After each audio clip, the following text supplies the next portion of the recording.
my dear. I expected Ben Cartwright to meet us. It's really rather strange, isn't it? Hey, we can't just stand out in the street like this. Of course not. I'll get someone to bring the baggage. Would you bring up the baggage, please?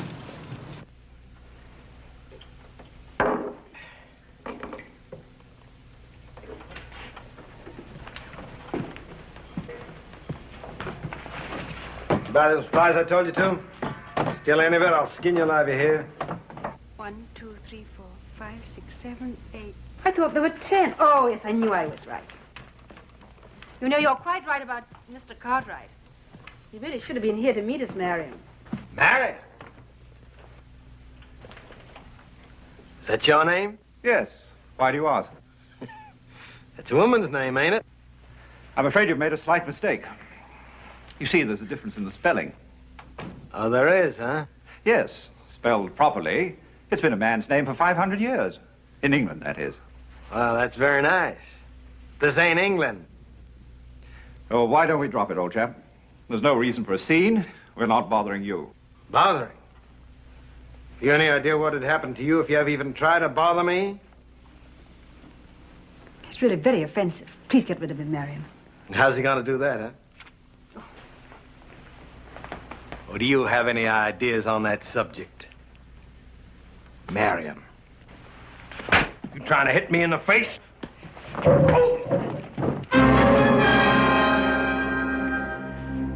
get you for this, Cartwright. Maybe, Belcher, but this isn't your day.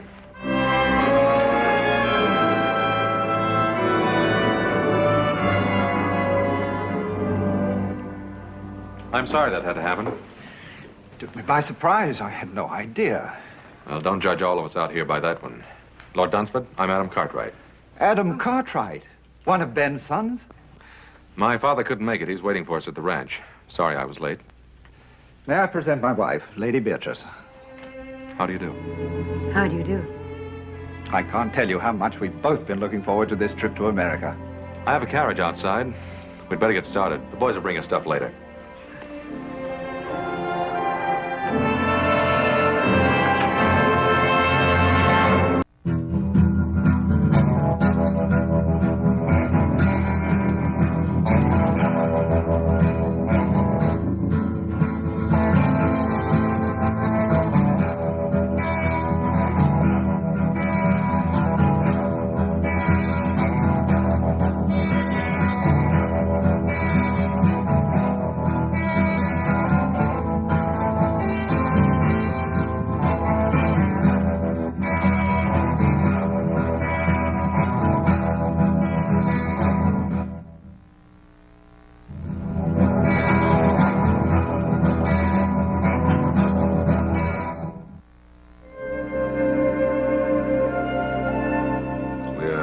Greatly indebted to you, ma'am, for a most memorable evening. We won't soon forget it.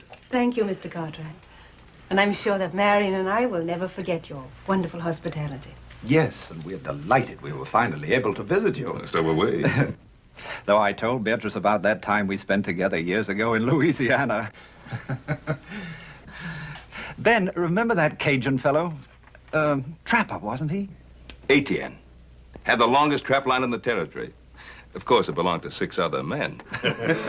He'd come roaring into town twice a year, tear the place apart. Is that where you first met Pa? Yes, my first trip to America. Always like to hear Paul get wound up. He don't do it often. Most men love to reminisce. I suppose it's part of being a man. Or a woman. I'm sorry to break this up. Boss and I have some cows we have to bring down early in the morning. Yes, you do. If you'll excuse us. Why, of course. I hope your stay will be a long one. Thank you, little Joe. I agree with little Joe, ma'am. It ain't often we get an opportunity to have a filly like you visit us. Philly? Now, that's Hoss's greatest compliment. Night, ma'am. Good night. Good night. I get to see the New York papers now and again, Dunsford. I was reading about your last African hunt. I wish I could have been on it with you. I'd be interested in seeing some of your guns. I hope you brought them along. As a matter of fact, I did. But I don't intend to do any hunting. Well, we don't have any tigers or elephants out this way, but I think we could rustle up some game worthy of our guest. Don't you think so, Adam? Well, we might find a pretty good mountain lion or two. Mountain lion? I wonder... Are they as interesting as tiger? I really don't intend to do any hunting on this trip.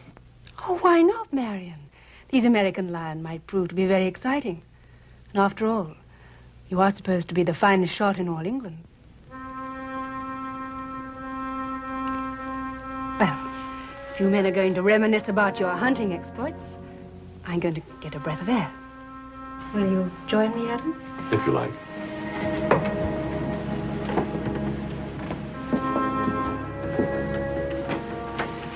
Well, Dunsford, you really shouldn't look down on our American cougar. They're awfully good hunting. Well, I don't know very much about your American lion. Or cougar, as you call them. Oh, dangerous, mighty dangerous if they're wounded and cornered. Another brandy? Yes, thanks. The stars are bright tonight. Are they so different from what you're accustomed to seeing in England? No. I suppose I just imagine they're a little brighter. Why, I think in a strange place, everything seems kind of new. My husband and I have traveled all over the world. We've seen many strange places and many strange people. And nothing is ever new or entirely different. Oh, no, I can't go along with that, ma'am. Ma'am, don't call me that. Makes me feel old. Call me Beatrice. All right. I'll admit I like that much better. But I can't agree with your premise that nothing changes. Can't you? My husband never does. Well, perhaps he shouldn't.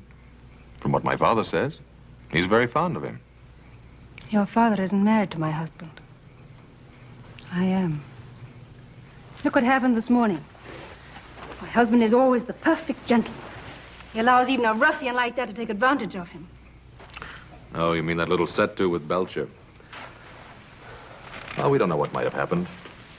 I just jumped in before the dust settled, that's all. I know my husband. But it's a strange town. Your husband wasn't even carrying a gun. He wouldn't have used it. How do you know? Oh, don't let's talk about it. It's much, much too beautiful a night. You know, I think I'm going to like America more than I thought I would. Thank you for being so kind to me this morning.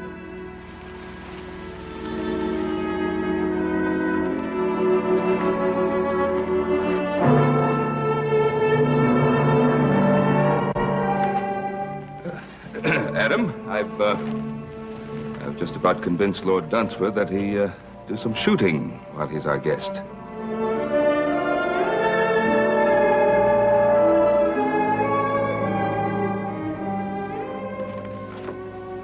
Nice chap, Ben Cartwright. How do you like him? Yes, he is rather nice. Quite charming, in fact. Quite a place. Spread, I think they call it out here. Well, it's large enough. Fine family. Fine boys. We're really rather back where we were, aren't we, Marion? Did you have to start that business about the hunting and what a good shot I am? Well, you are, aren't you? We're guests here. And Ben's an old friend. I hope I don't have to remind you to behave properly. I always behave properly. Exactly properly.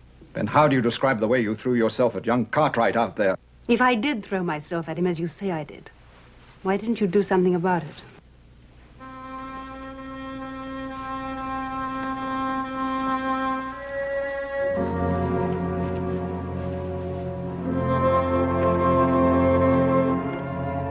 Belgian made, isn't it? That's right. Had it made specially for big cats, tigers and such. Well, if we have luck, some of these mountain lions around here can run pretty big. How many beaters do you think we'll need? Beaters? Oh, this isn't Africa. We don't use them. Just you and me and a camp wrangler. It's not a matter of how many men we take along, but how few. I don't understand. Well, if we're to get within seeing distance of a cougar, we'll have to travel quiet, light, and fast. Once you get the knack of it, I think you'll enjoy it. Yes, I'm sure I will. As far as the eye can see, even farther. Boss, it's beautiful. Oh, I hope we're not interrupting you. It's a pleasure. How are you doing, my dear? All the guns came through in excellent shape. You sure have some beautiful weapons here. I think I mentioned to you before that my modest husband is considered one of the finest hunters of his time. Oh, you flatter me, my dear. Hardly, when all England says as much. We got in a little target practice this morning. Oh? Is he as good a shot as I said he is? Sure is. I'm glad I wasn't betting against him. Have you decided where you're going hunting? Well, some of the boys found some fresh signs up near Papoose Peak. I think we'll try up there. Papoose Peak. That's rather a quaint name. Where is it? 2 days north of here. We'll camp one night on the way up. When do you plan to leave? Tomorrow morning, as soon as it's light enough.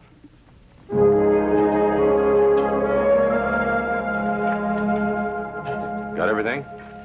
Yep. Adam, I can't see myself calling him Lord Dunsford.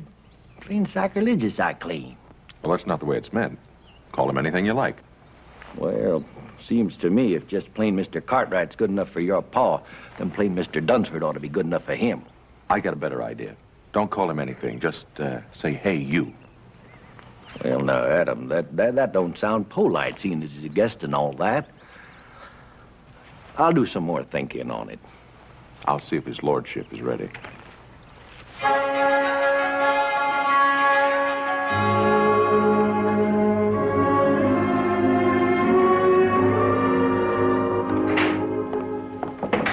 Good morning. Good morning, Adam. You're up early. I feel positively uncivilized getting up at this hour. It's practically the middle of the day for us. That's quite a nice outfit you're wearing. We don't usually see anything like that on the Ponderosa. Quite the courtier, aren't you?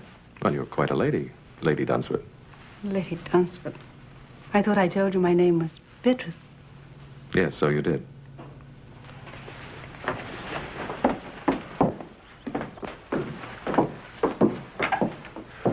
Why, only 3 horses, Adam.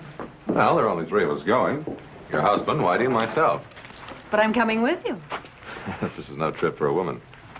But why not? I always accompany my husband on the hunt. Besides, I've been in much more dangerous and much more wilder places than this. You can ask him. I will. Marion, I've just been telling Adam that I'd planned to come on the hunt with you. Is that the way you figured it, Dunsford? Well, I hadn't given it much thought one way or another. I planned it that way. If you've made up your mind, my dear, she's used to this sort of thing. Well, she's your wife.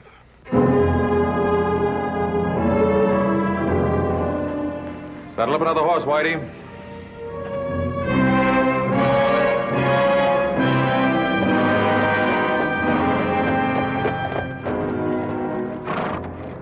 Howdy. Howdy. I was, just riding by. Well, this place ain't hardly built on a highway. I can't say that it is, but I can't say I know where it is. You a stranger? Lost? I guess you could say that. I'm, out of tobacco. Could you sell me a mite? Ain't got none to sell. I can let you have a little to tide you over till you get in town. Well, that's real neighborly. I appreciate it.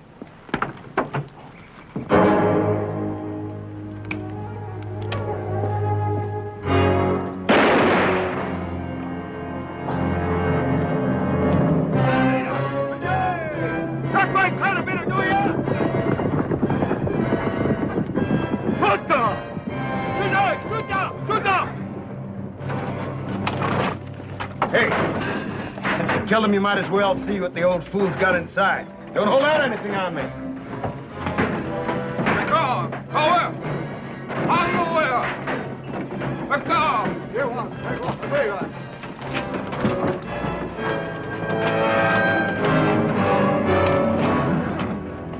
Wait a minute there. Let me have that.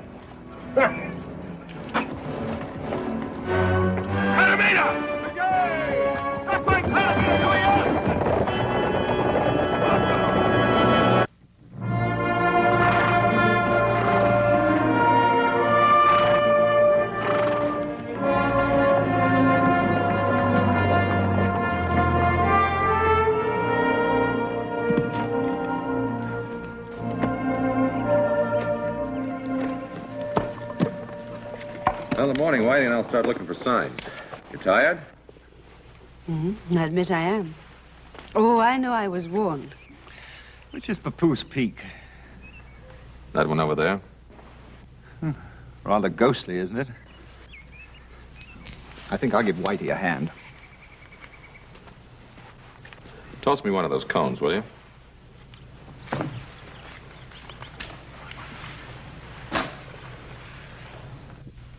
Ever shot an elephant, Adam? No? Or a lion? Oh, African lion. Or a crocodile? No, there aren't too many in this neck of the woods. But you have faced a grizzly or a cougar. Sure I have. Why do you ask? Just wondering Wondering? About what?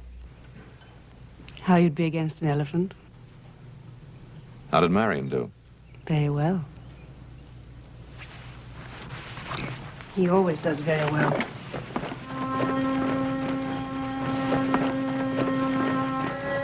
You got any sprays, Captain? Reckon old Adam's got his scooter yet?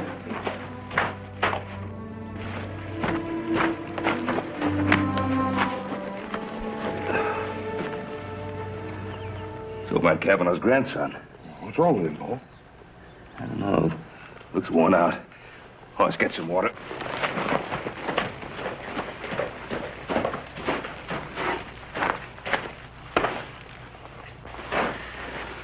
You all right, boy? Can you hear me? Grandpa's dead. Injuns. Oh, there ain't no Indians on the warpath around here.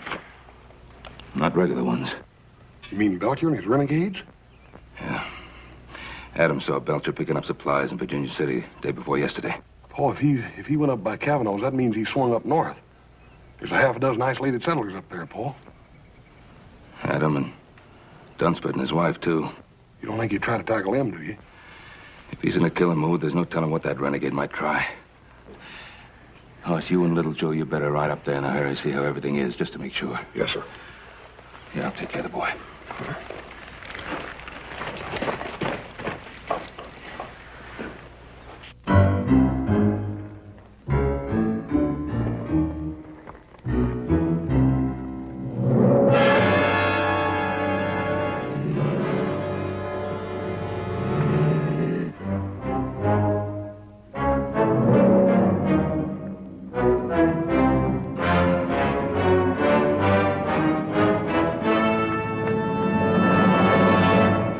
A big one top of the bluff.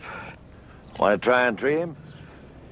No, I'd like our guest to get a running shot at him. How you going to do that? Well, I'll get behind him. As soon as he spots me, he'll run. From the lay of the land, 10 to 1, he'll run right straight towards you. You found him, Adam. I think you'd like a shot at him. He's all yours. He shouldn't be any trouble, Marion. He's only a big cat. Yes, ma'am, but he may be plenty big. Wait till you see him up close. Look, lady, you better get yourself back here. Now, you look here, Lord. That cat's gonna be running blind scared. You get him before he runs over you. Because them there cats, they don't give you two chances.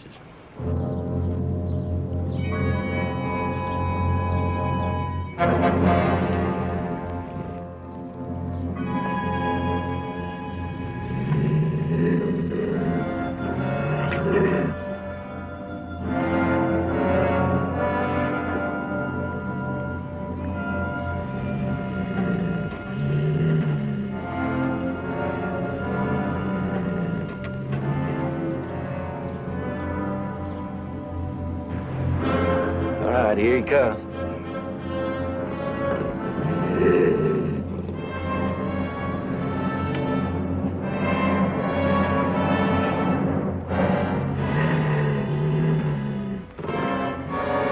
Fire! Go on, fire!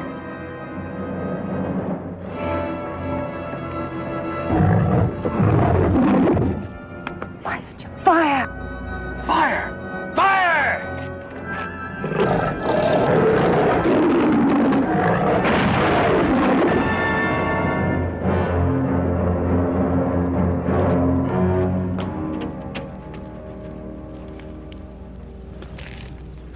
Sorry you didn't get a shot at him. He'll never get a better chance.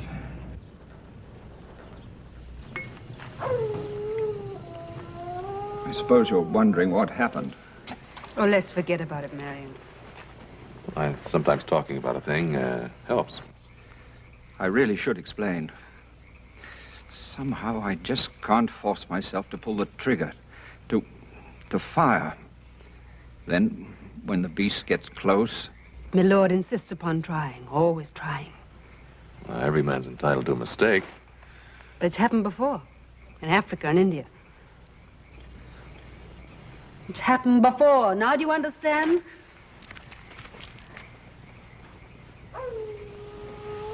I think we'd better get some sleep. I'd like to talk with you, Adam, if you don't mind. What I'm going to say is going to be difficult for a man like yourself to understand. Look, Dunsford, I've seen other men freeze on the trigger, even when facing a deer. But I'm not talking about other men. I'm talking about me. I'm talking about what happened today. Well, look, why don't we just say it was a bad day? Don't you realize that it's much more than that? Adam, do you believe it's just a matter of courage? Dunsford, why go into it? Comes a day in every man's life when he has to evaluate that word. Makes no difference whether he be soldier or sportsman. Are you saying it's a matter of degree? No, it isn't. Reckless courage is the privilege of youth. As a man grows older, he stops to ask himself which is more important, himself or the tiger. And why do you go on? Unfortunately, Adam, I'm in love with my wife. And she's still in love with the image of the man that she married. That man passed out of existence 5 years ago.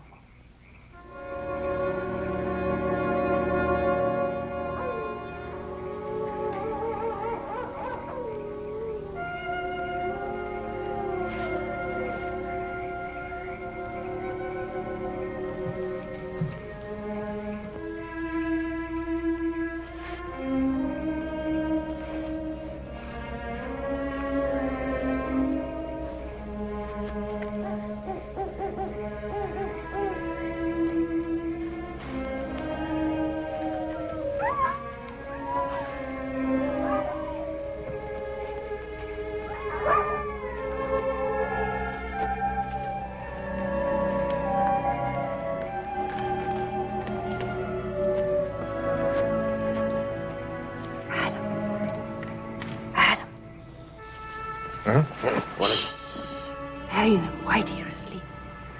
I was cold. I'll poke up the fire. No, don't do that. Wake the others. Oh, this is better. You should be over there with your husband. I watched you dispatch that cougar. It was beautiful what you did. You call that kind of killing beautiful? You talk too much for a man of action.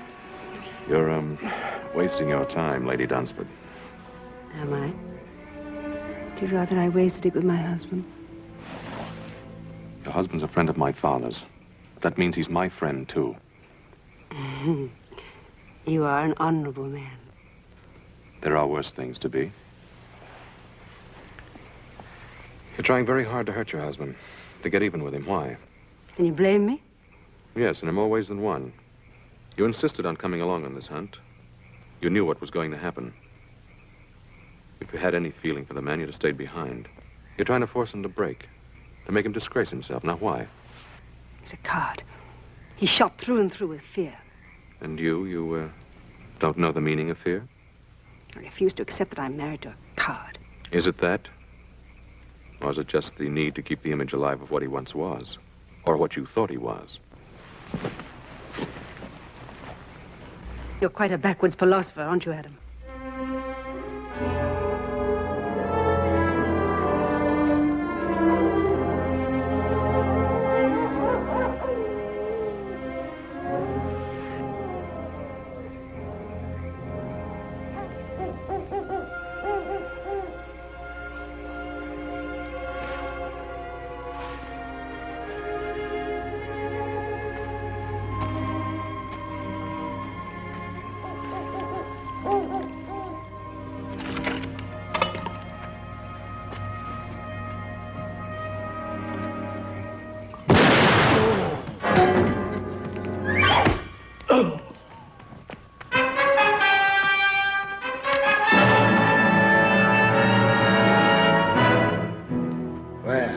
It ain't my old friend, Marion. So we meet again.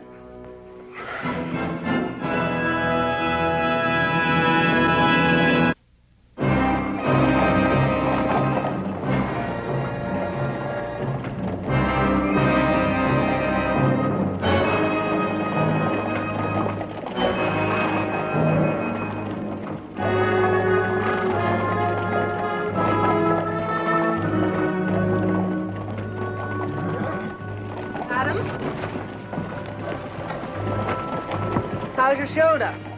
Thanks for the bandage. All right, up ahead. Keep riding, keep separated.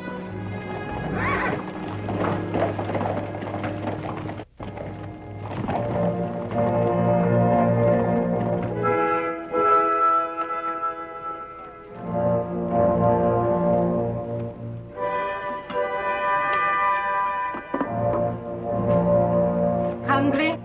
Eat. Time you brought me some food.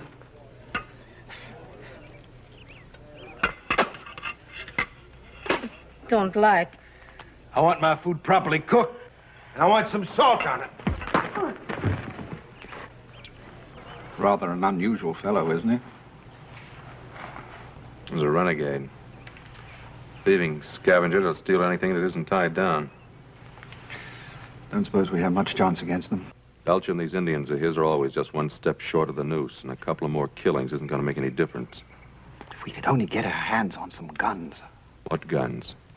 Belcher's got mine, he's got yours, too. Got him cached over in that cave. Doesn't even trust these Indians of his. Pretty confident of himself, isn't he? Why shouldn't he be? What's he got to worry about? Hey, you with the red hair. Are you addressing me? Ain't nobody else around here fits that description. You know how to cook? Not very well, I'm afraid. Well, now, don't let that worry you, because you're going to get a chance to improve. Right now. Being as how you're a civilized woman, and I got me an educated taste. Get over here and you cook something for me. Come on, now, get moving. Come on, now, get up.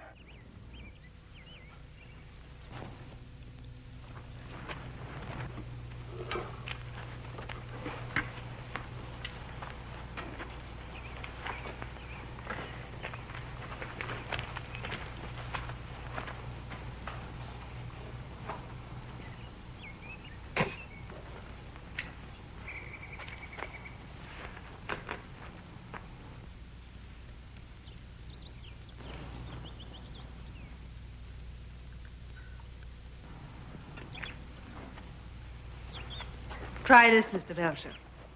Just a little rare with a pinch of salt.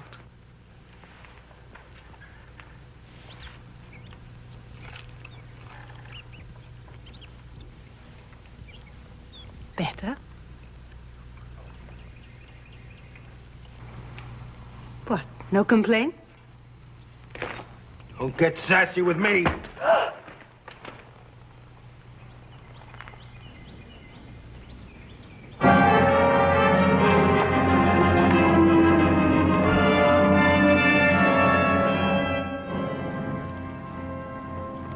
He's dead, Joe. Belcher.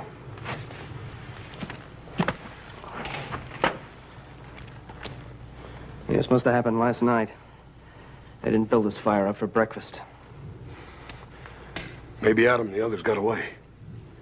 Either that or Belcher took him with him. If he'd have killed him, he would have left him here the way he did with old Kavanaugh and Whitey here. Why would he want to take them with him? I don't know. How do you figure a man like Belcher? Let's have a look around, see what we can find. Hey, Joe, come here.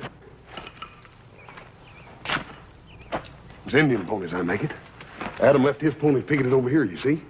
Looks like they rode out in this direction. Yeah, they took Adam's horses with them, all right. From the looks of those tracks, all the horses were ridden. Yeah, maybe. Maybe Adam and the Dunsfords are still alive after all, huh? They were when they left here. Let's bury Whitey and go after him. Yeah, we'll do that, little man.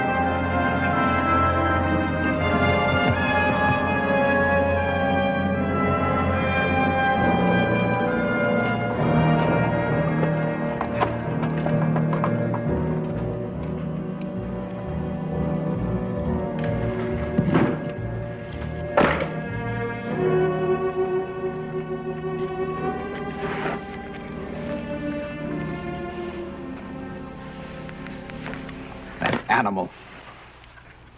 The way he's had you working all day as though you were his slave. Yeah. He has his own idea about how he should treat women. Perhaps you could try keeping out of his way. Don't do anything to attract his attention. You think I don't have his attention already?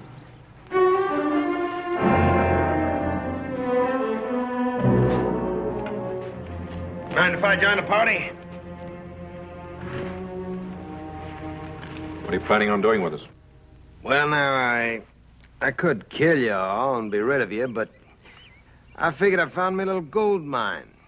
The only thing I ain't too sure yet about the best way to mine it. Forget it. My father and my brothers are probably on the trail right now. They catch up with you, Belcher, they'll blast you sky high. But if they ever get too close to me, you might find that you're just a piece of crow meat. And I mean all of you. Well, now, I don't know about us, but I know how you're going to end up. High in a vulture on a sunny day. Only my better nature keeps me from letting him kill you. You would hit a man with a bad arm, wouldn't you? You're a filthy pig. Ah, and now we hear from the grand lady. Now listen, pig or no pig, this is my camp. And while you're here, you'll do as I tell you, or I just might kill you. I'm not afraid of you, Belcher. You're not, huh? Well, now, there's a nice little polecat. If there's anything I like, it's a woman with spunk. Take your hands off me. Sure. There's no harm done, is there? You and me gonna get along fine. Will we? Yeah. We understand each other. We know the difference between having guts and not having guts. Tell me, how'd you happen to marry something like him? Anyway, the reason I came over was to invite you to a little tea party I'm holding. Beatrice, you're not going with him. How would you decline his invitation?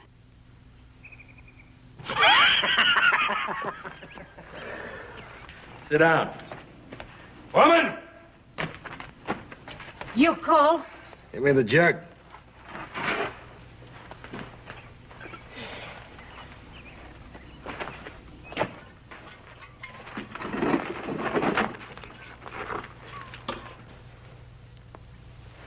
Yeah, have a drink. I don't think I should like it. I didn't ask you to like it. I just said drink it.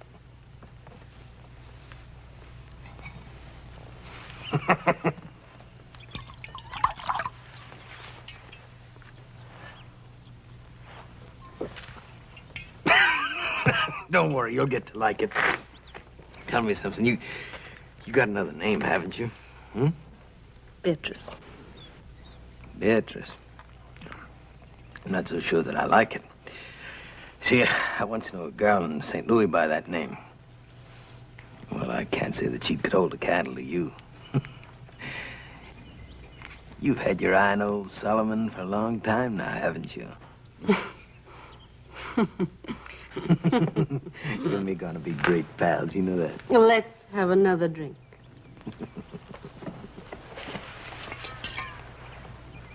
Isn't there any way to reason with a man like that? Well, you heard what he said about finding himself a gold mine. All he has to do now is figure out a way to make it pay off. Then you think it's money he's after? That's one of the things that's on his mind. Well, how much do you think Belcher would want? It all depends upon how much he thinks your wife is worth.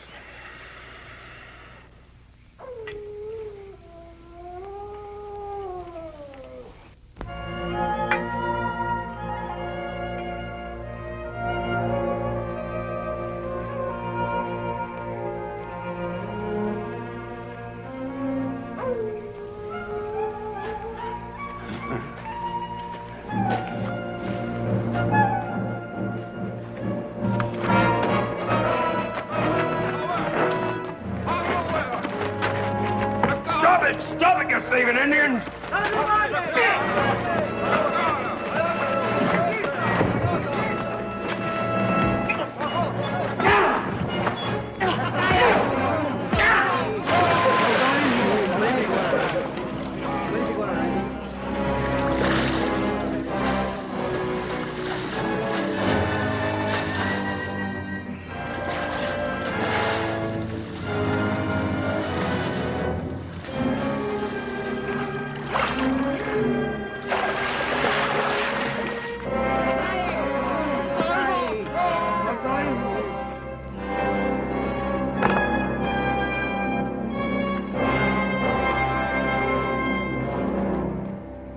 I guess I'll talk to him now. Do you think this is a good time? Belcher's a typical bully boy. He's probably feeling pretty good since he's shown who's boss.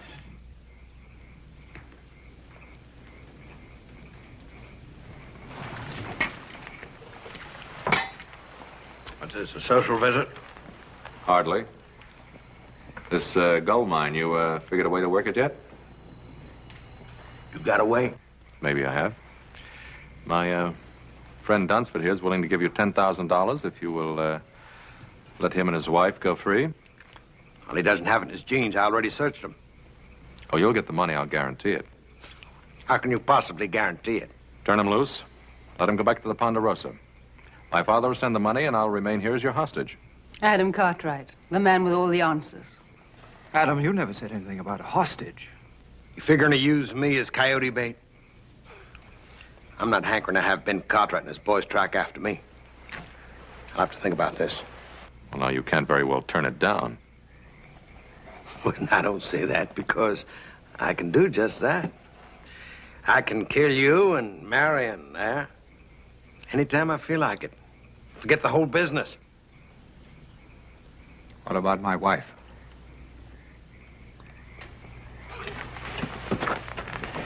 Talking about this poor little kitten here. Huh? Now, old Solomon might just consider taking her on as his squaw. Treat her pretty good, too. You don't really think you can get away with it? Why not? What's the difference? Me and the Indian steal a horse, it's my horse. Steal a gun, it's my gun. Well, if I steal a woman, she's my woman. I've done it before. Well, that's a very realistic way of looking at things. Realistic nothing is the way of a thief. What business is it of yours, Mr. Cartwright? But it is my business. You're my wife. And you'll stay my wife as long as I'm alive. Want to prove that, Mr. Husband? About being alive?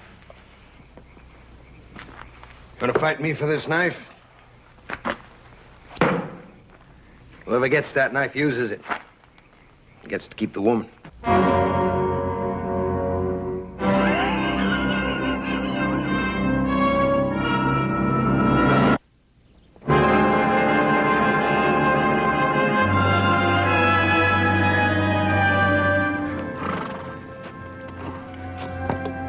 Seems to disappear here. Yeah. They backtracked and brushed him out. That's what they've done. Yeah, we must be near Belcher's camp for him to do that. Yeah. I think we better leave the horses here.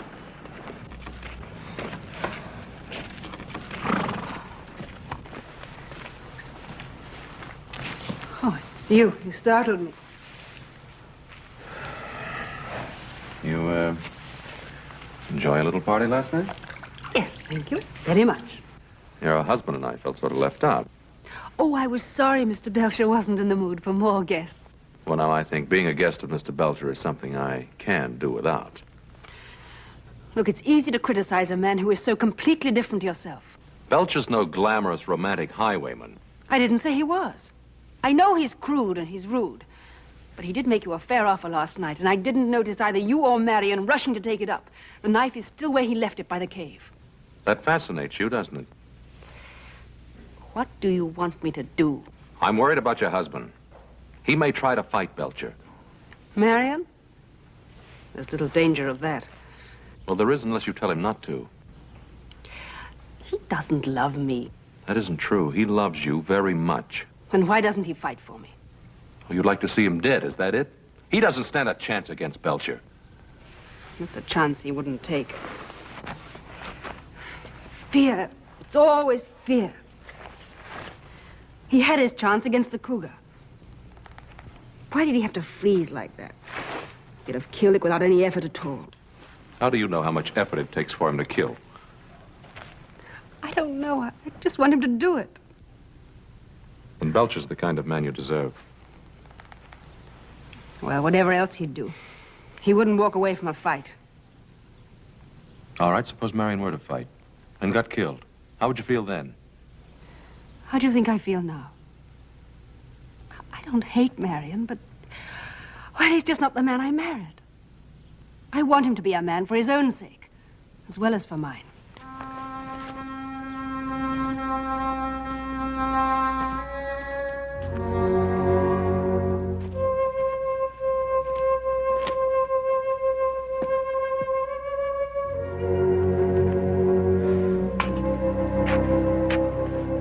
Belcher sure knows how to cover up his tracks.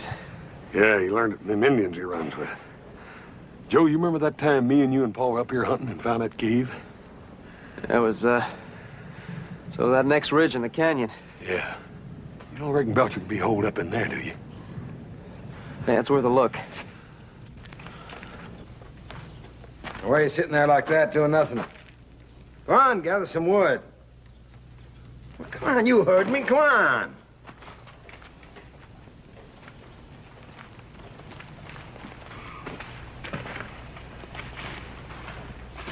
I expect you to be looking me up this morning about that knife. Well, maybe you didn't think it was a fair offer. What about my offer to you? Oh, you mean that money? Now, what amount was that? $10,000. Is that all she's worth to you, huh? Fine-looking woman like that? It's more money than you've ever seen in your life. Yes, that's true, but... Well, I think she's worth a little more than that. Are you trying to bargain with me, Belcher? Why, I wouldn't bargain with a fine English gentleman.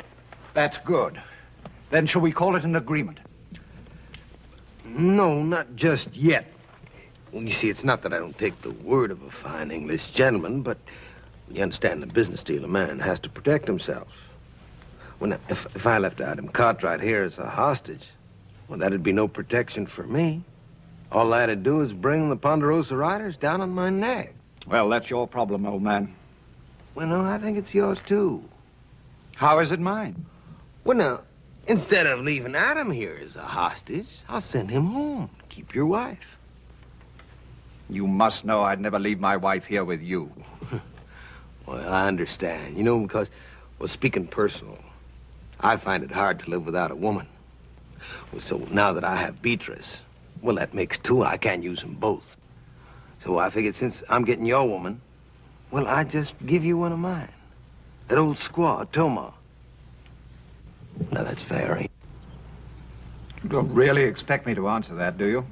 Sure. Look, if you don't take her, I'm just going to have to take her out back of that rock and bash her brains in. Why all the sentimentality? Huh? Oh. Well, you know, Toma, she's a little jealous, and if I move that new white squaw in tonight, it could get touchy. I'm giving you a reasonable deal now. Been fed everybody. Why don't you think about it? Adam, what shall I do about Beatrice? What do you want to do?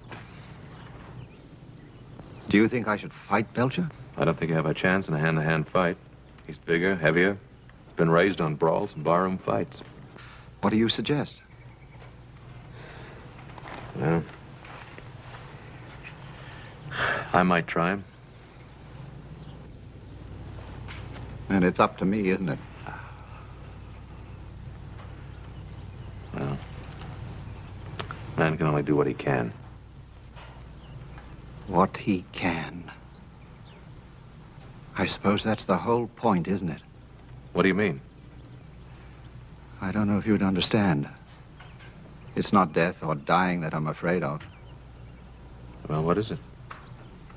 If I could only be sure that at the last moment I wouldn't freeze or run.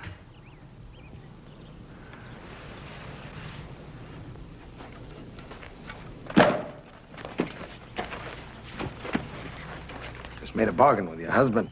What kind of a bargain? I traded you for Toma. You're going to stay here with me. He's going to go safely home with Mother Squaw. Sounds good, doesn't it? I like my women to fight a little, but only a little. When you're my woman, you learn one thing. You do what I tell you, or I'll kill you. Belcher, stop it. Well, Mariam, I didn't know you had it in you.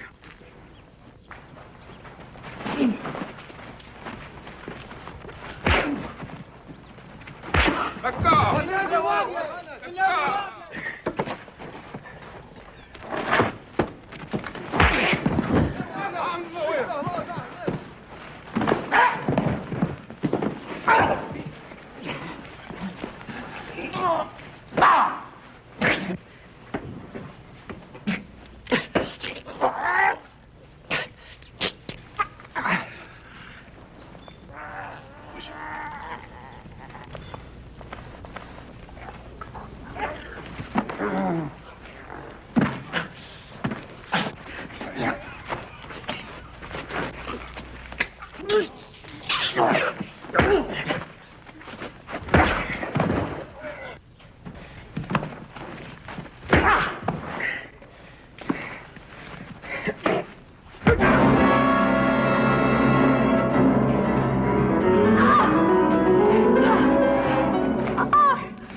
Told you cross me, I'd cut your throat.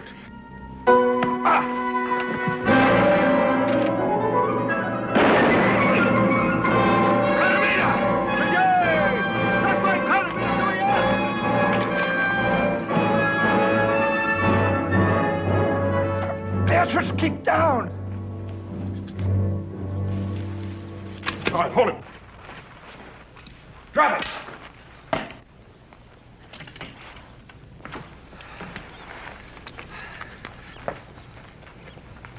You all right, Adam? Oh, we are now. See, you took care of Belcher. We figured you would. I had a little help. We made quite a team, didn't we, Marion? We really did. We certainly did, Adam.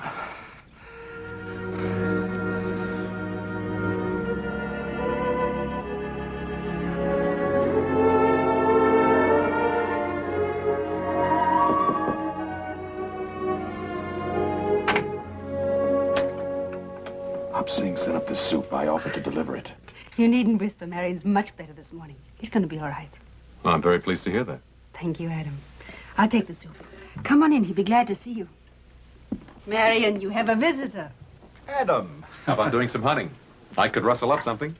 You know, Adam, I think I've had my fill of hunting. We both have. Besides, now I know that the man is more important than the tiger. When did you learn that? That night at the camp. When you felt that knife at your throat. And you, too, really knew the meaning of fear. Yes. And a peaceful man, a truly peaceful man, is willing to die for what he loves. You know something, Lady Dunsford. And don't you ever forget it.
Morning, Mr. Blair. Be with you in a minute, Adam.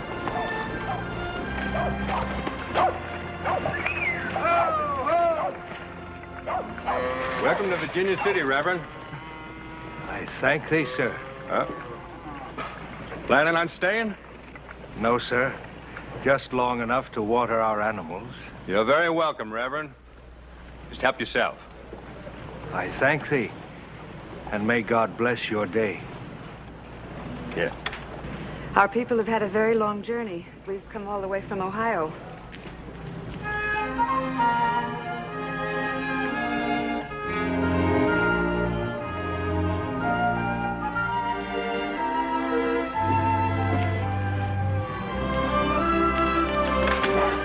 Adam.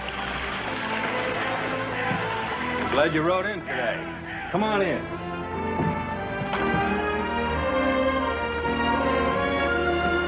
How's Ben these days?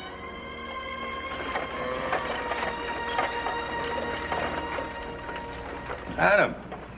Oh, he's fine.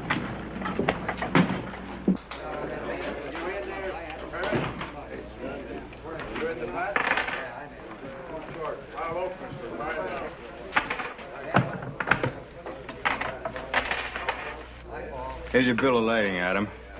Tell Ben I want the cattle shipped by the 1st of the month. He'll be there. Good. Time for a little drink? No, thanks. It's a little early for me.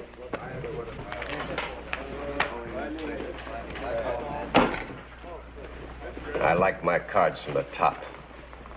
You've been getting them from the top. That card you were just gonna deal me came from the bottom of the deck, mister. It's the 5 of clubs. Mister, you're just asking for trouble. Hold it.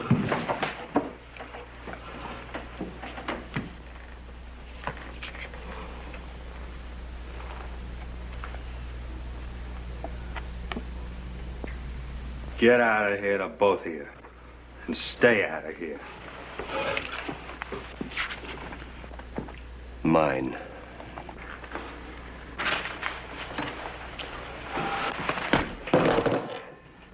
Get him off to the sheriff, you tin-house gambler.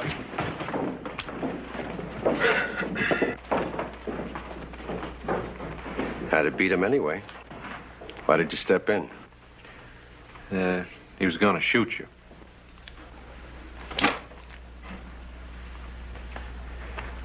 Well, I guess that's as good a reason as any. But now I owe you.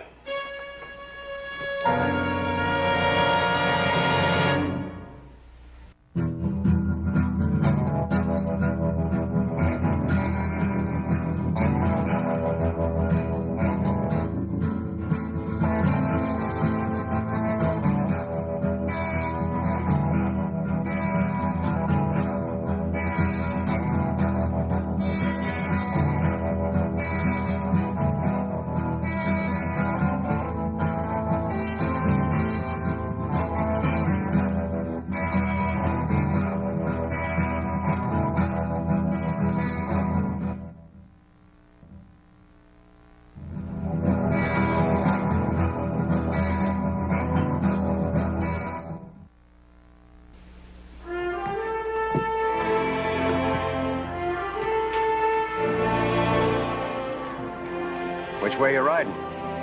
West. Ride a piece with you? Fine.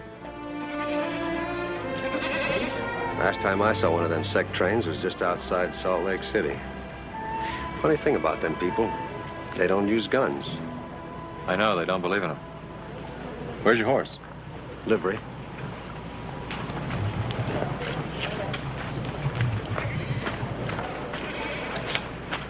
I didn't get the name. Cartwright. Adam Cartwright. From the Ponderosa, huh? That's right. You in the ranching business? Not yet. But I'm looking for a stake. I want some land and some cattle that don't belong mostly to a bank. I don't like owing anybody.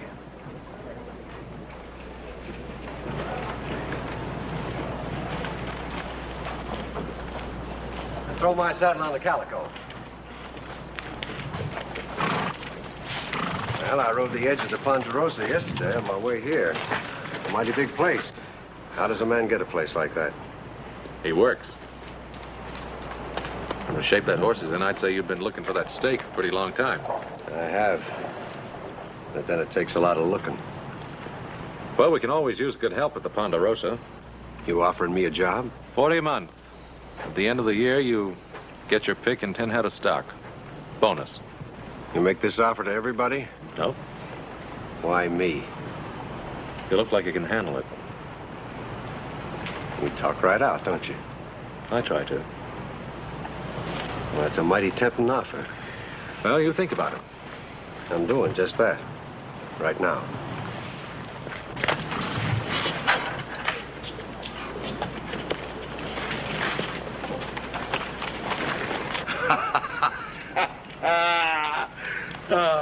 Black hat, black coat, beard like a billy goat. We are weary. We must find a campsite and rest for the night. Camp right here. Sure, you can have a prayer meeting tonight. We'll get Hoopla Sal and her gals to come and join in. I know thou art seeking amusement, but please allow us to pass. How do we know you ain't desperate characters?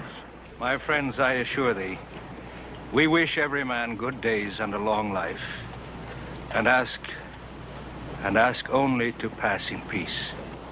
Pass in peace. He's asking. Ask them for nothing, Father. Well, what do you know? You're kind of pretty to be with this kind of outfit. How about them clothes?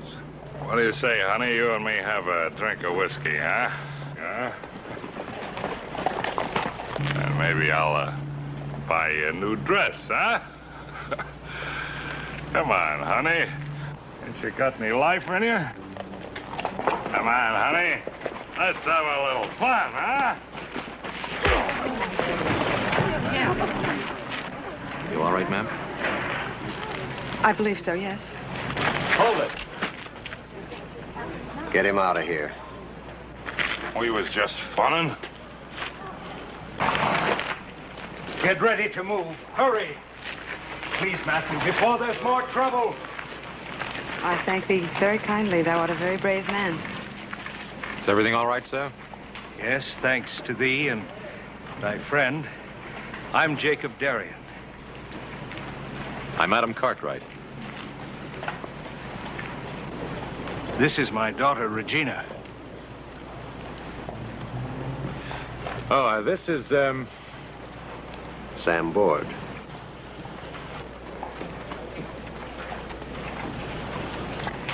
You're riding west, sir? Why, yes. Well, so are we. Maybe it would be a good idea if we rode along with you. If thou art going that way, We are. well, then thou art indeed welcome. Indeed.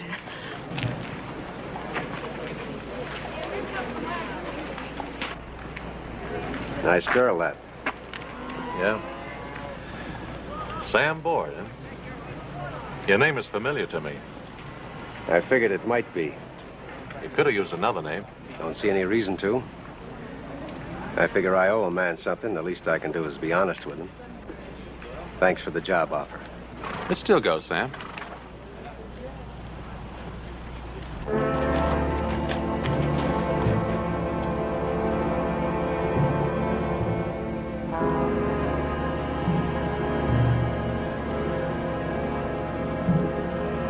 My friends,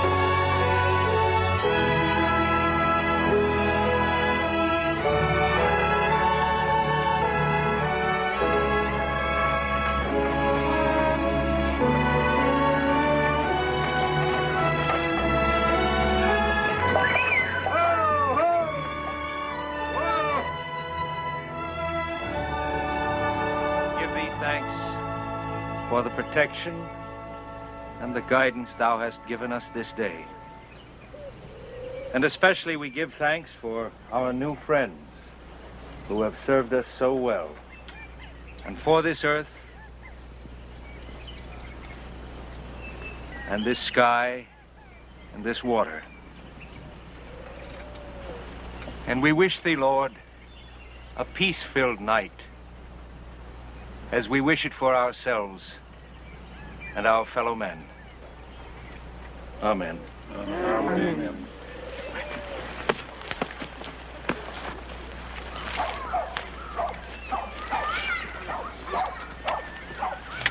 Here, let me help you. No, thou art a guest. And thou art a most pretty young woman.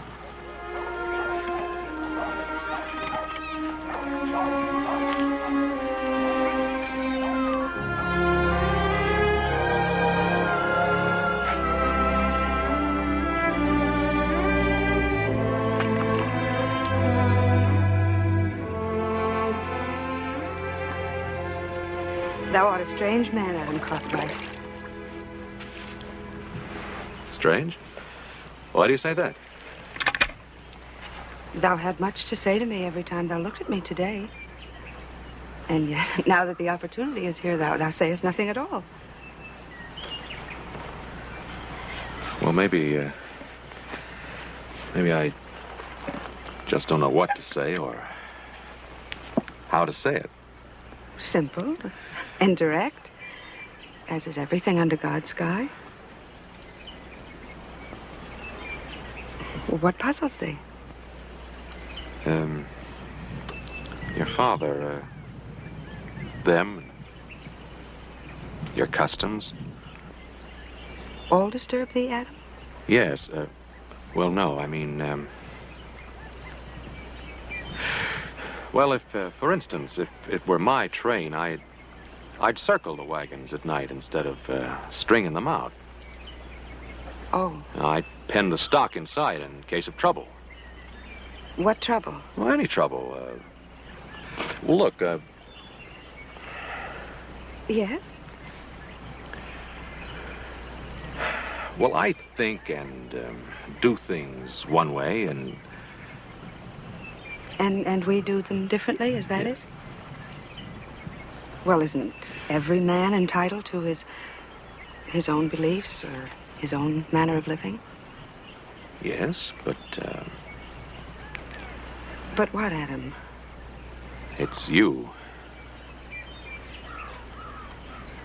You disturb me very much, Regina. Oh? Why? Because I'd like to know more about you. Because,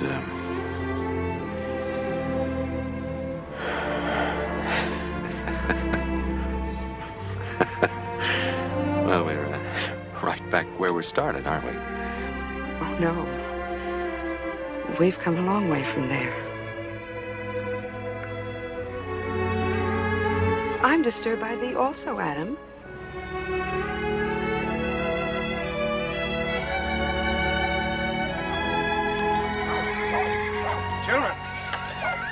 Children, go help thy mother.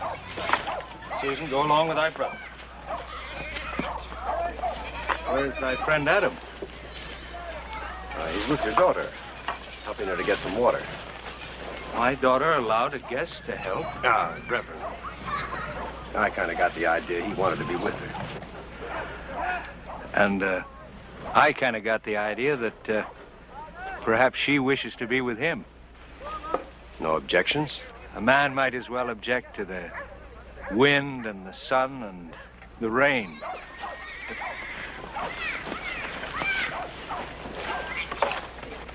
What are you carrying here, Reverend? Hymn books? No, my friend. Not exactly. Jacob, your visitor's coming.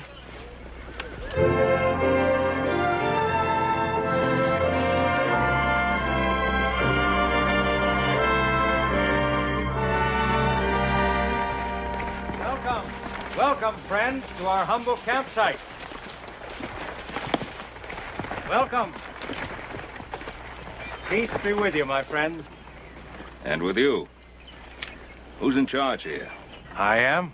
Call me Jacob. This is my friend Matthew. Hey, that fella sure got a face full of hay, ain't he?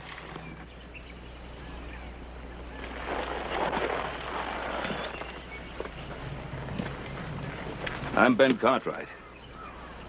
You're on Ponderosa land. Ah, then these men are thy sons.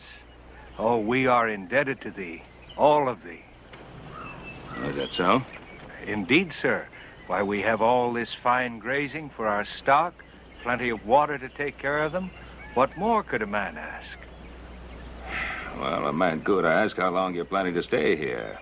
We leave on the morrow. Oh. Is something amiss? No. You're most welcome. If there's anything that my sons and I can do to serve you, please, Oh, thou art most kindly. May God bless thee often. Thank you. Oh, there is one thing more we would ask of thee. Oh? That, thou remain and dine with us. Oh, well, Yes, sir. Sure do. Thank you.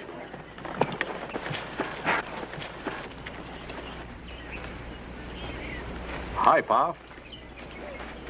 Well. These people are... I know. Adam, thy father has just bid us welcome on the Ponderosa. Well, I'm glad of that. Oh, this is Regina Darien, my father. Ma'am?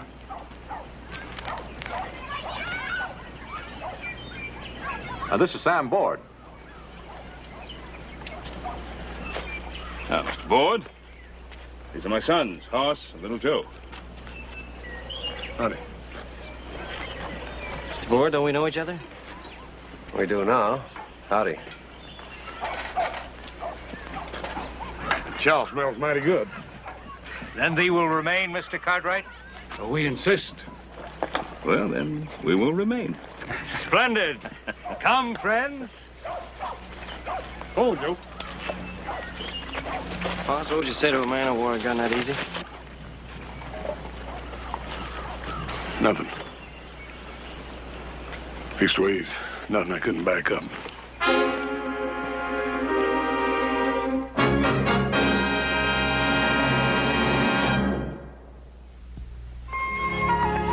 Gina, give me a little more of that. Certainly. You folks been eating this kind of food all the way from Ohio? We have, sir. Hey, well, you keep shoveling out to him, you're not going to have any left. Where are you headed? We hope to be in Slatersville by week's end. We have word of a large, fertile valley there. And God willing, we hope to buy land and settle in peace. Buying land, that could be pretty expensive. Yes. But we worked for many years and put all of our money together to do it. It is our dream to start a fresh new life, free of debt. All of your money? All of it. You traveled 2,000 miles across the United States to settle in a land that you've never seen. Oh, I've been there. We've all been there many times in our minds. My daughter speaks truly. Before all this, Ponderosa belonged to thee. Was it not a dream in thy mind also, Mr. Cartwright? Yes, of course. Very much a dream.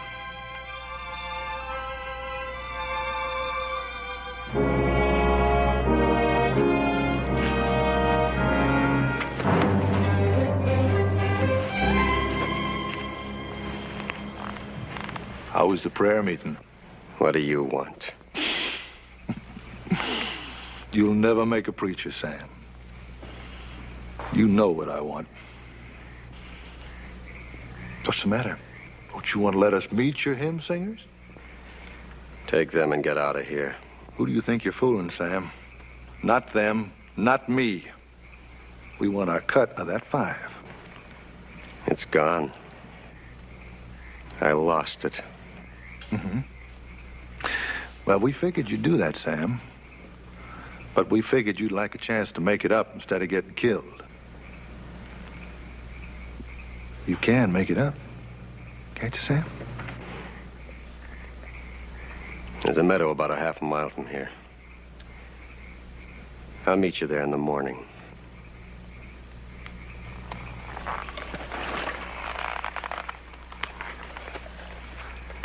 You got an hour, Sam.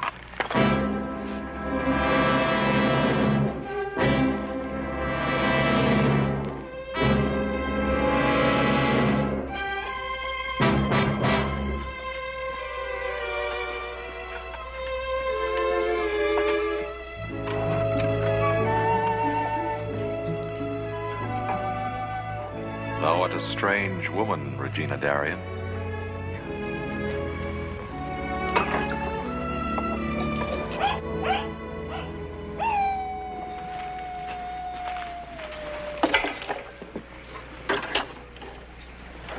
What is it? Coyote bother you? If you treat me well, Adam, What do you mean? they would think me faithless and hate me if I spoke of it.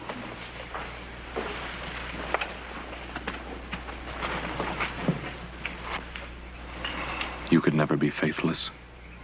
I know that much about you. And I could never hate you. I know that much about myself. Oh, Adam, I do have faith, but I... But what? Well, we will pass on from here tomorrow. And they will think of me as that one with the strange people. And they will forget me. I could never forget you.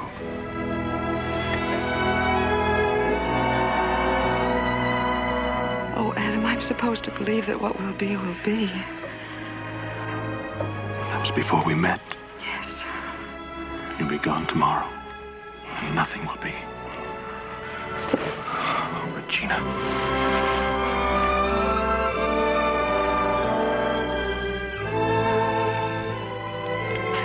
I'm coming with you. To Slatersville. I'll ride along with the train. It'll give us more time together. Oh, Adam, yes, we have need of that. Oh, Adam, they must think me foolish and forward. No. I think of you as beautiful, lovely. Adam? He thinks we've been observed, Adam. And what if we have?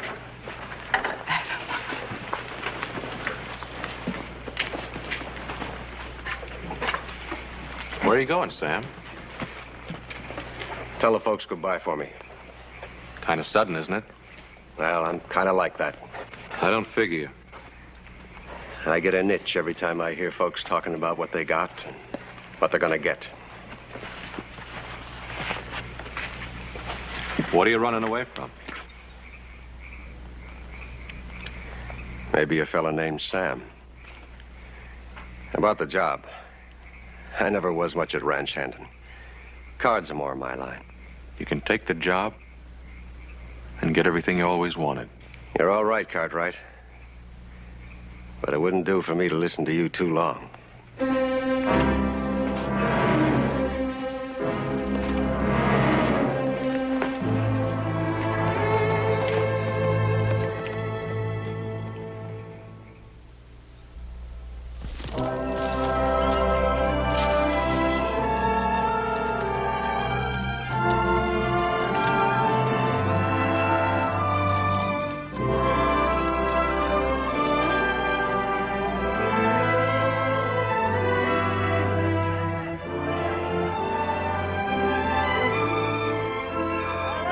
Adam?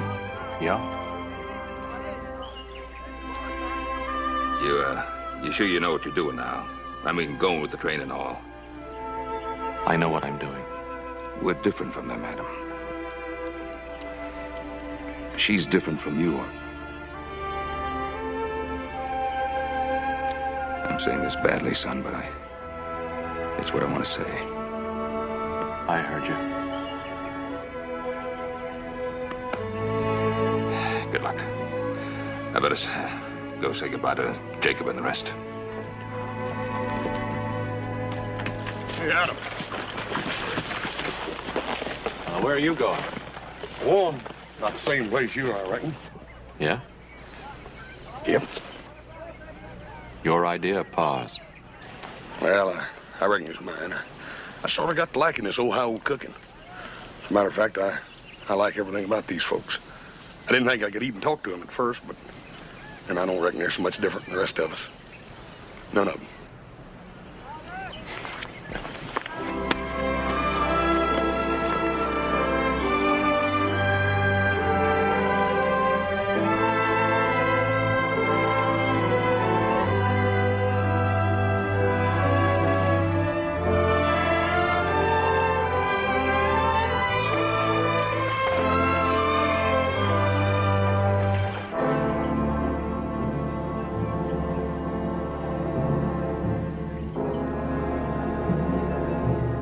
When? When I say. Well, if it's the kind of outfit you say it is, and if it's as easy as you say it is, why not right now in the daylight? Or maybe you need the night.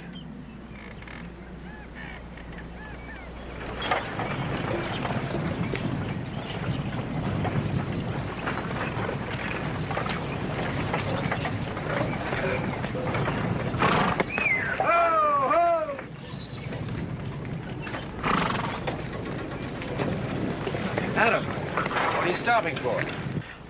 Well, this will be a good place to camp for tonight. There's still 2 hours of daylight left.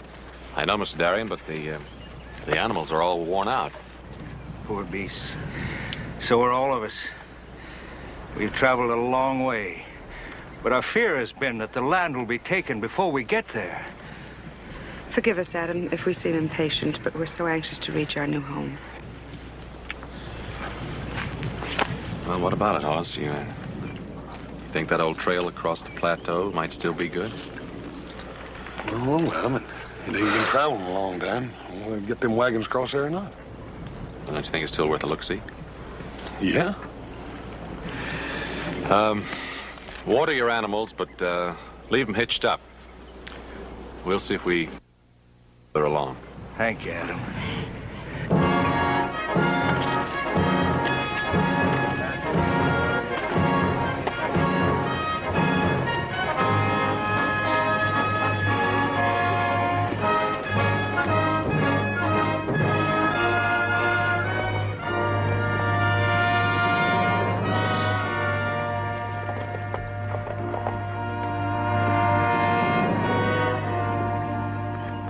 Hey, wait a minute.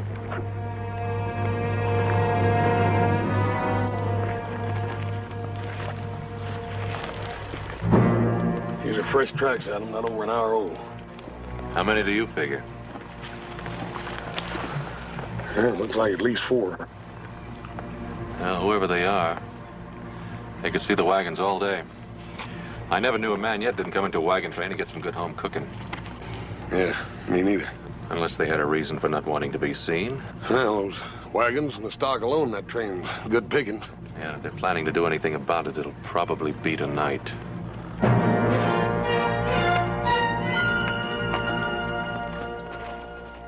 Father?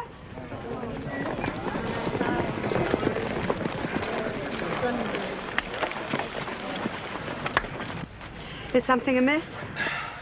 Something I have to tell you. What is it, my friend? If you people have any guns on this train that you use for hunting or anything else, get them out. What I'm trying to say is that we found the tracks of 4 horses up there. Now, we have reason to believe that these 4 men have been watching and following this train all day long. Well, do you want them to come in and take everything you own without fighting for it? Surely you must have some guns of some kind. We have no guns, Adam. And we can do no violence on our fellow man. Well, they can do violence on their fellow man, and they will. Still, it would not be right for us. Matthew? Can't you do something? He's only thinking of us, Father. Regina! Hast thou forgotten what we all live by? We shall pray that this test comes not to us, and that once more we shall be delivered. Mr. Darien, don't you reckon you could pray just as well if the wagons were circled up and they thought you was going to put up a fight? I can't see how that'd violate nothing.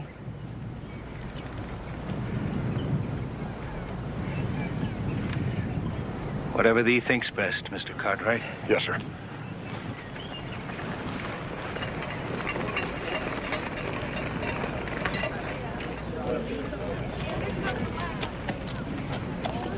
Adam?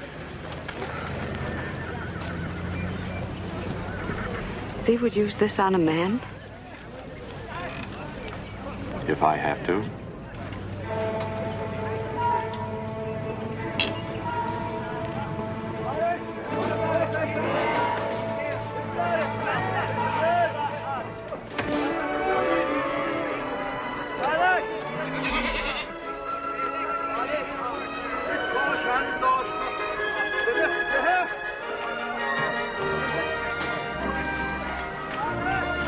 I will stay beside thee, Adam.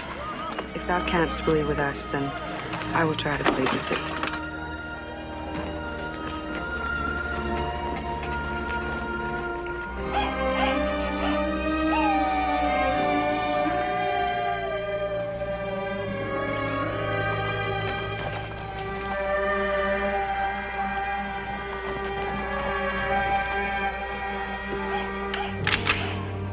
That's him. We may not have to use them. You see the wagon circled, it might make them skittish. They don't seem very skittish to me. Seems like they got lots of confidence.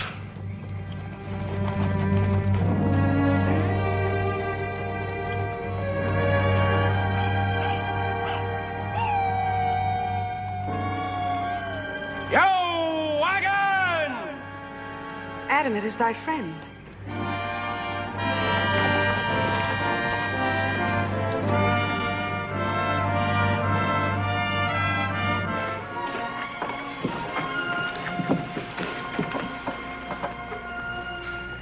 He's made some friends.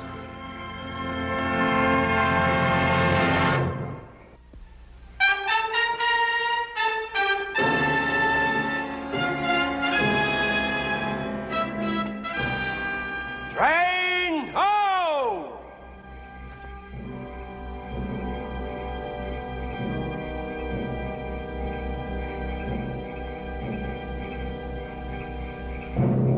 Easy pickings, huh?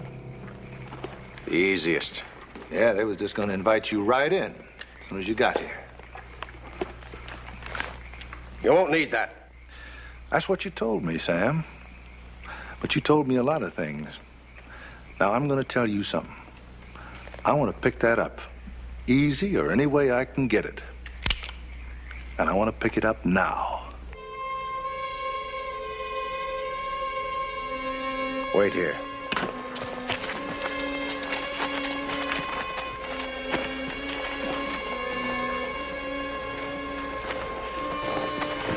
Too quiet. Let's wake him up.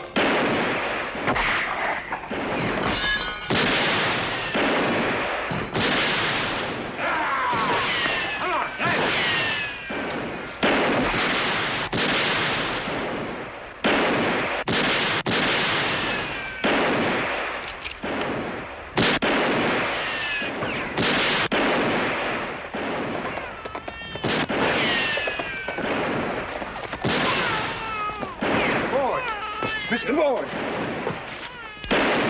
My friend. I pray thee not to do this, my friend. Get out of my...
Earth to earth, ashes to ashes, dust to dust, in sure and certain hope of resurrection into eternal life.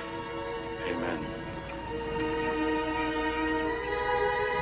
We will move on at once, my friends. Prepare.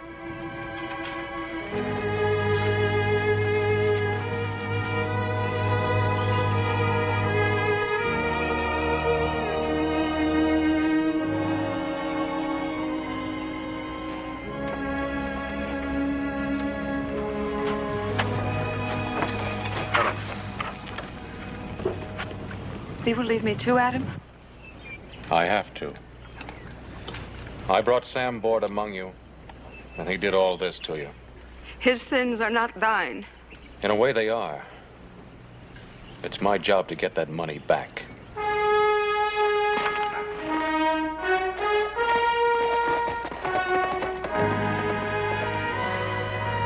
I better go with him.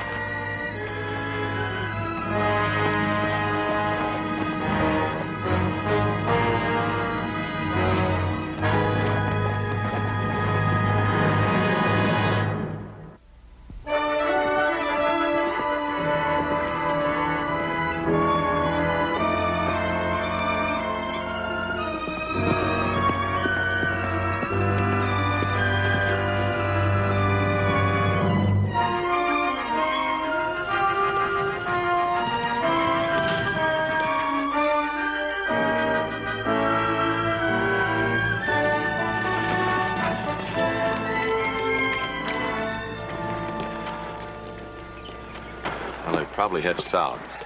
Board needs a new town. Yep. Man like that's always needing a new town, I reckon.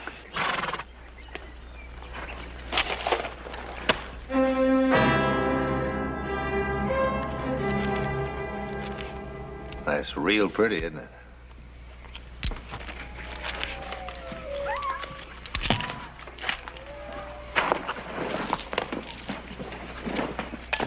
Yeah, it really looks good. And I'm going to enjoy it. All of it.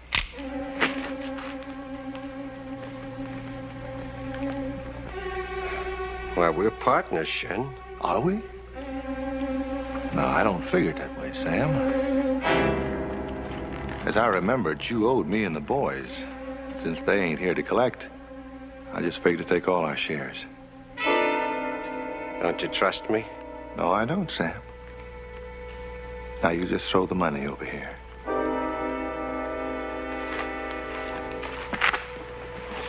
Right down there.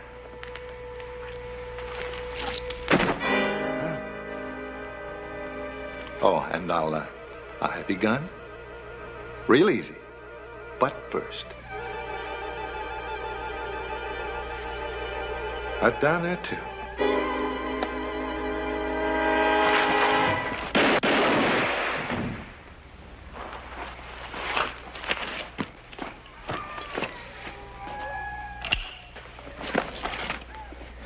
You could have had half. You never did have any brains.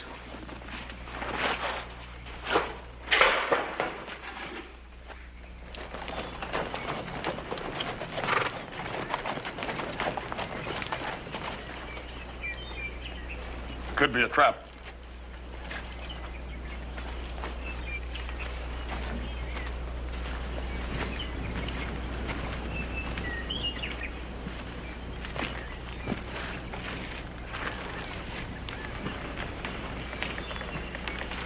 Yeah, it figures.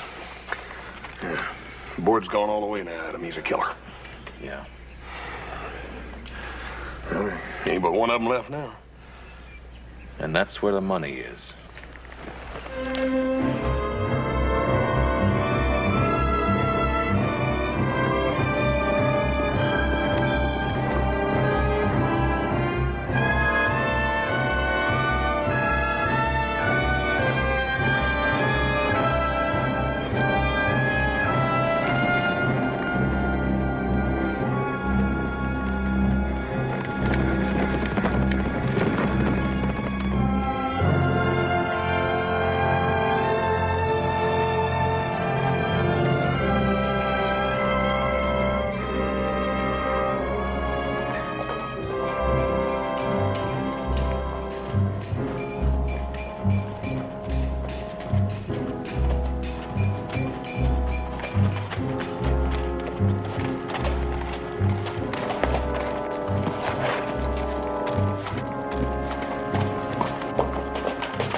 Where's the man who belongs to that horse? I don't know. He left them here.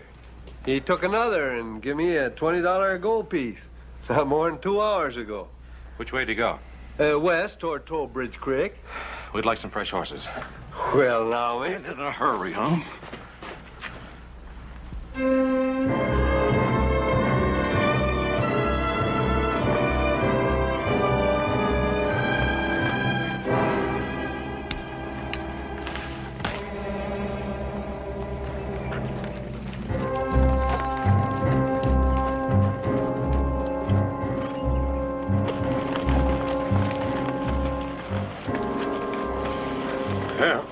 Left the trail again. Adam, he ain't doing a blooming thing but leading us on one big merry chase around a circle on these blooming rocks. Well, sooner or later, he's got to go to water. We're even. I don't know you now.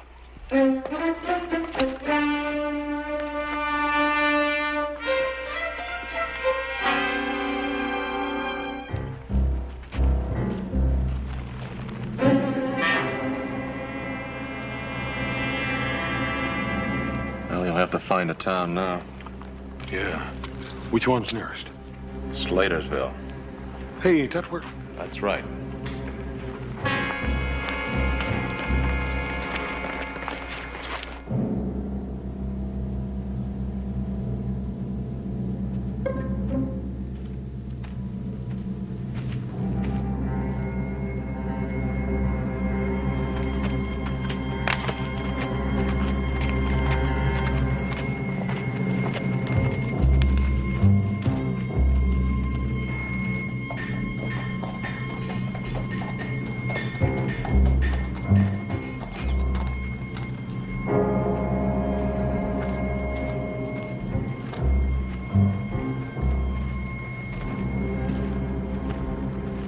Howdy. Howdy. What can I do for you? This fit any animal you got in here today? Martin and I rode to death. Going to get him another horse tonight. You got any idea where the man is? I wouldn't be surprised if he's over the saloon there cooling his dampers. Pretty hot out today. Thanks.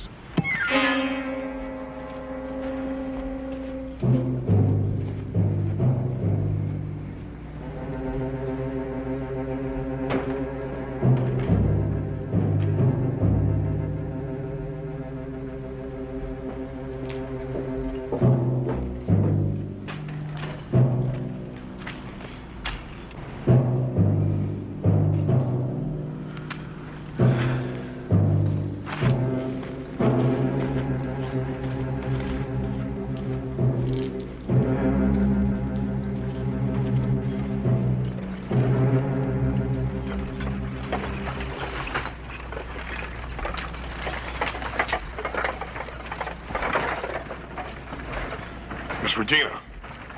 Miss Regina. Horse. Oh, horse. Where is he? Where's Adam? Is he? He's all right, ma'am. Thank God. But where? Ma'am, the board's down here, and Adam's gone after him. Oh, no. Ma'am, I know how you feel, and I know how Adam feels. There ain't nothing nobody can do to stop him.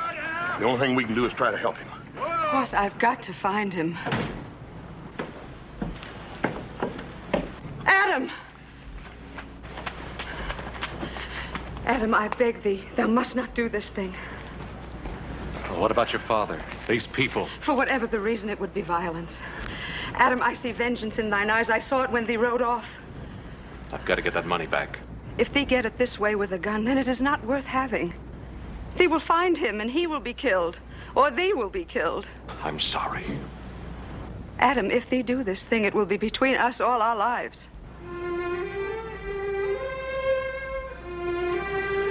It has to be done, Regina. You'll get over it. Will I?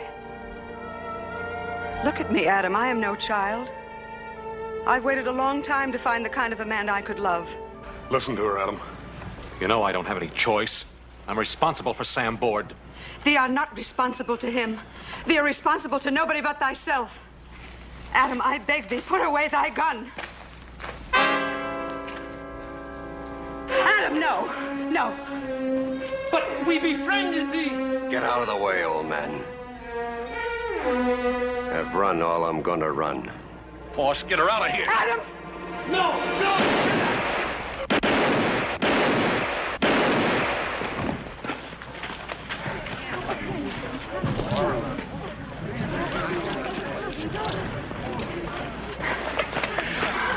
Take this back. I'm all right.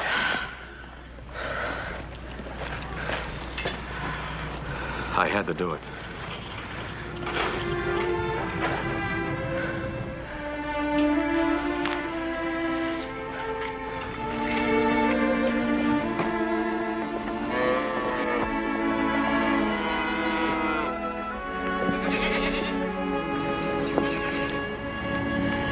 Thee are well enough to ride now?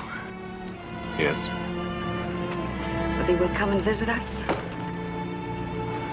No, I couldn't do that. Knowing what it would do to you, to them. And to thee, Adam? And me, yes. He was my father, Adam. Their leader. I would be breaking faith with him and them. And myself, if I... Neither one of us had a choice, did we?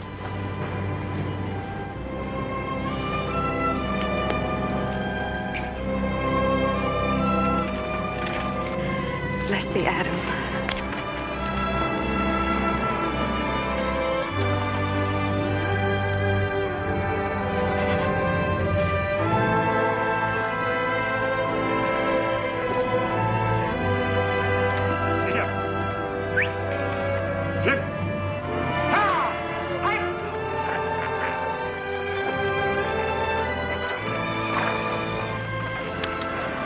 Home, Adam? Home.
Now can I have that drink? Not until you finish your story, Charlie. You have to tell us about General Fremont. Let me see, where was I? Oh, yeah. Hey, well, that was the time that me and the General come through here together. That was in the summer of '47. As a matter of fact, there wouldn't have been no Virginia City if it hadn't been for me and the General. I told you to shut up your line, didn't I? I ain't lying. You are lying. Ain't you? Ain't you? Yes, sir, yes, sir. Now, wait a minute, mister. Old Charlie here don't mean any harm. He's just an old man hanging around the saloon. We'd like to hear his stories. Well, I don't like to hear them. Now, did anybody ask you to put in your 2 bits worth?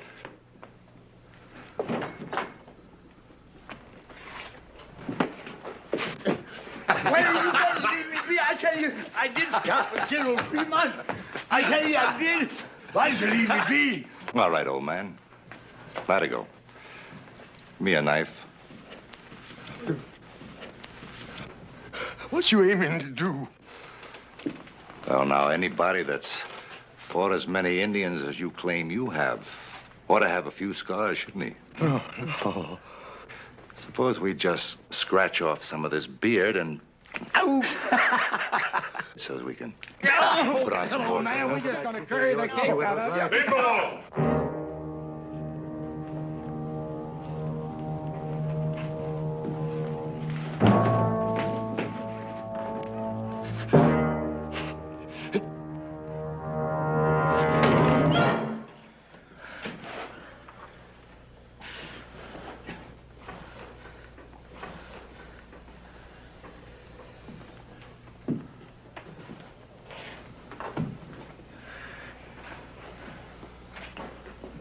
Come on, Charlie. Let's get you out of here before you get in any more trouble. Thank you, Hoss. Thank you.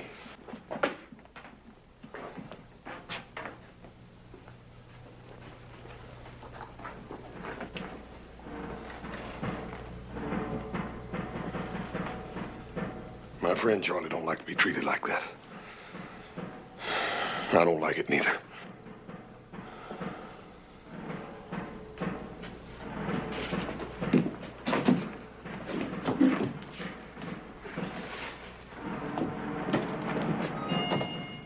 Drop something. Fremont Expedition, 1847. Presented to Charles Trent, Chief Scout, for services above and beyond the line of duty. Charlie, you wouldn't want to lose that.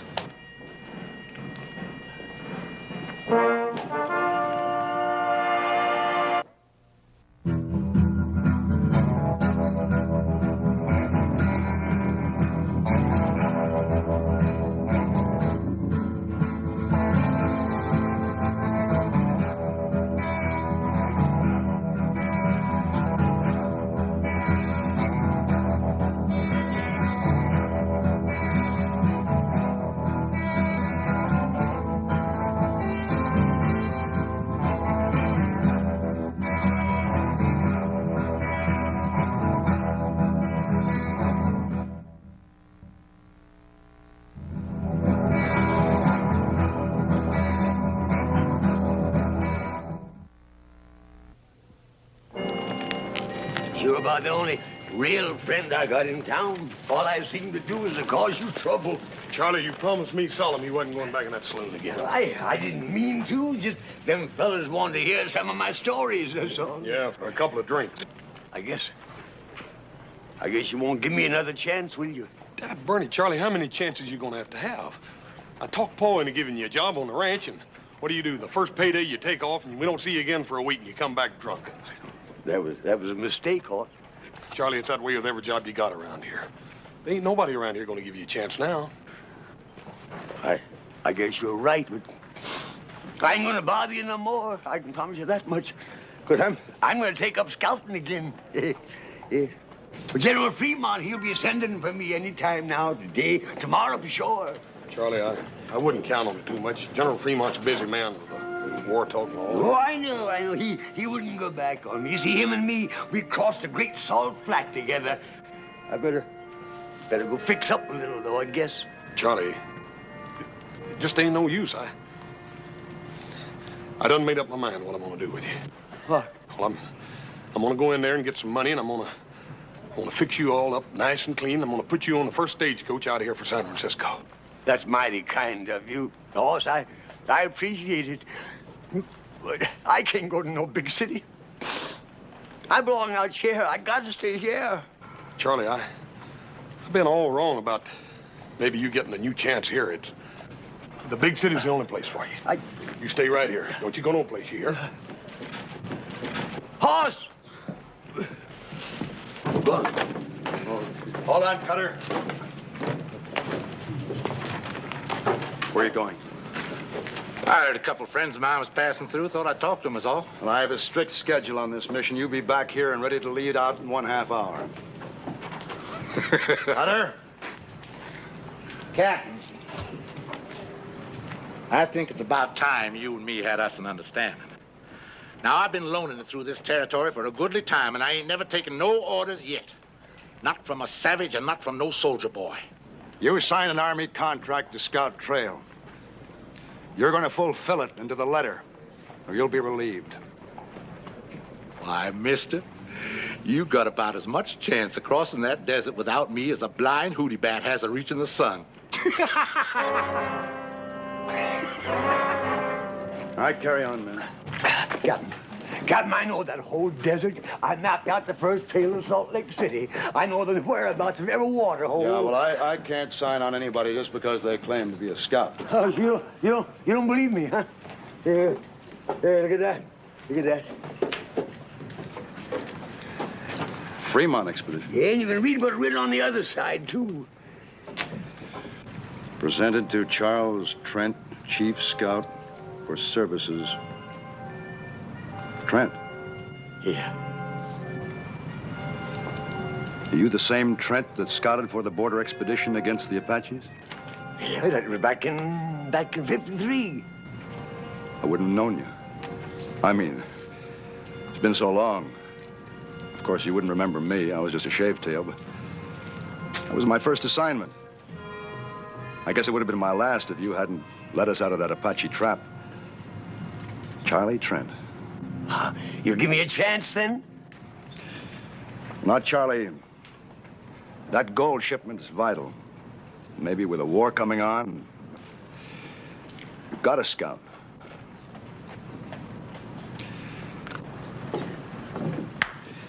Perhaps next time I make a trip, Charlie.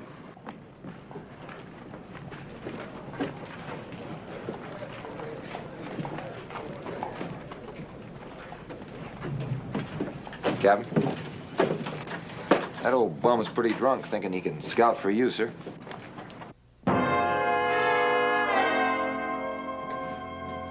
Corporal, that old bum was the finest scout in the United States Army.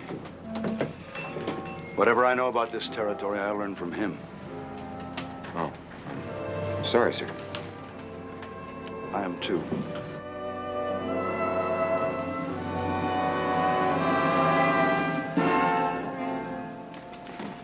Give us a bottle. Give old Buzzard Bait a drink here, too. Wake up. The man's buying you a drink.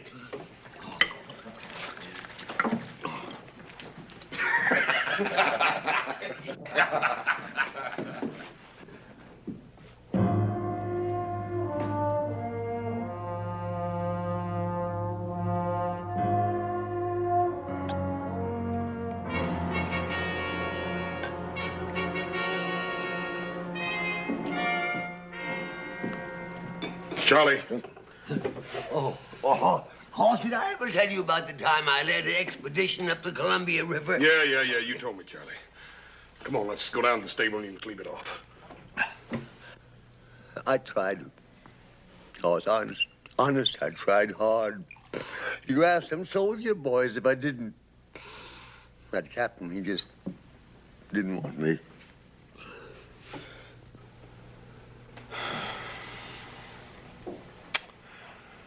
Joe, give me a cup of coffee and a sandwich.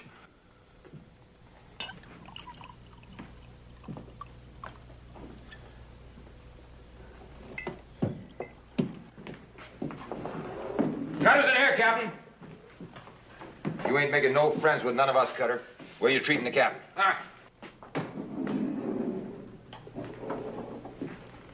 I told you to be back and ready in half an hour. Seems to me I do remember you saying something like that. Well, don't you mind now. I'll be along a little while. Barkeep, set my friend the captain here up a drink.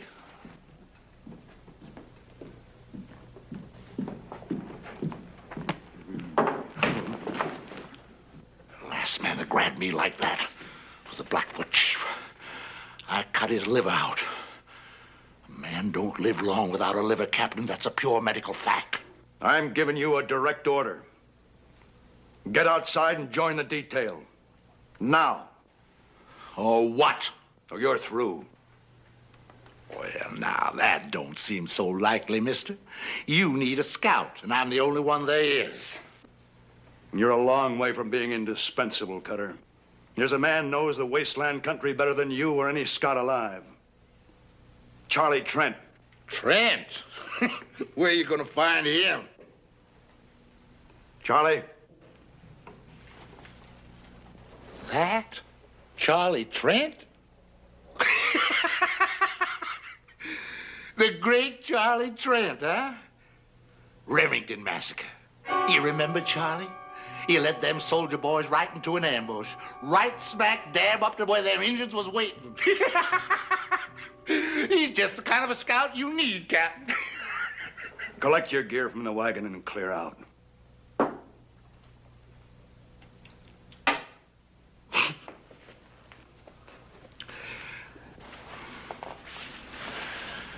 Take along plenty of water, soldier boy. Plenty of water.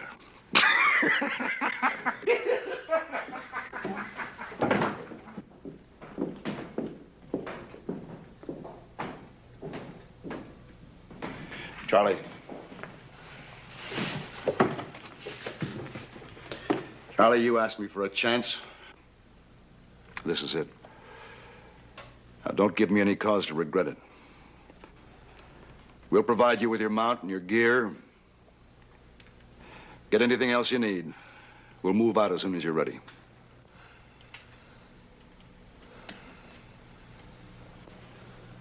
Well?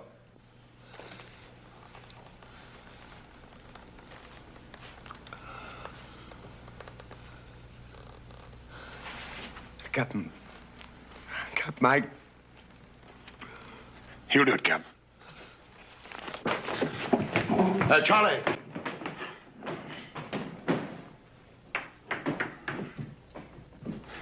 Captain, my name's Cartwright. I'm a friend of old Charlie's. I'll see to it he's ready to go in no time. We rode together. Captain, let him ride with you again. I haven't much choice. Thank you, sir. I'll get him.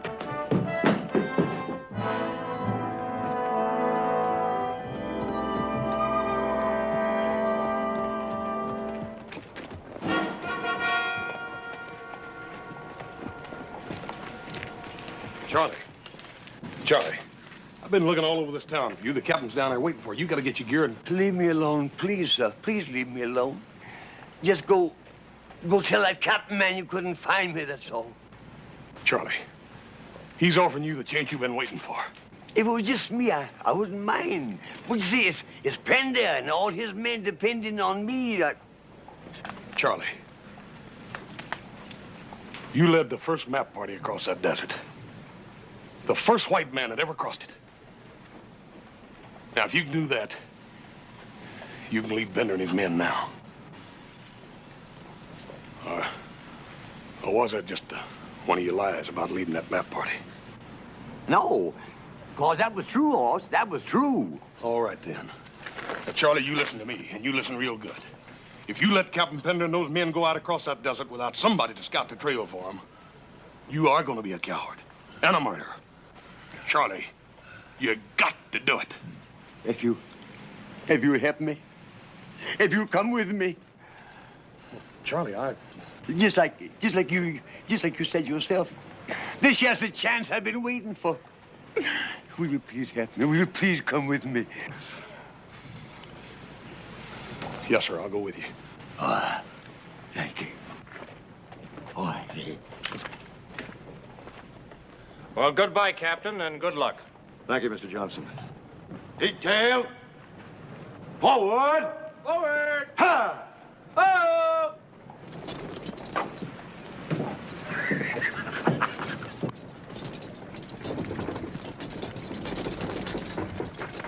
Hey, Charlie. This time don't go letting them Indians get your scalp. You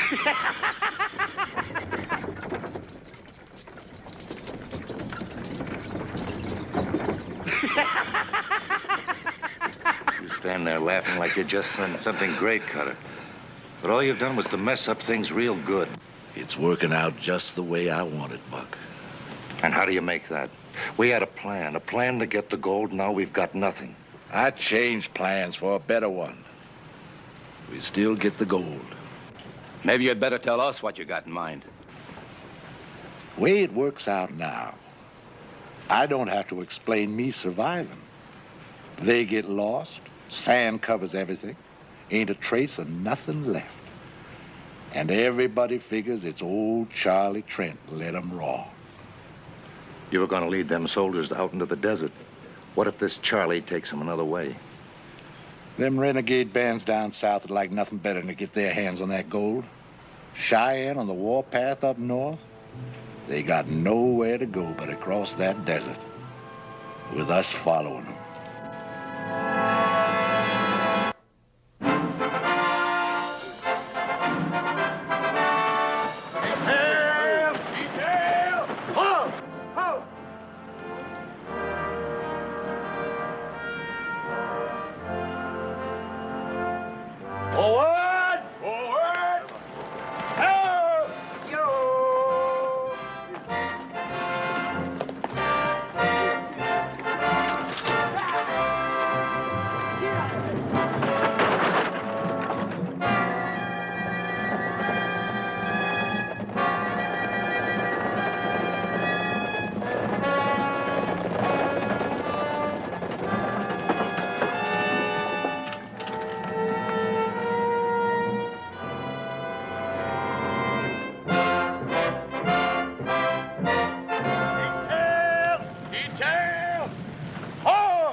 Looking for something, Charlie? Oh, no, I wasn't looking for nothing. I just looking. A bottle? What bottle? You ain't gonna find it. Horse, that was all I had. I didn't want to drink it. I just wanted to know it was here, that's all. I wasn't aiming to drink a drop of it. I promise. Cross my heart. I poured it out this morning, Charlie.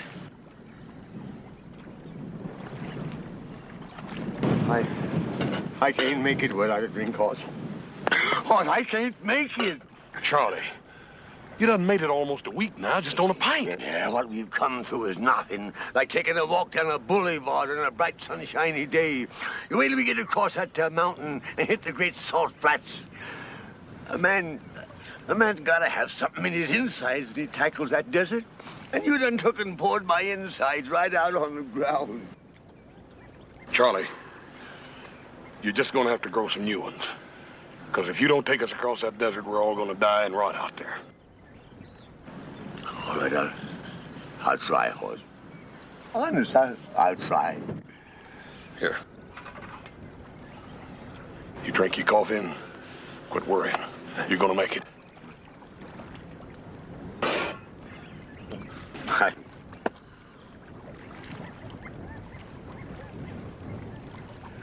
My, there they be, getting ready to bed down like nice soldier boys. Come dark, we're gonna ride. From here on out, we stay ahead of them.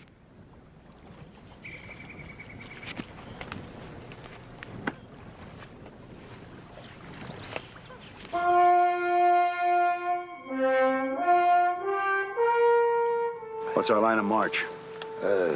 Due east, Captain. You see, once you hit that there desert, there ain't no landmarks to guide you. You have to kind of sense things, you know, kind of feel your way along. Charlie, that's what we're depending on you for. To take us to that first water hole in a 2-day march, and then after that, you'll have to lead us to the next water hole. Then on to the last one. Can you do all that, Charlie?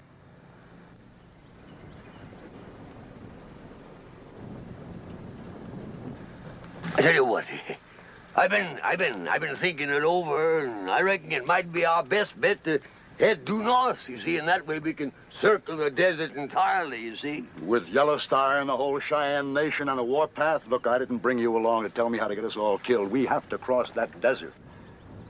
Now, you signed on as a scout to lead us over it. Now, can you do it?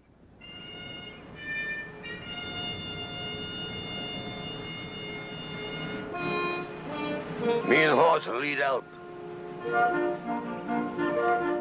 Prepare to move. Bring 'em out. Forward!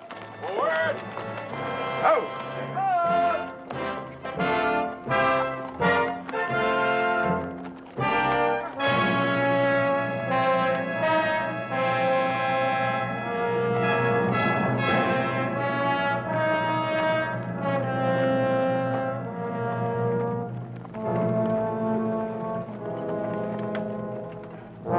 You aiming to take them on tonight? Nah. You ever see the Zunis hunt fox? Oh. Well, they just let them keep on running till their tongues are all swole up and hanging out. Then they walk up to them real peaceful like and club them to death. Yes, sir, we're gonna let those soldier boys just ride on a piece. Far enough so there ain't no way back.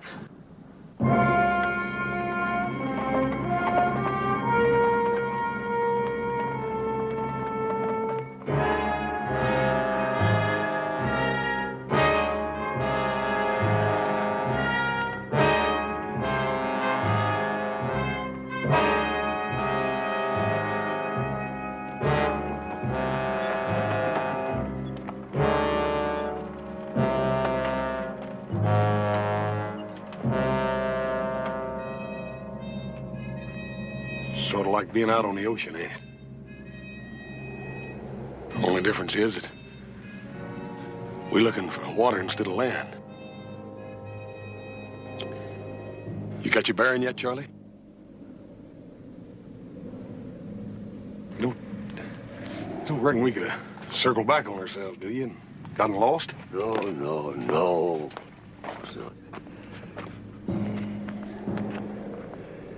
Ain't much daylight left, Charlie, and you said we'd sure find that water hole before sundown. That there water hole has got to be within an hour's march of here, I'm telling you. You go back and tell the captain. And tell him to bring them soldiers of his up here right away. You sure, Charlie? Sure. No, of course I ain't sure. But I gotta act like I was. I gotta fool them soldiers into thinking I'm sure. Because if just one man panics, it'll spread like wildfire. We'll find ourselves a bunch of buzzard bait. You said you had faith in me, didn't you? Yes, sir, I do. Well, hang on to it, son. Hang on to it. Because that's all I got to hang on to myself. I'll tell them. Now, when I find that there water, I'll fire 3 shots in the air. Yes, sir.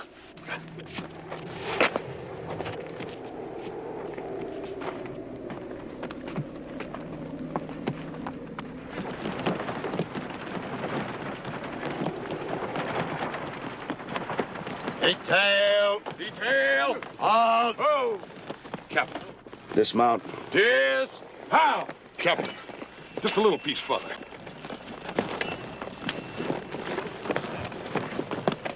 I made a mistake trusting him.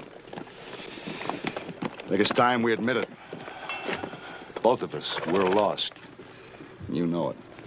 Captain, you're wrong. With the captain's permission. Me and the men would like the captain to tell us straight out how we stand. Captain. And you got a right to know. It's Charlie. He found the water.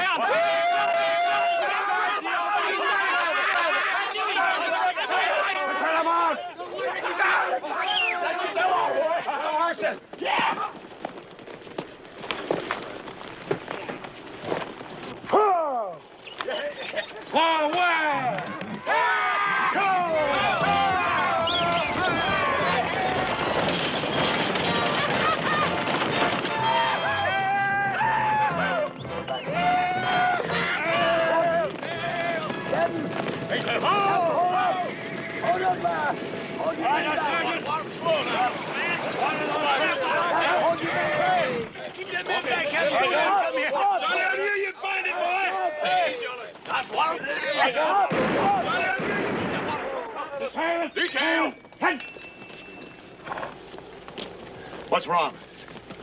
That your water's been poisoned.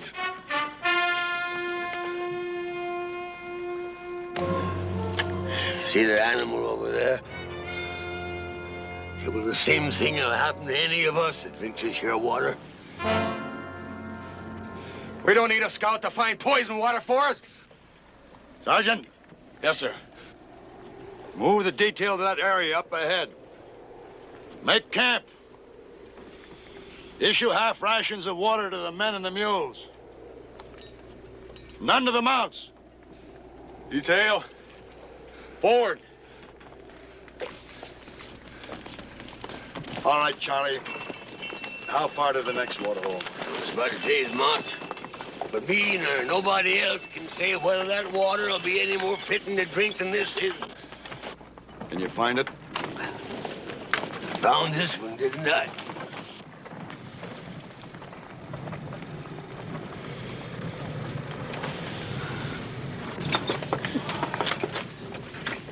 What do you think, Captain?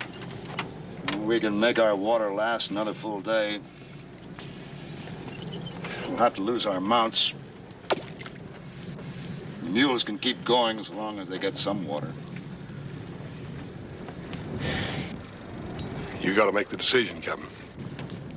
If we turn around and go back, the men and the gold will be saved, but if you go on up ahead and that water is poisoned too, it'll be too late to turn back.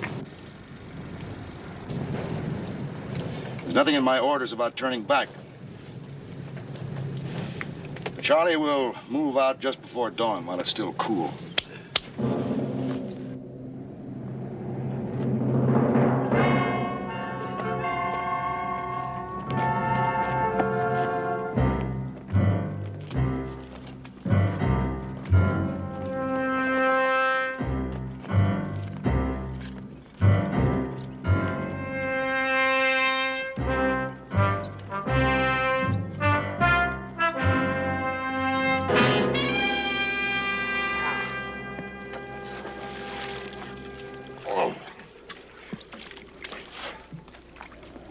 Poison this one, too? That's what I'm gonna do, Buck.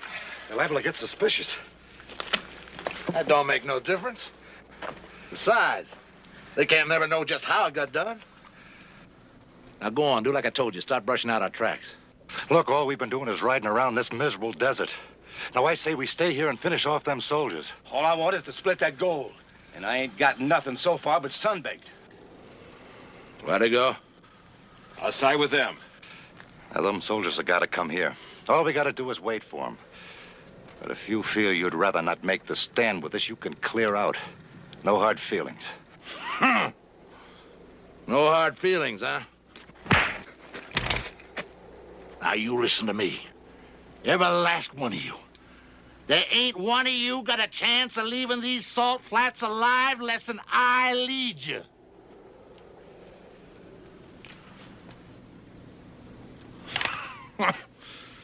Now, where would you ambush 8 men on flatlands like this? But up ahead, there's places where we can pull it off. Now, go on. Do like I told you. Start brushing out our tracks. Ha!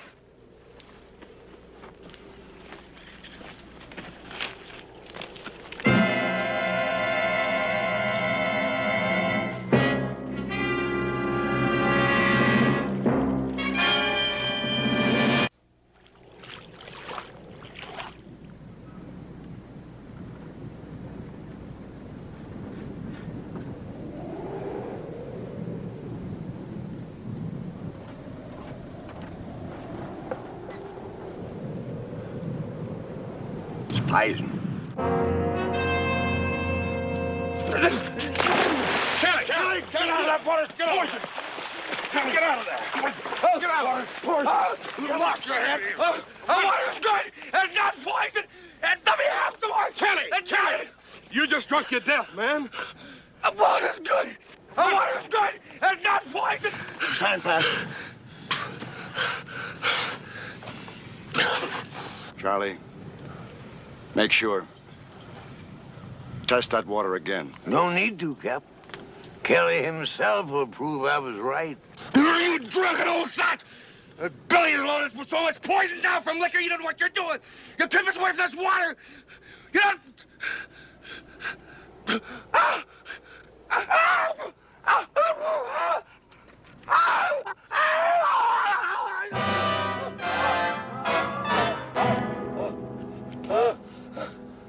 Sergeant, bring a canteen. We know who's doing that, Captain. He can't swallow none nohow.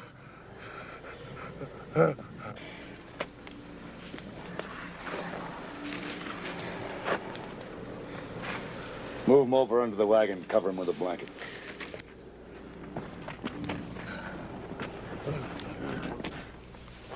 There's 4 riders and 1 spare horse. All headed away from here, riding fast for the next water hole. And poison that one, too.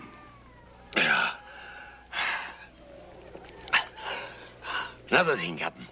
Only a scout would know his way around here like them bushwhackers are doing. A scout. That'd have to be Cutter. Go ahead while we still have some water left and try to fight our way through. Captain, there's rocks around that there water hole. Best place in the world for an ambush. They'd pick us off before we ever seen them. We're not going to stay here and die now without a fight. You got an idea better than that? Yeah. If they are still at that water hole, that water will be good until after they finish us off. That makes sense, Charlie. Go on.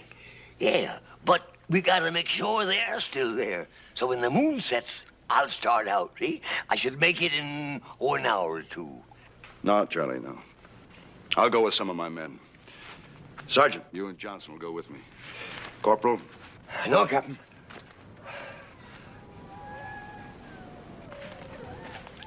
I'm a scout. I can do a better job alone. All right, Charlie. But after you get there, what then? Well, if they ain't there and the water is still good, I'll fire 3 shots. Oh. Well, Cutter may have heard that signal before. So this time I'll fire 3 shots, wait a while, then fire 2 more. And, Captain, when you hear them 5 shots, you come a-running. And if I don't hear the 5 shots? If you don't hear them, you head due north. 4 smarts, traveling by night. Now, with any luck, you ought to make the highlands and water in about 2 days. Of course, the Cheyennes might be there, too. But then maybe it's better to be scalped than to die of thirst, huh?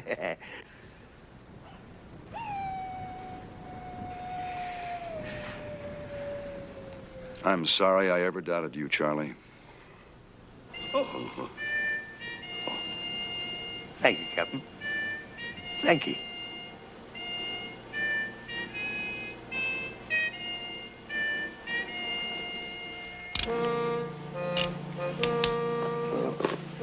My horse. Charlie, when I promised to come along in this deal, I'm in all the way.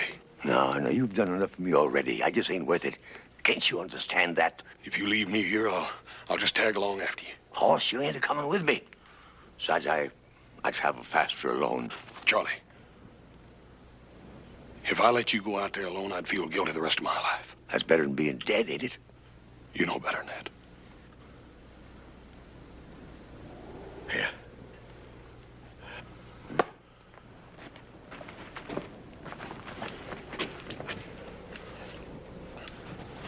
5 shots, right, Captain?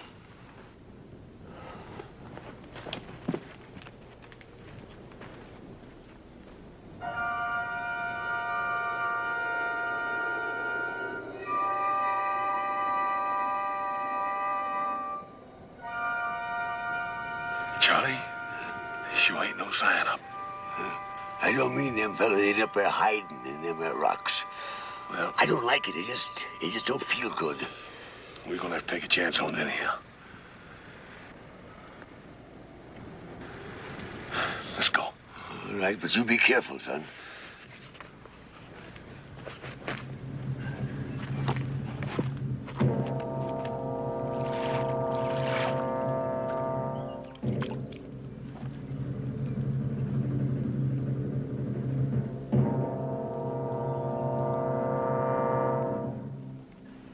That Bernie Charlie's gonna take you all day to make up your mind?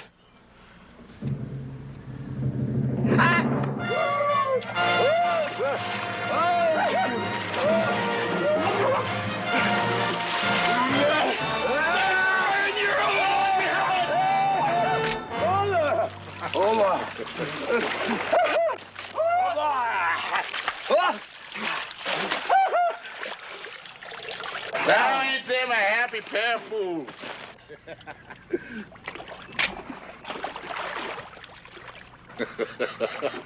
Drink your fill, boys.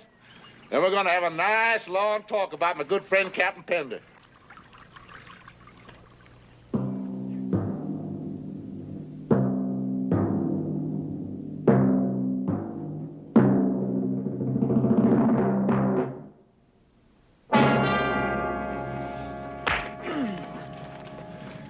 Why did them soldier boys come with you?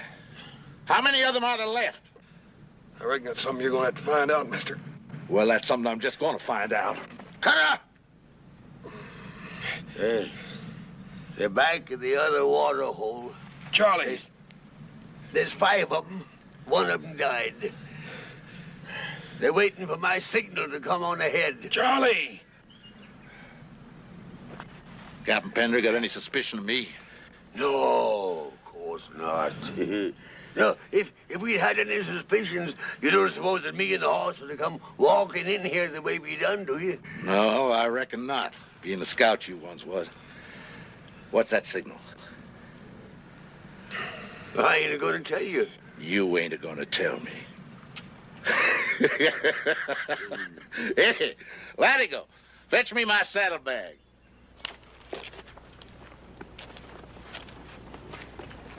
You ain't gonna tell me.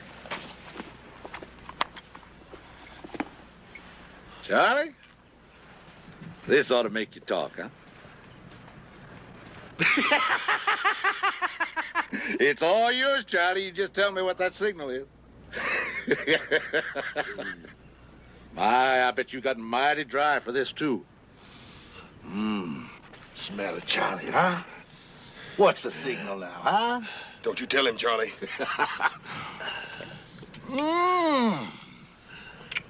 That's too good to waste on you. But... tastes good, huh? Yeah. What's the signal, Charlie? And it's all yours, every last bit of it. Signal. 3.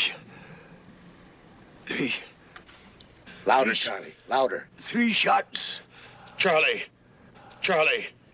3 shots. The signal is 3 shots. And when Pender hears them, they'll move out and join us here. 3 shots, just like before. But I wanted to make sure. Hey, just like before, huh? Yeah, that's right. Hey, Buck, untie him.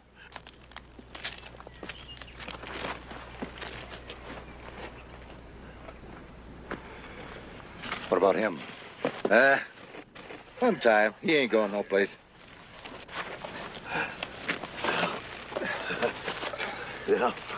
Now, I'll give it to me. Here's your reward, Charlie. Is it all right, Hoss? Yeah. I reckon you earned that one, Charlie. This ought to bring them running like a flock of dumb sheep. 3. Go on, Charlie. Just fire 2 more times. 5 shots, he said. He's trying to warn us. They ran into trouble.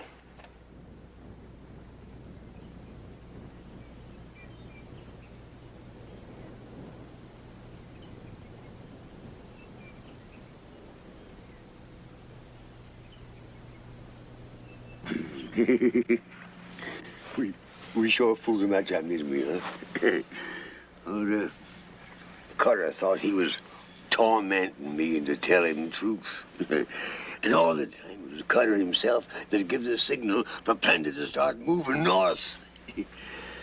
Yep. But they're going to find out in a minute.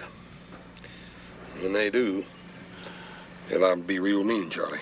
Yeah, well, you know, it's a funny thing. I got plenty of this doggone stuff. I don't seem to want it. You know, it kind of burns me insides. Hey, Carter! Carter, look!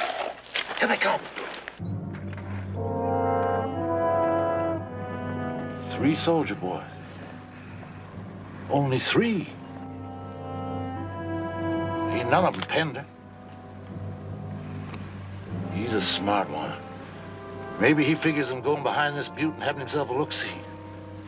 Hey, Latigo, you get up among them rocks. Keep your eyes peeled. You let me know, but don't you do no shooting, you hear? I guess the only reason I drink the doggone stuff is so that I can stop remembering. I just don't understand it. That wasn't a signal for them to come up here. You see, Hoss, years ago, I led a whole detachment of cavalry into a Kiowa trap. They was all butchered and they died cursing me. Wasn't your fault, Charlie. That ain't good enough. Look, you keep watching that wagon. Morgan, you take those 2 and you keep them out of sight. I may need the old man later to weigh these on. You 2 get over behind those rocks. And don't try to let them know we're here. I'll break this gun barrel right over your heads. Stay low. No time at all now. We're going to be divvying up that gold.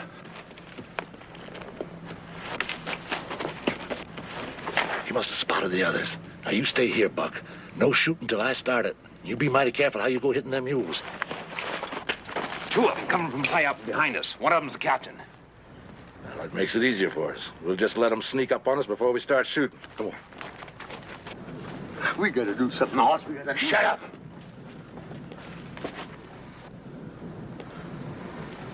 Old man, don't be so hoggy with that whiskey.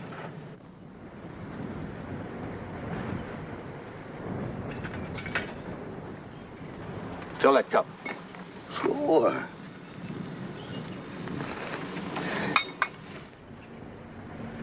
Bring it over here. Careful.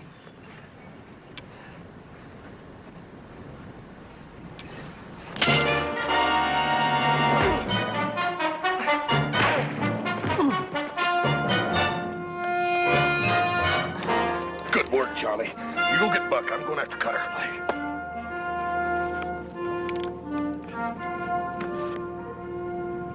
If they're down there and not giving it away.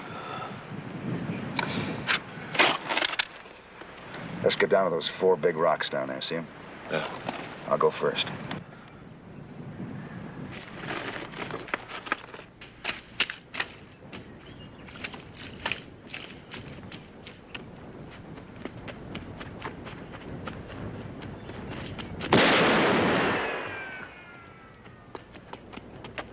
Doggone it, I had him dead to rights.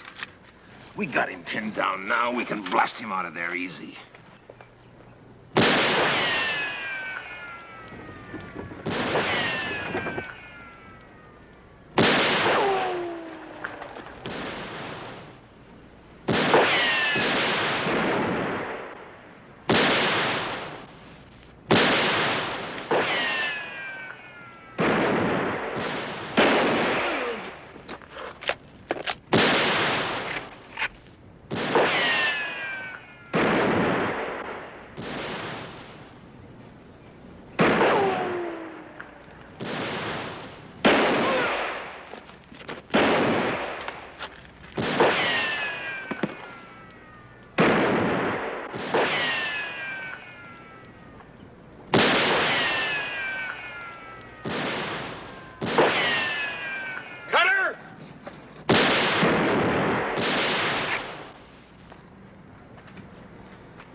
The water's good, Captain. You can drink it. That's just a crease, Charlie.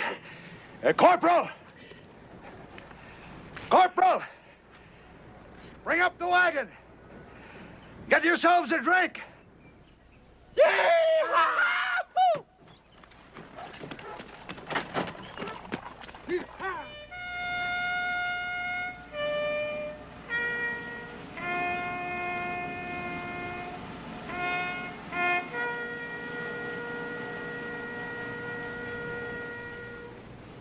Detail advance. Halt!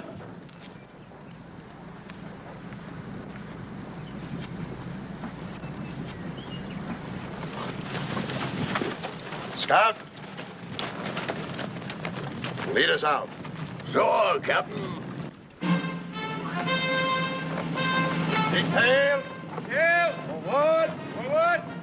Ho!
Why do you stop me? Because I do not want to pay for the stupidity of my brother. Only you think it is stupid to kill the white man. I know that if you scalp a white man, the Bannocks will be blamed. But we must kill them and drive them out. No, Larios. They are too many and too wise. We'll never drive them out. I don't like them any better than you do. But we have to learn to live with them. You talk like a woman. All right, brother. Soon to be chief of my people. You handle the white man your way. I'll handle him mine. You make me ashamed to call you brother.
I'm glad you brought him here. You remembered what I read you about Love Thy Neighbor. I had to, when I found he was still alive. I couldn't let even a white man to die in the sun. I'm glad he lives. I'm not sure I am.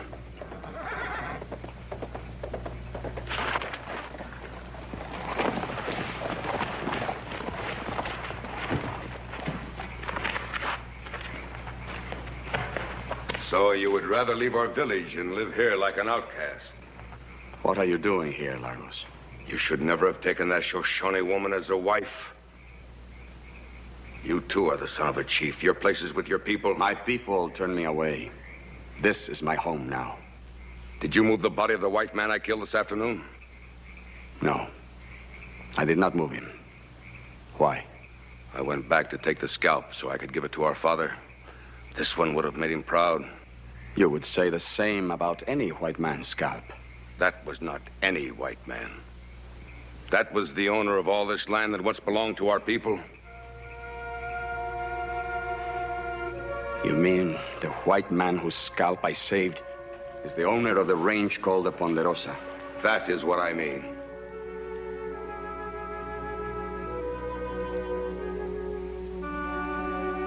I left the white man where he fell. I know this kind of woman. If the white man lived, she would have you take him. You might even have brought him here. I will look inside to make sure. This is my place. I say there is no white man inside. You will not look. I'm sorry you visit our home only on such an errand. There is no white man here. I believe you even less than I believe my brother. You better leave. Now, Lagos.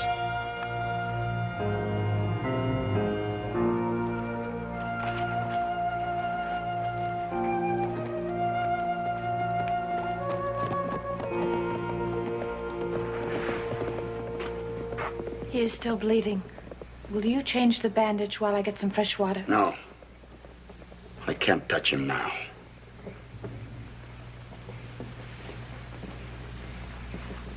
Stop that. You've done enough.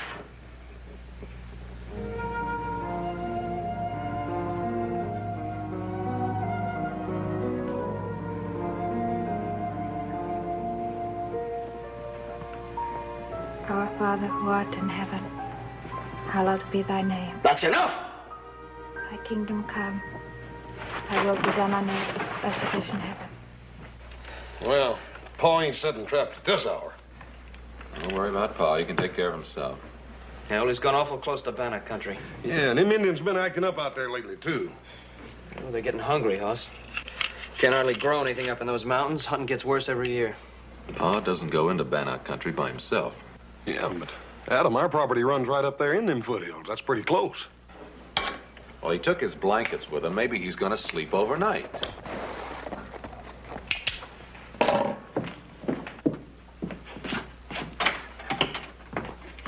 Hi, Ike. Howdy, boys. Where's your pa? You're up so late, ain't you, Ike? What do you want with Paul? I brung him a present. I got something to talk to him about that I figure won't keep much longer. Where is he?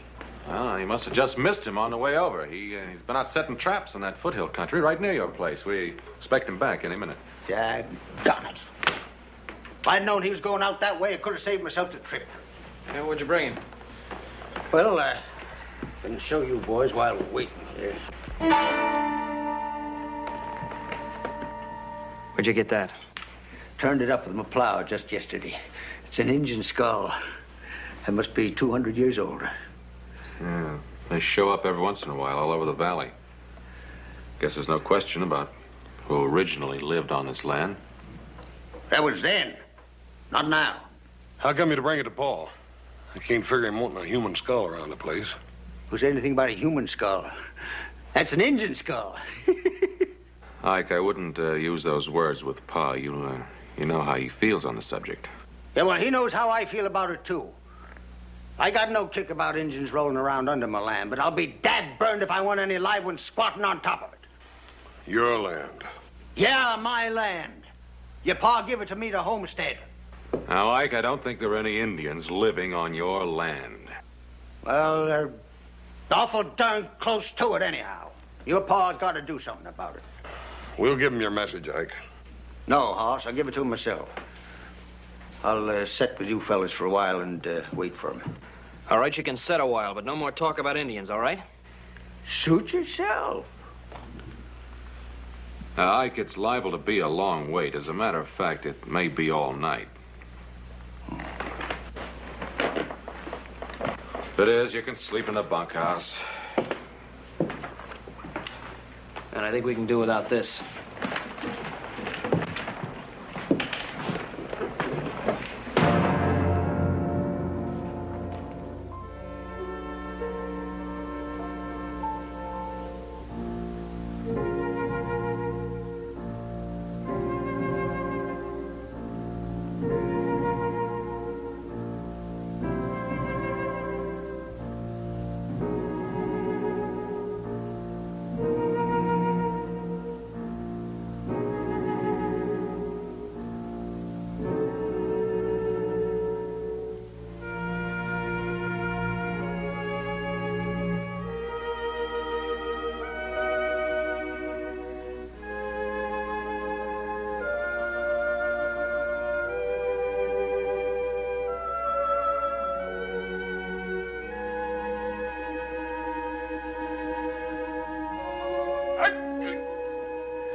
Fever is worse.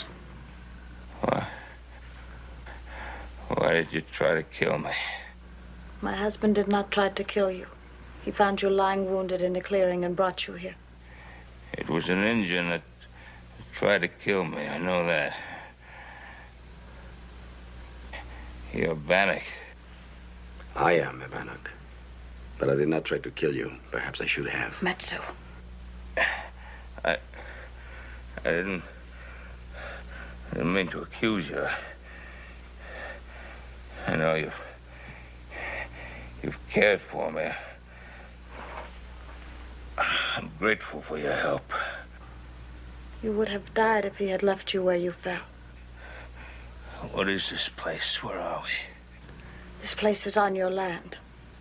No villages or settlements. Indian villages in my land. This is not a village. Atoya and I live here alone. Why are you not with your village? I am a Bannock. She's a Shoshone. When we married, neither tribe would accept us. Where did you find out about the Bible? I lived with a man of God and his wife for 3 years in a white man's town to the west. Then I met Metsu. And we will stay together no matter how many times we have to move. Who said anything about moving? We do not stay where we are not welcome. You are welcome. We would still be intruders on white man's land. You'd not be intruders if I gave you land. You would give land to a Bannock. If you came in peace.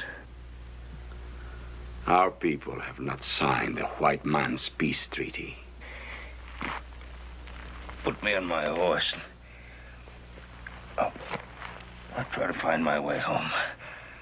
You are not well enough yet to travel. I must get to a doctor. We will get him home. It will take all of God's help. All right, Atoya. I'll hold him on his horse. You pray.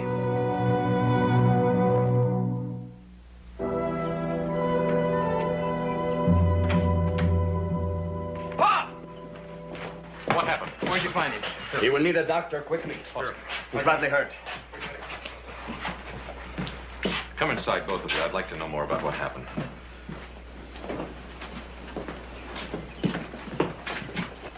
Don't let them red devils go in the house after what they done to your pa. They probably tried to kill him themselves. They brought him home, didn't they? Now, shut up. How did it happen? We found him wounded in the clearing. We tried to care for him, but the fever is very bad. He recovered enough to tell us where he lived. We brought him here. Do you mean my father was in Bannock country? No. No, he was on his own land. That's where we found him. You see, I told you them heathen devils were sneaking around on your land. It's a lucky thing they were there. Now keep your mouth shut, Ike. Thank you very much for what you did. You'll need rest and food. You ain't asking him to stay. It will be better if we leave. Your father's a strong man and very brave. We both hope he is better soon. No, please, I want you to stay. Well, I ain't staying in no house where they ask Injuns in and they make them welcome. Why don't you leave? All right. But don't you forget that I got a big bone to pick with your pa when he gets better. If he ever does.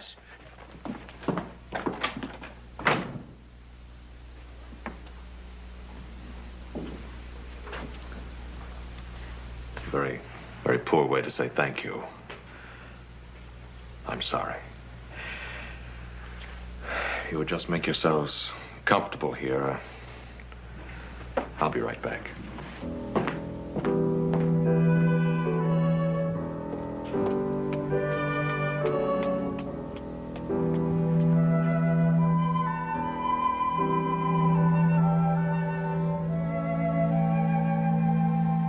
We shouldn't have come here. It was a mistake. No, Matsu. It was God's will. If we hadn't brought the white man home, he would have died. He's a good man. He's promised to let us live on his land. I never believed in any white man's promises.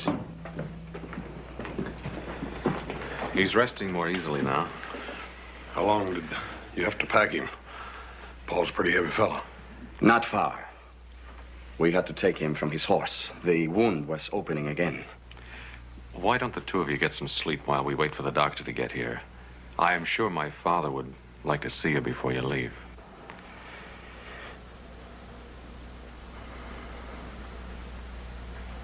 Thank you.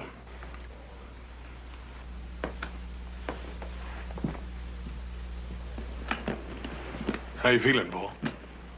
A lot better than I did. Well, that's all we can do for him for now, boys. I want you three to take turns making sure that he stays in bed. Don't you worry, Doc. I'll make sure he takes orders. He'll stay in bed, Doc. I'll see to that. Look, I'm sorry about that wild ride coming over, Doc. You can take it easy going back. Yes, indeed. I certainly will. I don't know how Mr. Cartwright got hurt, nor why you helped him. But one thing I do know for sure. If you hadn't helped him when you did, he'd be far beyond all help now. We can't spare men like Ben Cartwright. Thanks, Adam. I see you tomorrow, Ben. Now you rest here. That's an order. Thank you, Doc. See you in a little while. Boys, you mind if I have a few minutes alone with my friends? Not at all. You stay in bed, Paul. I'll be back in a minute. I don't even know your names. You have heard them before, but in your favor.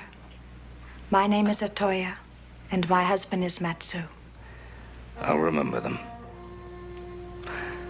And I haven't forgotten what I told you about that piece of land. We didn't ask for it. I know you didn't.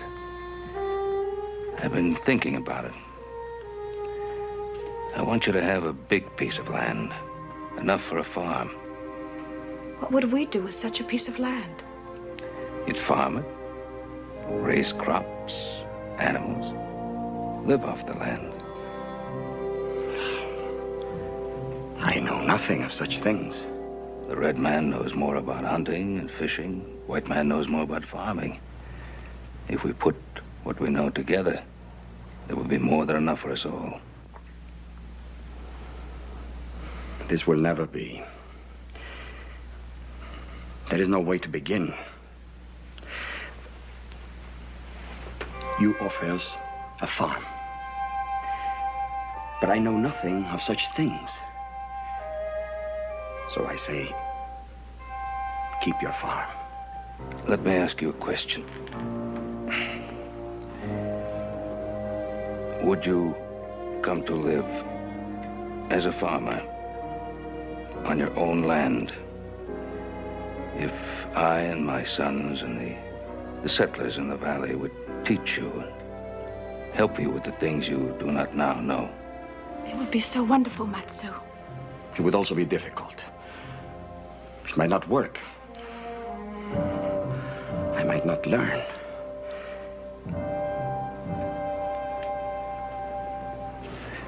I've talked too much.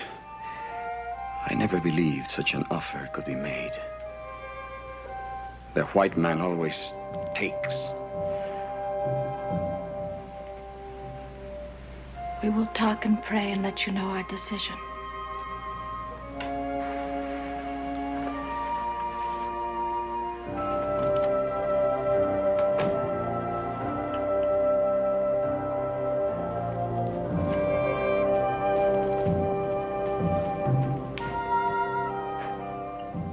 But I have lived among them in the white man's town. I know them better than you do.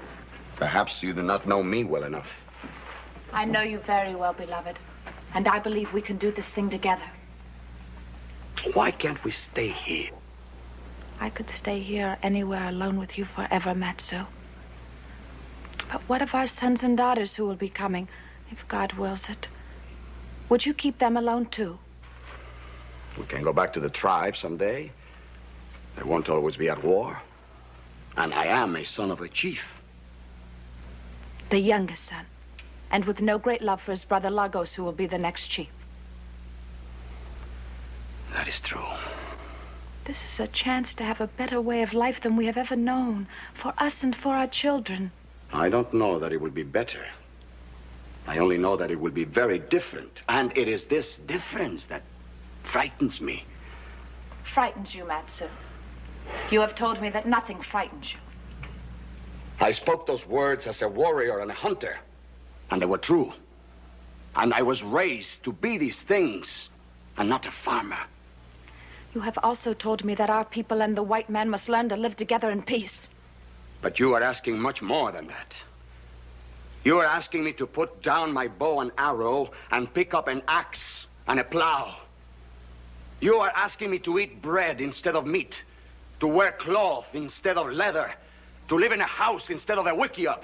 You are asking me to stop being an Indian. And I don't know if I can do it.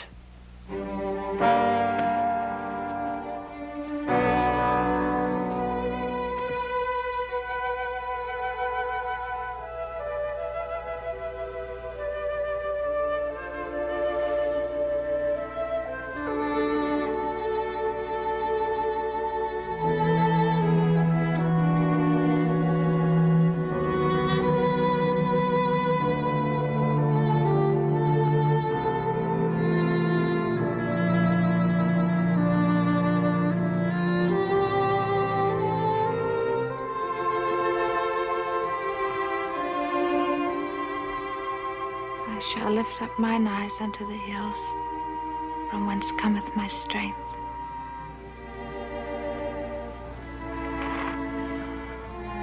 I do not know that I can do it well, or even that I will not fail completely.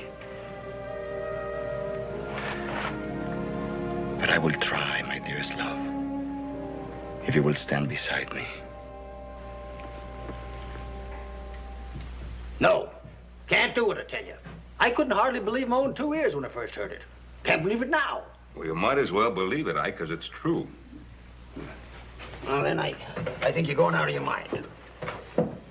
Or else that Injun banged you real good on the head before he stuck his knife into you.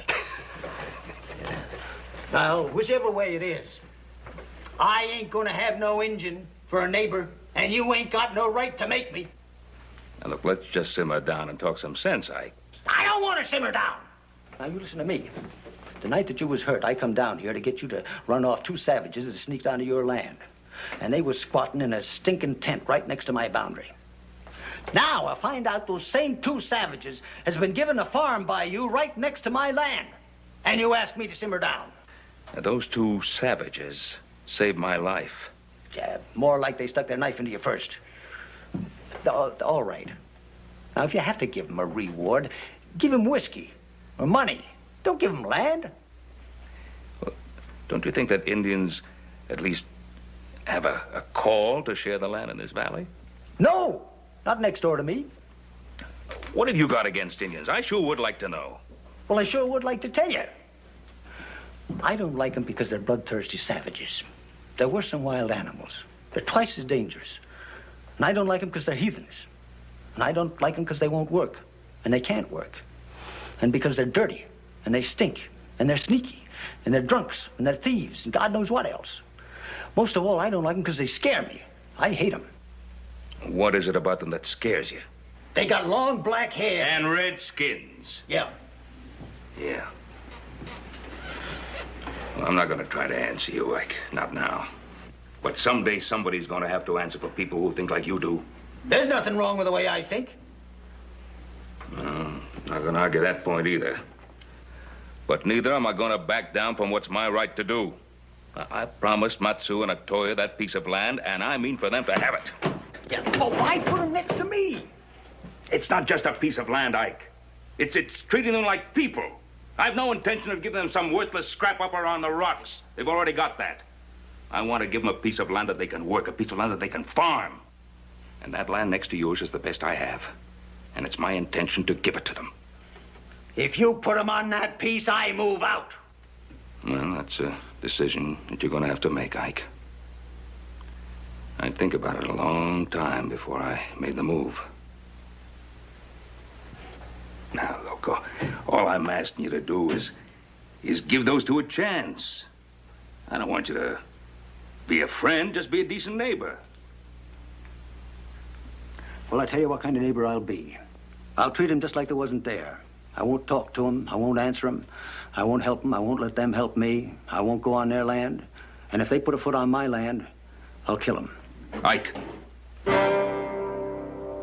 you do anything out of line, you'll answer to me.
Look at me, Atoya.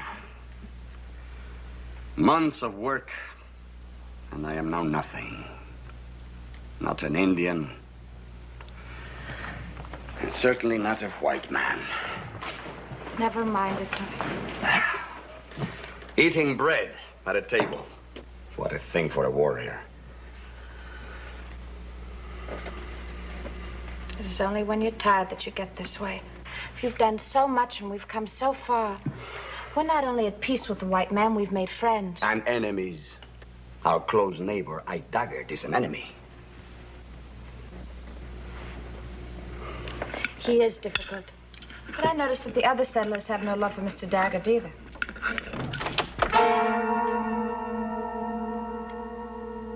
I entered this house in peace only because you were born my brother and I owe you something. The feather of the chief. Why do you wear it? Our father died 2 days ago, full of hatred for the white man and scorn for his youngest son. I am sorry. I loved him. And I've had no love for you, but I hope you will be a better chief than he was. I tell you one thing, Matsu. We no longer will sit in the mountains and starve while this valley is full of plenty. We no longer will sit in the mountains and talk about peace treaties. Tomorrow, the Bannock braves go on the warpath, and this valley will be full of death.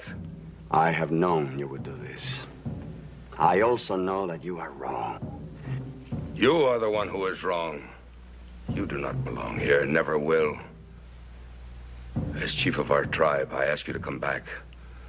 The day of the lance is upon us. You were once a great warrior, until this woman turned you soft. Come back to the tribe. You are needed.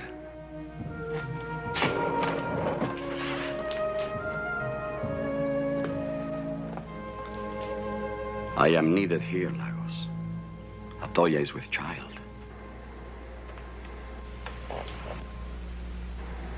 And I rejoice for the both of you. Bring her with you. The ban will be lifted. If she carries your child, she will be welcome. It is mostly for the child that I will stay. If you stay, then you will die here like the white men you're trying to imitate. I give you till tomorrow to think on it. I wait no longer.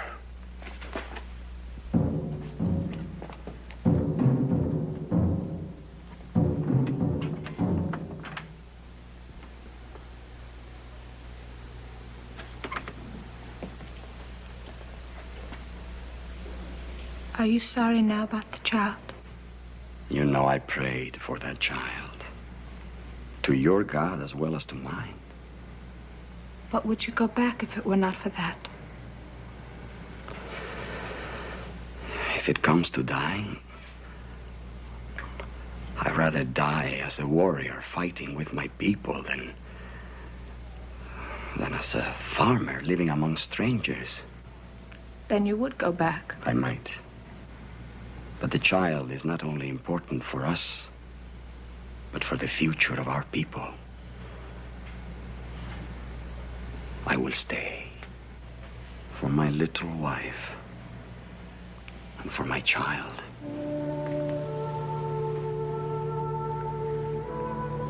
What will you do about your brother?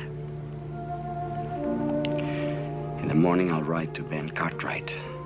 The settlers have to be warned. Even though he's your brother? I still remember the teachings of my father, Atoya. When a decision is made, it must be kept.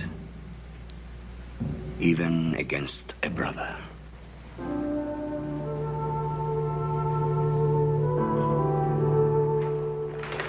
Hey, Matt! Congratulations. I just heard the wonderful news about Atoya. I only heard about it myself 3 days ago. Well, you know the way that kind of news travels. Women talk. Wonderful to see you. You don't get over this way often enough. Yeah, why don't you bring your pretty wife with you? Yeah, I'm digging her up a present. It's a cradle.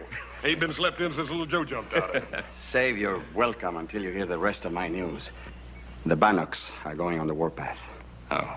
How do you know that, Matt? Because my brother is now chief of the Bannocks, and he told me. You mean they're planning a raid? No, more than a raid. It will be war.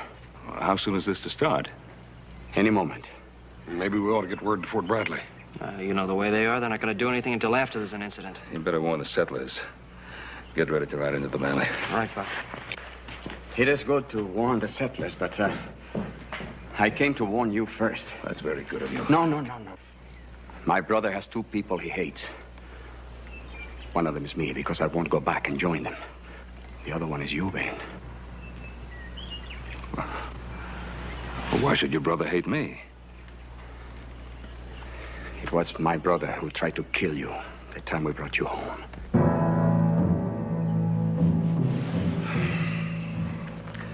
People of this valley are getting to owe you more and more, Matt. Especially me. Why don't you and Atoya stay with us here till this thing blows over? Oh, thank you. I would like to bring Atoya here for the sake of the child. I will stay on my land. Good. You do that. Adam, better get word to Ike Daggett. Right. Ike Daggett is my neighbor, Ben. I will take care of warning him. Matt, I don't want you to take that chance. Don't step foot on his land. I don't like Ike Daggett, Ben, but I am not afraid of him. You have enough country to cover. I will warn the Daggetts on my way home.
Why don't you bring that dang gun right into bed with us? You pay it more mind than you do me.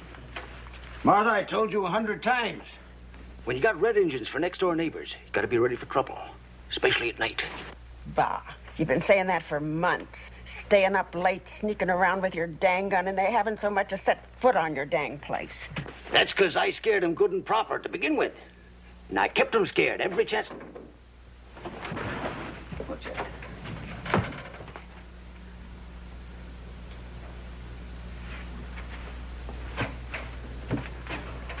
I heard something out there. Yep, you certainly got them scared, all right. I'm gonna go see what that is.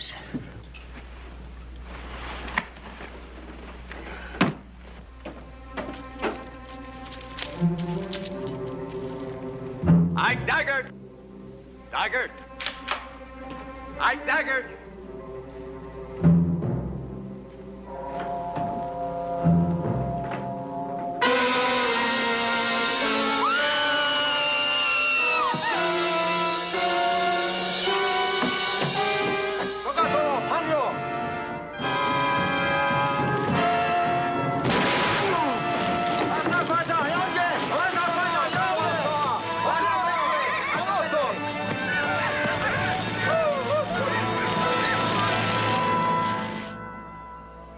The Lord maketh his face to shine upon thee, and be gracious unto thee. The Lord lift up his countenance upon thee, and give thee peace. Amen. Amen. Amen.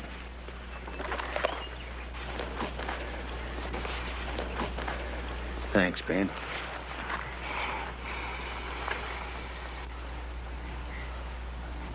Quit it!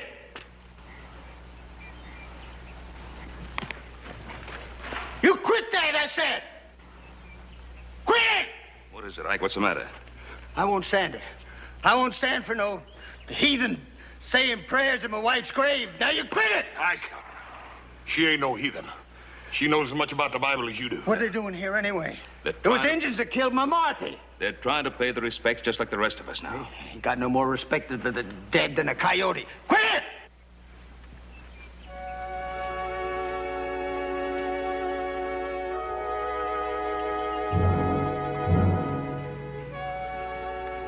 I want to tell you how deeply sorry I am that my people killed your wife. I tried to warn you. Don't you talk to me, you Indian. I understand how you feel. I am sorry. You dirty, rotten, lousy, stinking savage! Ike! Ike! Ike! Come on! Ike, stop it! Here. Ike!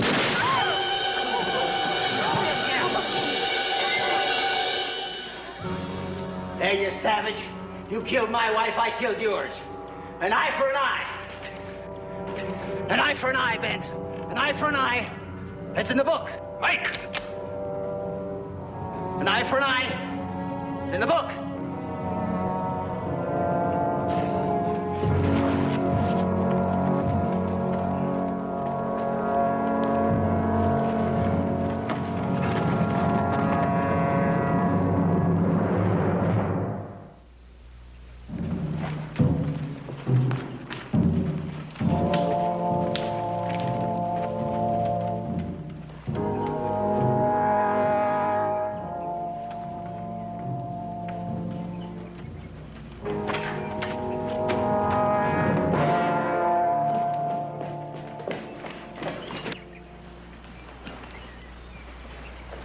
Daggett.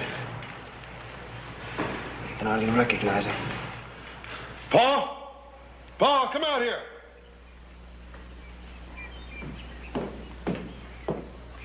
What's the matter? That's engine work, Paul. You don't reckon Matt?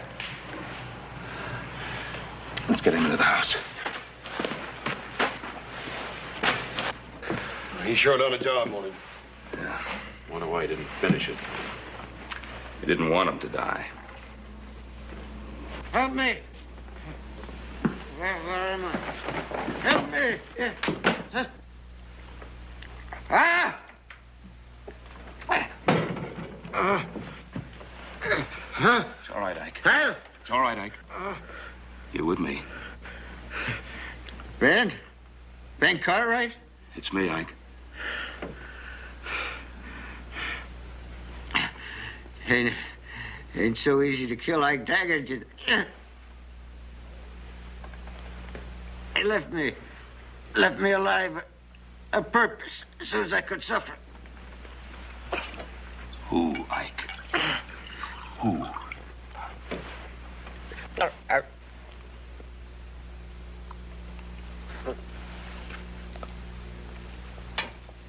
Who, Ike? Who? The Indian. Your friend. One you tried to make into a white man. Matsu.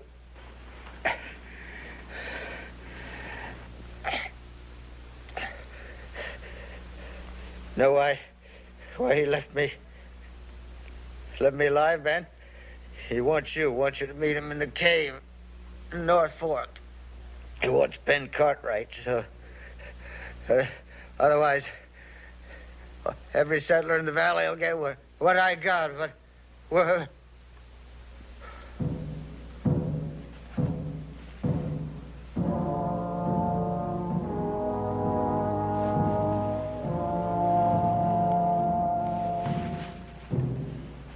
Just didn't understand what we were trying to do.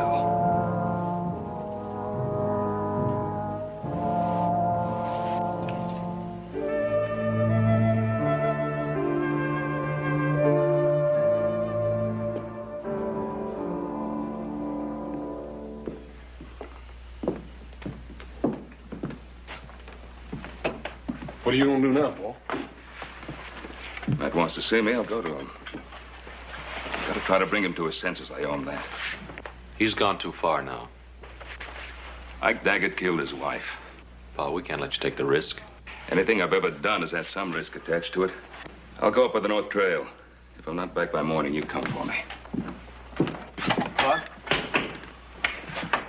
Hey, you forgot this. Well, that won't bring me back. Or Matt either.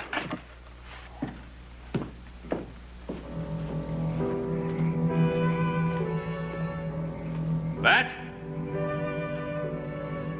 Matsu! It's Ben Cartwright.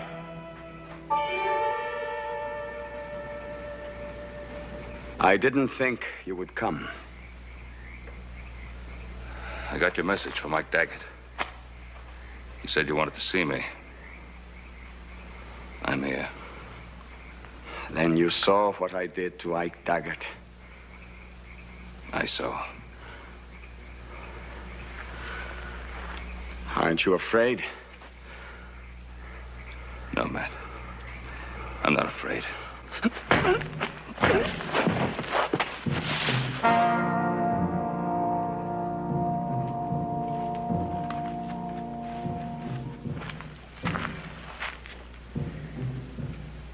You know about rawhide. It shrinks in the sun. It gets tighter and tighter. I know. Why did you come here last night? See if I could help you. All right. Go ahead. Help me. Give me back the wife that I loved and the child she carried. Tying me like this. Bring her back. No. But I think that making you suffer enough will ease some of my pain. I guess you're right. I just wanted to help you, not hurt you. Help me? You held my arms, Ben. You let that madman shoot at Toya right before my eyes. Do you think if you hadn't held my arms, Ben, he could have done that? I say you killed that Toya just as surely as if you had pulled the trigger. Does it hurt? Yes, it hurts. Good. Good. It will get worse.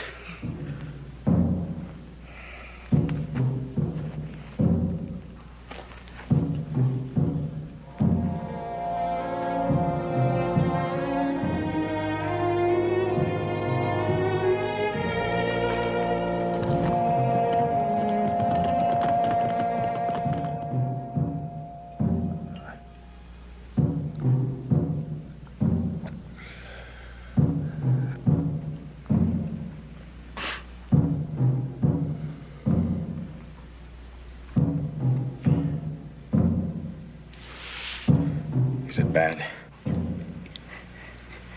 It's bad. You're a strong man, Ben. I thought you would be screaming by now.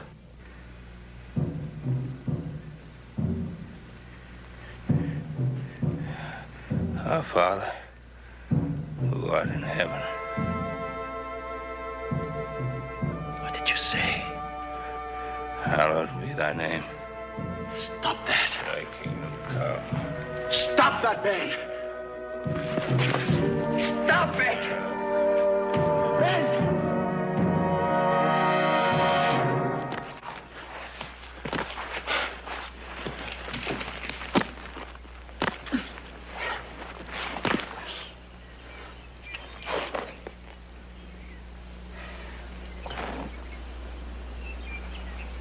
You shouldn't have done that, Ben.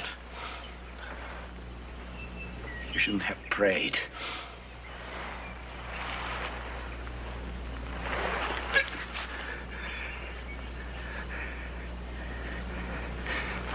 Is that what made you let me go? I meant to kill you. But I failed here, too. I failed at everything. I lost my wife. My brother Lagos is dead. I failed being a white man. I failed being an Indian. Oh, Matt.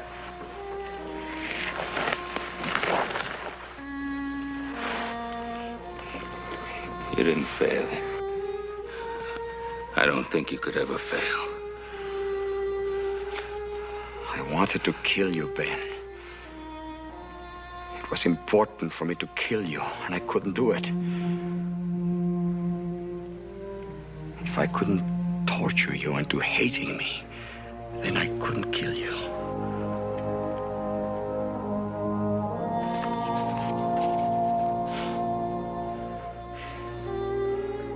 Can you forgive me for hurting you?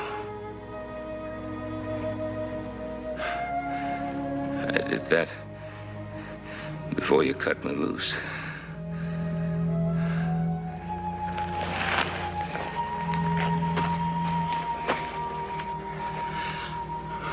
I will help you home, Ben. No. I'll be all right. Matt? You going home? Do you have people? Yes. Oh, you'll be back. Yes. We will be back.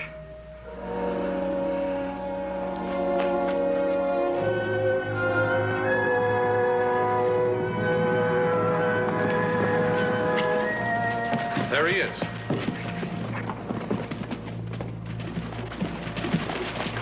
Why, you all right? Yeah. Oh, did he do this to you? Yeah. I'll get him. No. Let him alone. He's going home. Back up in the mountains? Yeah. There's a new chief of the Bannocks now.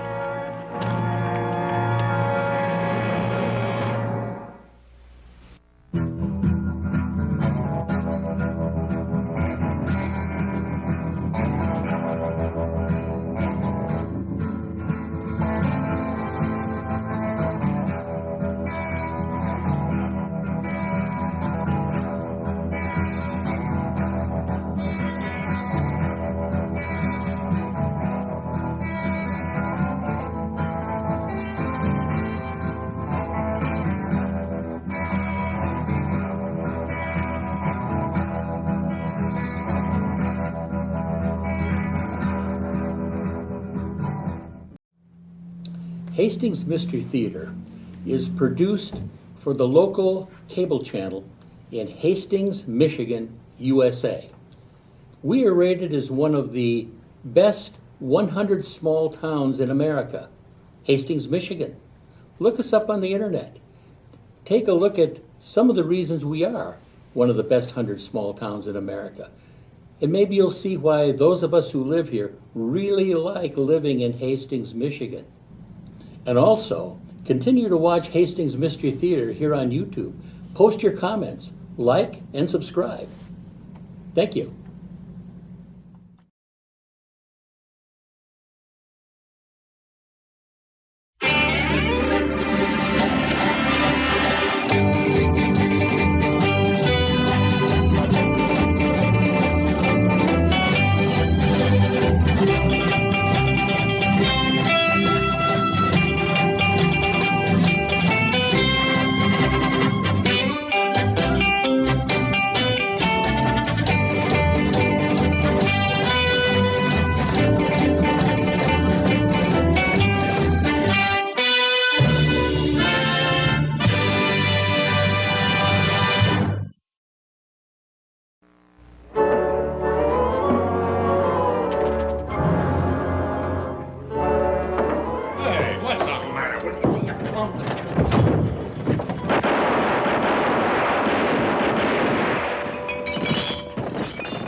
Hey, that's good shooting, little Jim.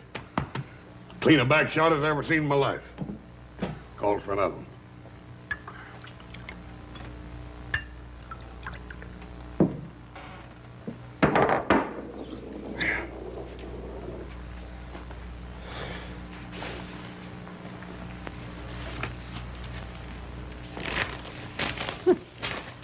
That's a shame. He had a full house. You can't win them all. Drinks on in.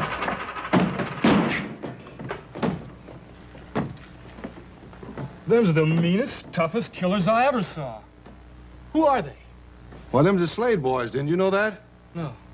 We're sure lucky they didn't plug us, too. The Slade boys. I'm sure glad they're riding on through. Do you know where they're heading? I heard them mention a place called Kiowa Flats. Slade boys. Kiowa Flats. Remind me to ride clear of that place, will you? Come on, give me a drink.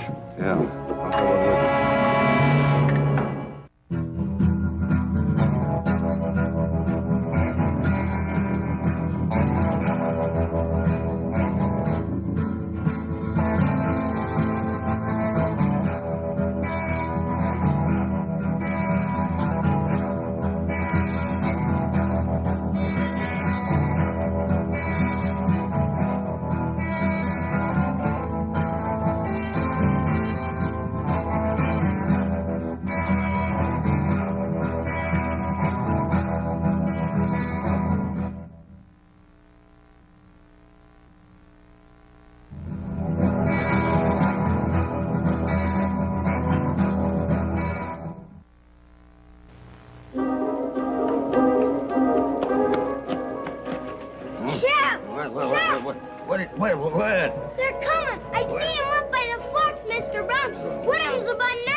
Well, who's coming? Them!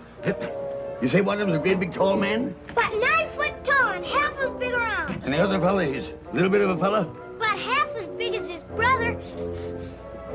And mean looking? Meaner than rattlesnakes. It's them, all right. It's them. Now, Sonny, you get in off the street. Get in the house, you hear me? Keep off the streets. Now go on and get.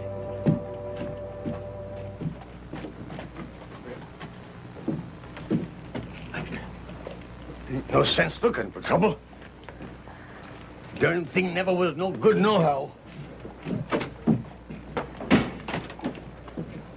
They're coming!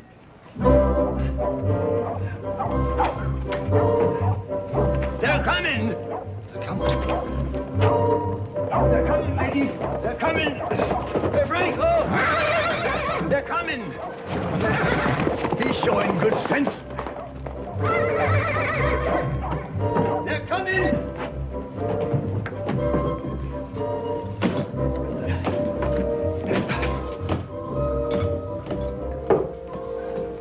They're coming.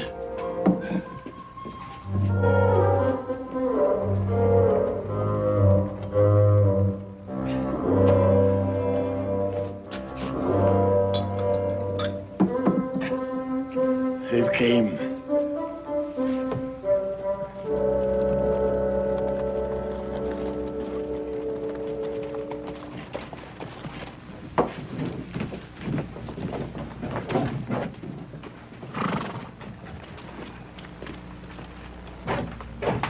Now, don't nobody start nothing. Hey, Oz, Yeah, let's wash some of the trail list out. it's a good idea, Little Joe.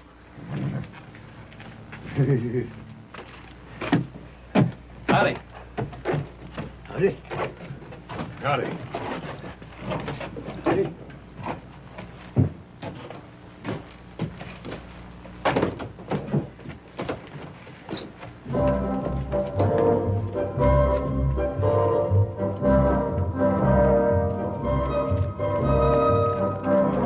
Get up, get up. Get up, Twilly. All right. Morning, Sheriff. Morning. Well, don't mind if I do. Who's buying? You're always talking about how well you knew them Slade boys. That's huh? right. Yeah, just how well do you know them? Sheriff, me and them Slade boys was practically weaned together. I am their bosom friend. Yeah. Well, your bosom friends just rode into town. Sheriff. Yeah, all right.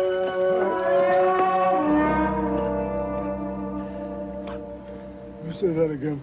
Your bosom friends just rode into town. Well, why would those two murderous villains want to come to a miserable hole like Kiowa Flats? Because Alonzo McFadden hired them to kill off all the Hatfield boys, that's why. Oh, that's right. Well, where are they now? In the bar. Oh, no, they're terrible.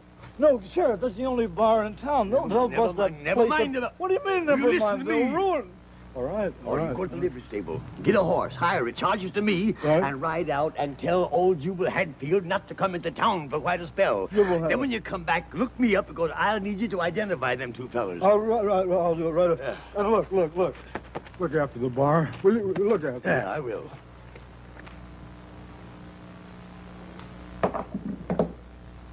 Hey, Little Joe. Is something wrong with me? Do I smell or something? Oh, you smell about the same. How about me? About the same. Say, mister, Yes, sir. is there something wrong with us or something? Oh, no, sir. No, you're just fine. Just fine. Bring us another beer. You want another beer? Yeah, this is fine here. Nice day, ain't it?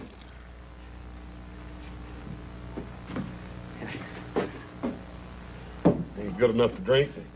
Ain't good enough for sheep death. I say it's a nice day, ain't it? Oh, yes. It's a fine day. I mean, it's a nice day. About as nice a day as we ever had. I can't remember a nicer one. It was, well, maybe back in 47 or 48. I might have had some better. I don't remember. Well, it's kind of warm. Well, it's not too warm. Maybe A little on the chilly side. Well, any kind of weather's all right with me, so long as it don't bother you none. Yeah. Oh, I guess it's a nice day. I don't know.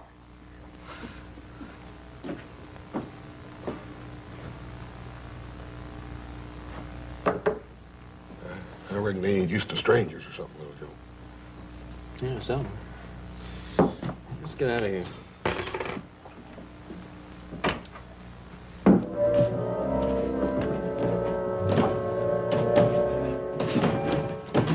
Howdy. Howdy. Howdy.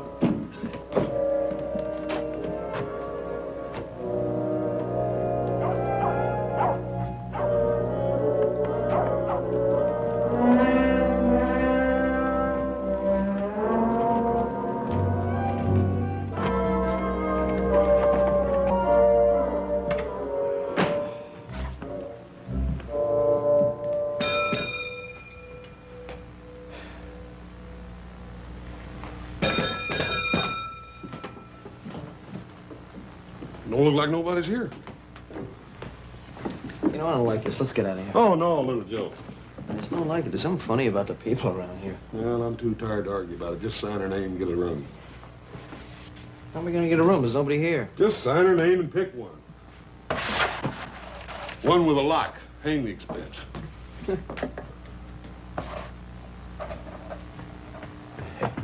Now they're going upstairs.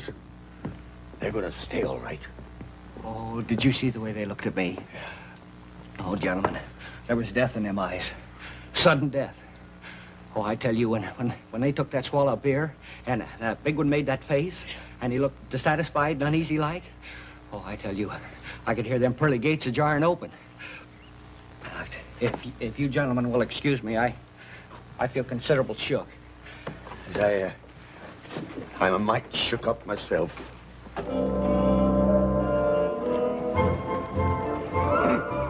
Miss Lorne Doone and ladies, if I was you, I'd get in off the streets. It's apt to be a mite dangerous. B. Bannerman Brown. Well, there's some in this town have a sense of duty, if others that oughta ain't. Now, where are they? They're, Stand aside, B. Bannerman Brown. Will you get out of the way? Come, ladies.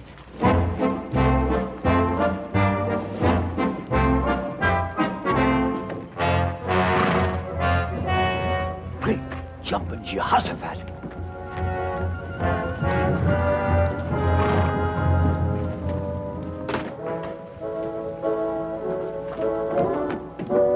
Repent, sinners. The day of retribution is at hand. Yes, Ma, I reckon it is. Us poor, frail females have come to throw ourselves on your mercy. Come to do what, ma'am? We want you should spare us our men. Amen. Well, there ain't enough of them to go around as it is. Amen. Don't you worry none, ma'am. We'll spare you men if they're worth sparing.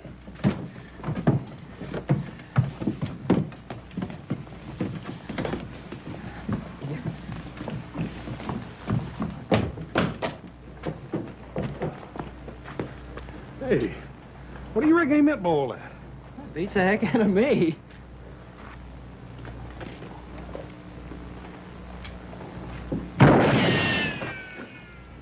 Hey, somebody's shooting at somebody.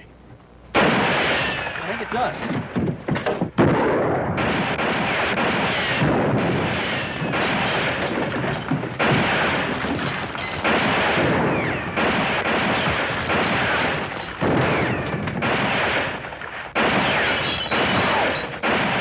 What the heck did we do? I ain't fine, no, but I'm gonna find out.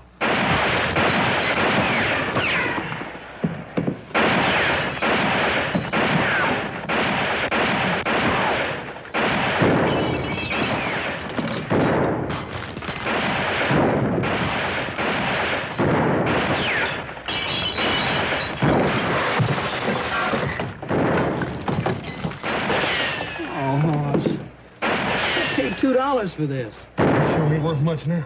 Man, wasn't that good shooting? Well, look, next time, will you use your own neckcloth, please? I just hope there's gonna be a next time. Hey, you in there! Huh? We know who you are and what you're here for. You can die now or later. If you want a chance to make your peace, throw out your guns. Hey, they got us mixed up with somebody else. I sure hope so. Well, why else would they be shooting at total innocent strangers if they didn't have us mixed up with somebody? I don't know. This is Texas, though, huh? Yeah, well, reckon we better go ahead and do what he says. Throw our guns out and then go out and see what it's all about. Come on.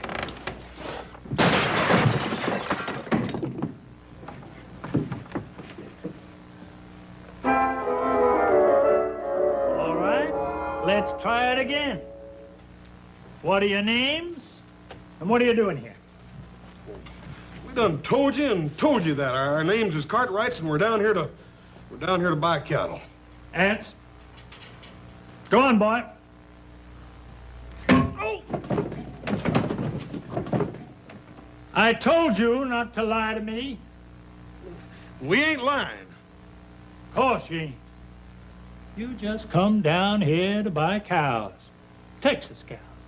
Now, who in his right mind is going to believe anybody'd come down here to buy Texas Longhorns, I ask you? I told you. We're going to take them back up to our ranch in Nevada and cross them with our own herd so we'll have a hardier breed. And you two are going to drive them cows clean across West Texas, right on up through a hunk of New Mexico, all the way to the Nevada territory, just the two of you? Yeah, that's what we said. It's a fine lie, gents. A fine lie. It's the kind of noble, inspired lying that does credit to the folks that raised you.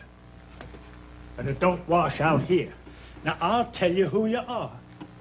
You're them two low-down, gun-slinging, murdering, hydrophobic skunks of Slade boys that was hired by old man McFadden to wipe out us Hadfields because he couldn't do it himself.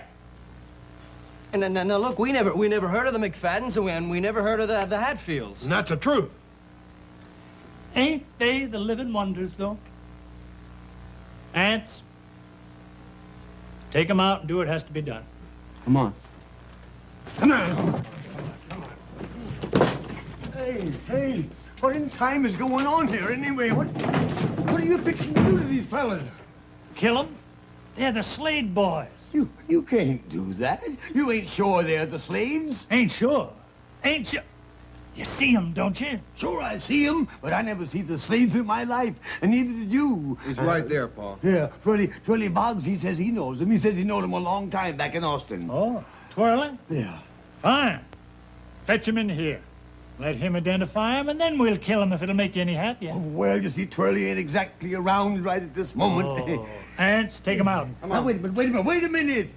Won't do no harm to wait till morning, will it? Where are we going to keep him until morning? Pa, why don't we just stick him in Brown's jail and let him take responsibility for him? You leave me in my jail out of this. Ants, take him out. Wait a minute. All right. Just get somebody to help me get him over to jail, that's all. Say, Bannerman Brown. On your way. You make sure they're there come morning. Or I might just take it into my head to vacate your office. I'm getting sick of you. Well, Joe, I got a funny feeling the law in this town is sure easily influenced. Yeah, all you need's a Navy Colt. Oh, you fellas comfortable and happy? I mean, can I get you anything? A bottle of whiskey or a couple of steaks or something? When are you going to let us out of here? Well, tomorrow morning, one way or another. What do you mean, one way or another? Well, if I can find Twirly Boggs and he says you ain't the Slade boys, I'll turn you loose. Yeah, but what's going to happen if you can't find Twirly Boggs? You get hung.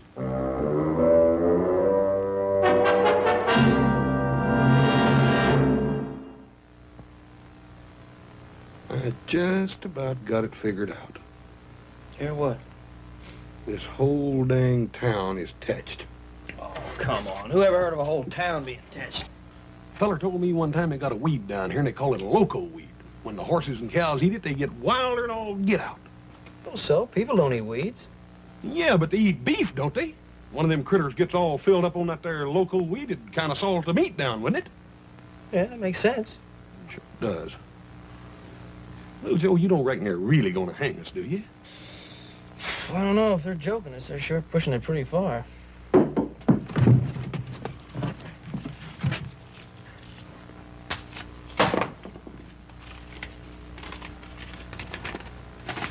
Hang on. Don't blob. Blab? Oh, don't blab. Rescue is at hand. Signed Black Alonzo, the red-handed Avenger.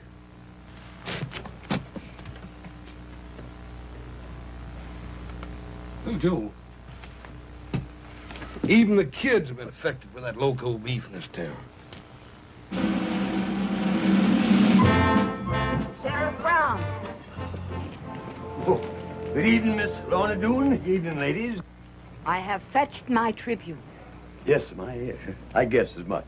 Me and the ladies of the town have come to comfort them poor sinners in their final hours. Yeah. Well, the good book says we should forgive our enemies. We are told to bring solace to the afflicted, even though they are a couple of low-down murdering skunks. Yes, here's the keys. You go in and console them low-down murdering them and poor lost sheep. Me, I got work to do. Good night, ladies.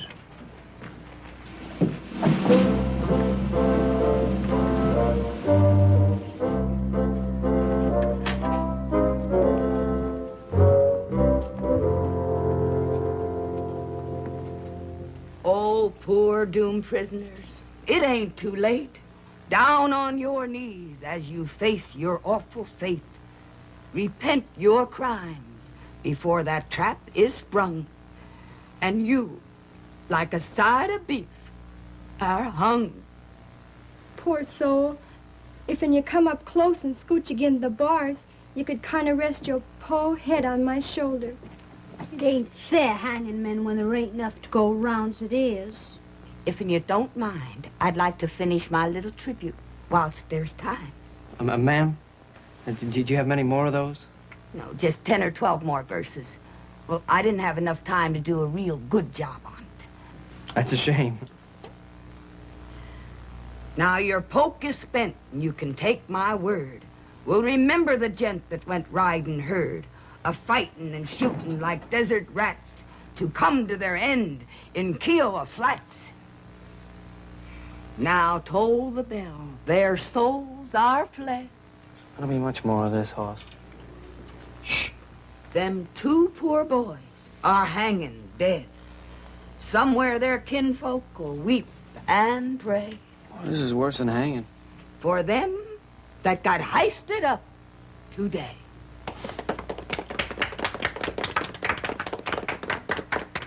Did you really like it?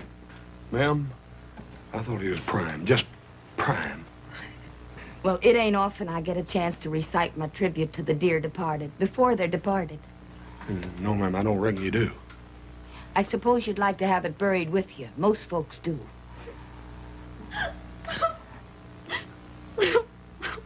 Oh, Clara Lou, stop that noise. I can't help it. There ain't enough men to go around, and here they go, wasting two at the same time. Amen. It's a woman's place to endure, Clara Lou. Well, I don't mind enduring if I got a man to put up with. Speaking of which, Lizabelle, I notice you've been hanging on to a certain hand half the livelong night. Clara Lou Kinsey. Well, I can't help it. She's just a selfish thing, that's all she is. Well, I never. I guess a certain person can hold another person's hand if they choose. Well, a certain person didn't have to choose the way another certain person grabbed onto it. I wouldn't act like such a hussy if I was you, Clara Lou Kinsey. Well, at least I ain't a flipperty gibbet like some Lizabelle Jones. Take loose from them pesky females, boys, and get a move on. We're busting you out. Who are you? Alonzo McFadden, you dang fool, the one that hired you. Well, come on. Oh, Alonzo McFadden! Bring him back here! Bring him back!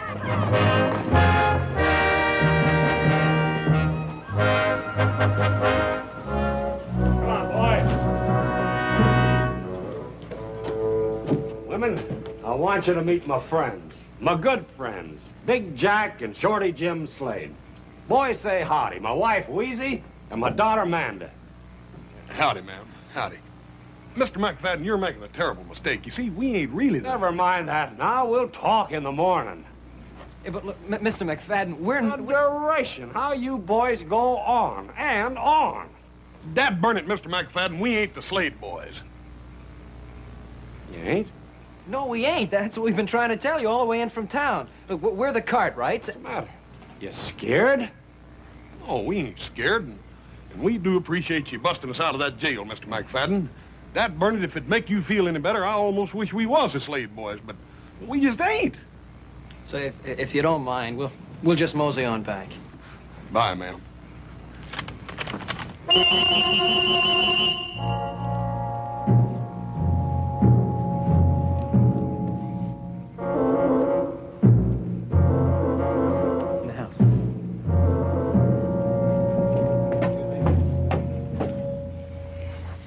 First one side don't believe us, and then the other. Yep. We got ourselves in the middle of something, and I don't like it. That's for sure. What do you think we ought to do about it? Well, I'll tell you, little Joe. I done been hauled up, hauled down, threatened with a hanging, and thrown in jail, and busted out of jail, and poetized at, and shot at, and reared halfway across the state of Texas in the dark. I'm gonna get some sleep. I don't know what you're gonna do. Hey.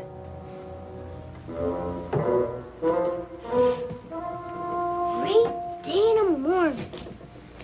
Who are you? Turn him around, little Joe.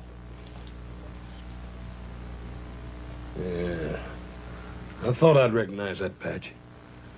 You wouldn't be Black Alonzo, the red-handed Avenger, would you? I was gonna bust you out. Only Pa and the boys got there first. Yeah, well, just how was you figuring on busting us out? Figured to dig a tunnel. That's a good way to bust out of dungeons. Yeah, you're pretty well posted on things, ain't you, fella? You just bet I am. I'll bet you even know what we're doing here, don't you? Shucks, half the country knows Pa hired you to kill Ann's Hadfield. And, just why are we supposed to kill Ann's Hatfield? He's the fastest gun around here, ain't he? None of us McFaddens can hold a candle to him. We gotta get rid of him before we can kill the rest of the Hadfields. Well, how come you gotta kill all them Hadfield? Don't you fellas know anything? It's a feud. He's kind of dumb, ain't he? Why, you little... You just touch me and I'll holler for...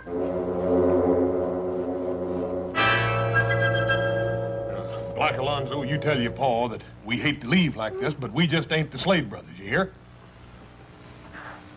You thank him for busting us out of jail, all right? Let's go.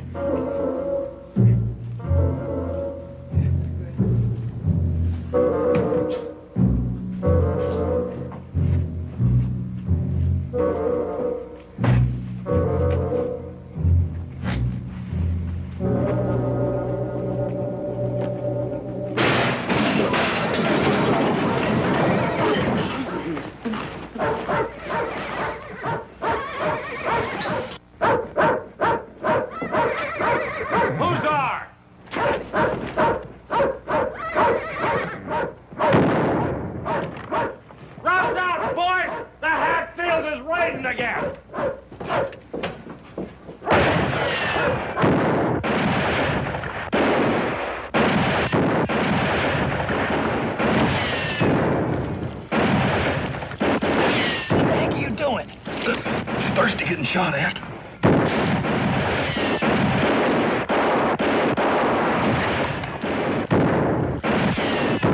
Hold your fire. They ain't shooting back. Come on. Let's go collect the bodies.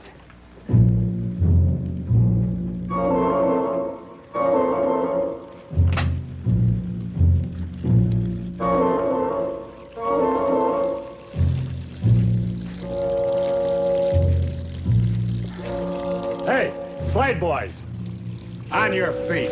Oh, we're not this... Never mind.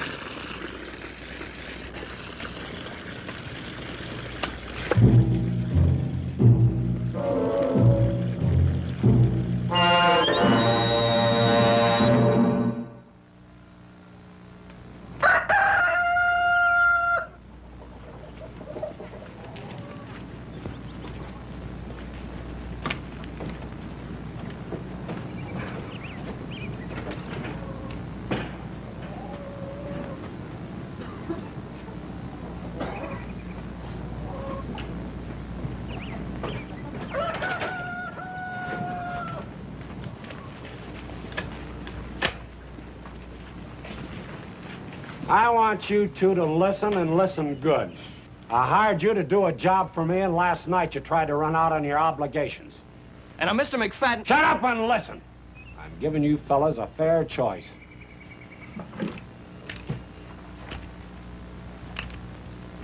Now, you can take them guns and do the job you're supposed to.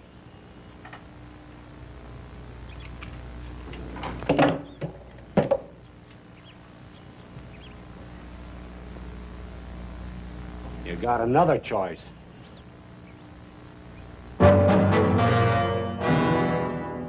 Name your poison, boys. Dad burn it, Mr. McFadden. Don't you folks ever think any other use for a rope around here? First the Hatfields want to hang us for being the Slade brothers. Now you want to do it because we ain't. I'm getting awful tired of hearing that same old tired lie. All right, boys, heist them up. Now, hold on just a minute. Dad burn it, Mr. McFadden. I'm getting sort of tired of being called a liar, too. We ain't the Slade boys. All you got to do is ride into town and look up a feller named Twirly Boggs. Sheriff Brown told us that he knew the Slade boys, and he can tell you right quick we ain't them. That's right. All right, boys. If it'll make you feel better disposed to do the work you was hired for, we'll all saddle up and ride into town. We'll look up Twirly Boggs. Take their gun, boys.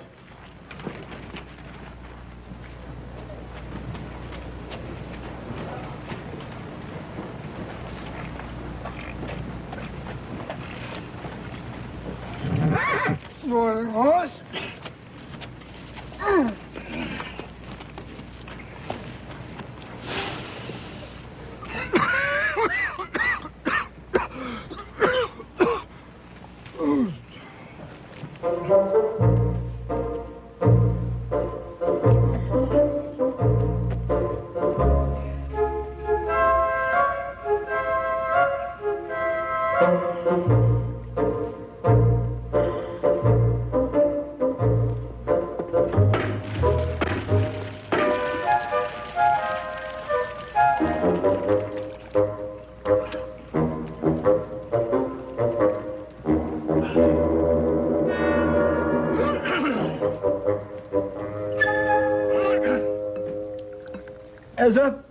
I know there wasn't a jail that could hold them Slades. You see, I know them boys. I know them real good. I went to school with the Aunt Emmeline, see? I tell you, those boys would gouge your eyes out if they thought you looked at them in the wrong way. They would shoot you if they wanted a little target practice. Why, them boys... Who's buying, gents? Them boys, they had a man for breakfast every day of their life from the day that they put on long pants. Yes, sir. They had 2 on Sundays. Never touched me, though. No, sir. They like me. You see, they like me real good. But Oh, come on now. Somebody stole my drink. Let's have a drink here. I tell you, them 2 Slade boys is 2 curly wolves. They are the big wind off in the prairie.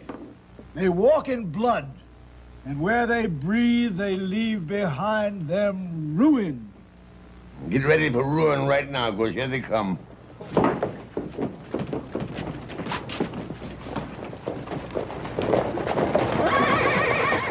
Oh, hallelujah. They look mad. I'm getting out of here. No, wait a minute, wait a minute, wait a minute. Wait a minute, help me save the whiskey. Wait a minute, wait a minute, wait a minute. You know.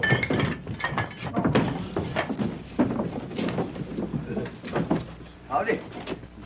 Brown, where's Twirly Boggs?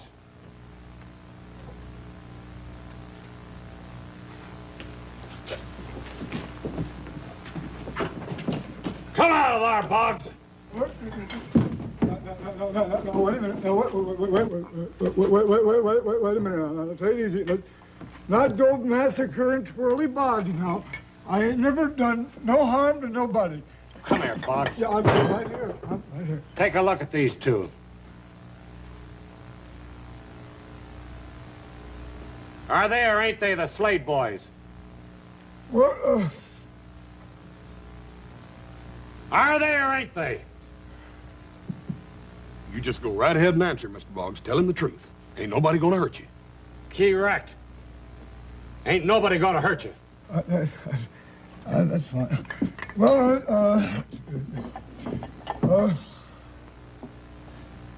you know, that Slate boy's all right. I seen a lot of them down in Austin. Hi, boys. What's the matter, boys? Don't you know me? I'm Twirly Boggs. Remember? I used to go to school with your old Aunt Emmeline. That doesn't. Take these and do the job you're supposed to, or you won't be around to taste air come tomorrow morning. Thanks a lot, Mr. Boggs.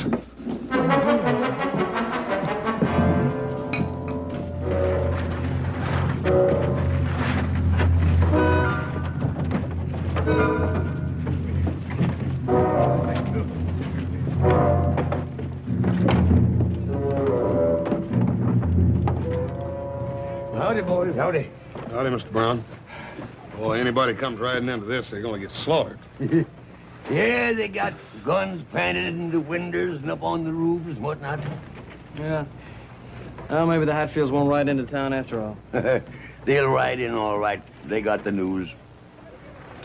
Seems a terrible shame, don't it? All these folks killing each other. How'd a feud like this ever get started, Sheriff? Over a hog. Over a hog? Yep, just a plain common, ornery razorback hog. I'll tell you boys all about it, but first I got to get a little potation to loosen up the vocal cords. I'll tell you the whole sad tale. Come on. Gully.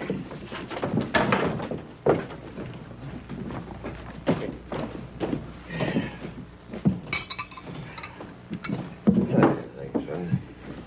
You gentlemen care for some more sheep dip?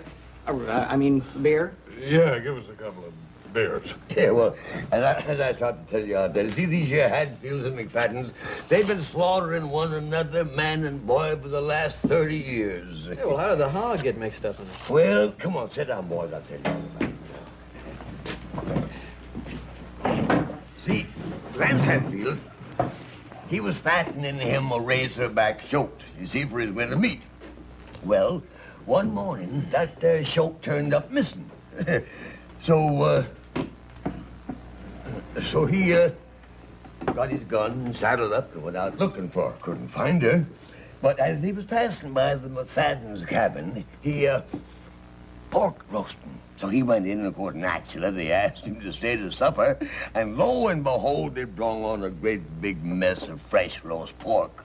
He knowed the Hadfield didn't have no pig, so he accused them of stealing his. And then the shooting started, and it's been going on ever since, for 30 years. All that killing over one dad-burned old fattening hog. Now, look here, Mr. Brown, you were sheriff then. Now, how come you didn't stop it? Oh, shucks, I tried 2 or 3 times. It didn't do no good. See, nobody pays much attention to me. I don't know. Maybe it's because I'm getting old, or maybe it's because I'm getting a little cowardly. I don't know. You boys don't look so darned old, and you sure don't look like cowards. Well, Sheriff, you're not suggesting that we do something about the feud. I mean, after all, we're supposed to be the Slade brothers. Ah, shucks. I knowed you want gunmen the minute I laid eyes on you. I can tell a killer a mile off. Besides, that Twirly Boggs is the biggest liar in the whole great state of Texas. And that son's just covering a heap of territory. Yeah, well, if you knew, why didn't you say something? First the McFaddens were going to hang us and the Hatfields are going to shoot us? Well, I kind of thought maybe I was holding a hand I could draw to. But, never mind. By the way, I snuck your horses out of the livery stable and tied them back in the alley, and your guns is in my office. Sheriff, we sure do appreciate this. Come on, little Joe, let's get out of here. Thanks an awful lot, Sheriff. All right, boys. Hey, Buck. Hey, Buck. Come here, boy. Where you going to that rifle? I'm gonna kill me some Hadfields.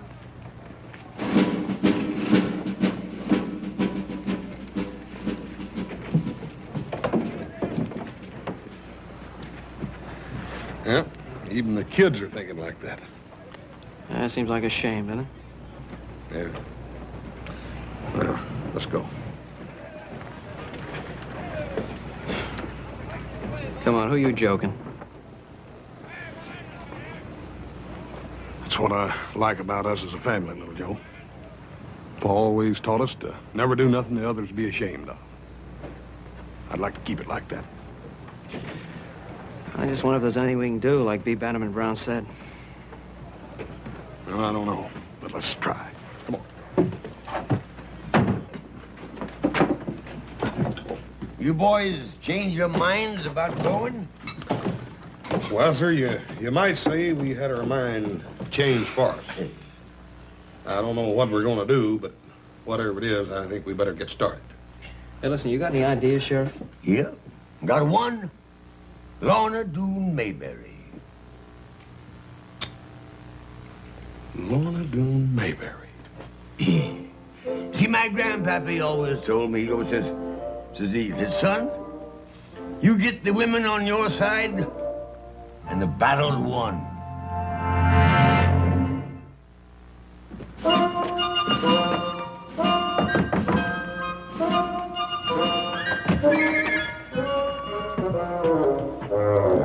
Excuse me, ma'am.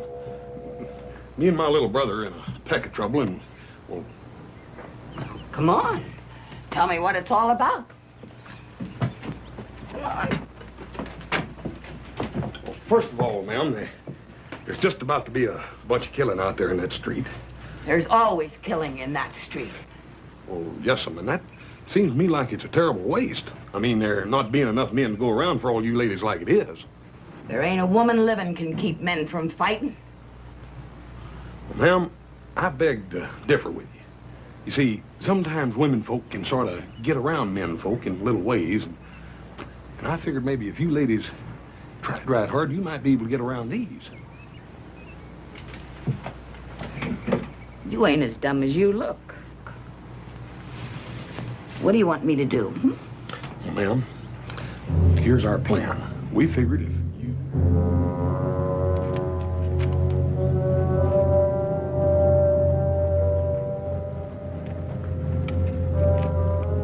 All right, hold your fire, man. Hold it, get that wagon. Hold your fire. Hold it.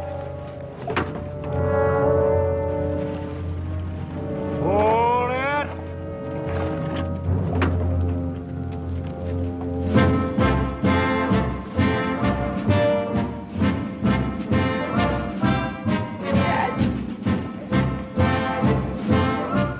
Lorne Doone Mayberry! Dag nabbit, you get them women off of this street!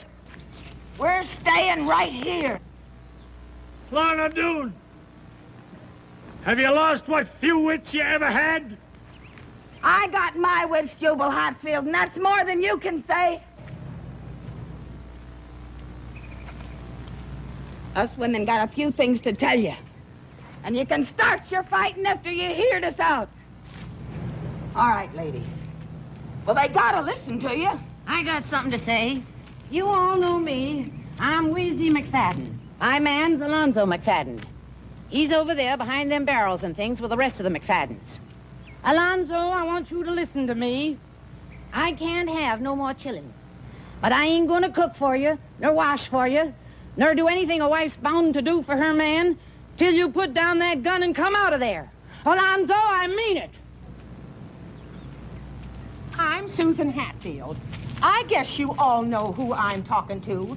What Wheezy says goes for me too, Jubal. I won't be the kind of wife I should till you stop this fighting.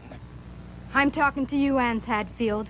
You heard your ma talk, and you heard my ma. You're on one side, and I'm on the other. Here I am, Anse. But don't come after me with a gun in your hand.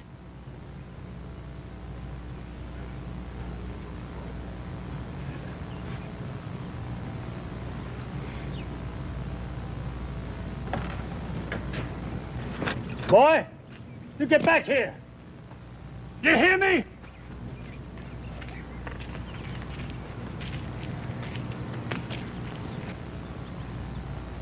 You men want to hear some more?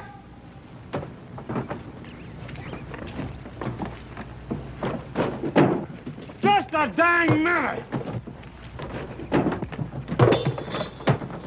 What tarnation's going on here? Hey! Confound it, get back here!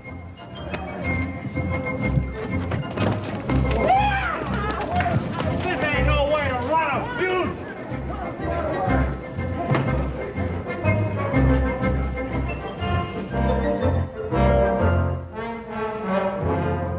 And it was such a nice day for it, too.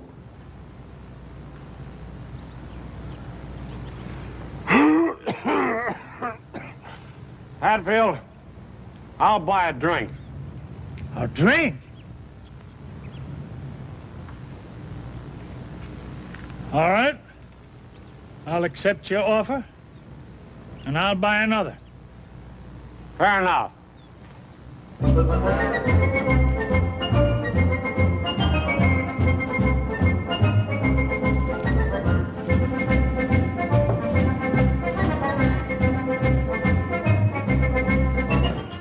Whiskey. Whiskey.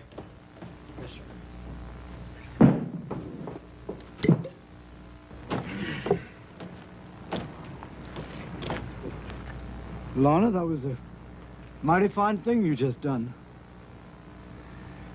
Lorna, 15 years ago, you said to me that if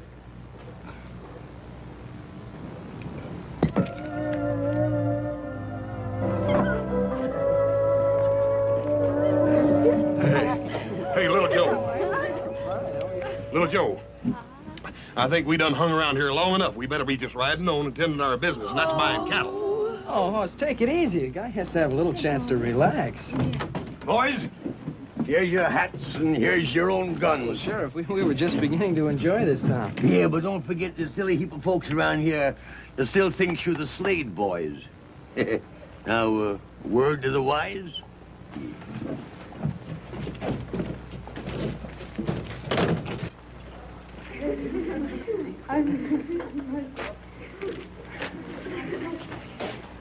You've had plenty for today, Little Joe. Come on.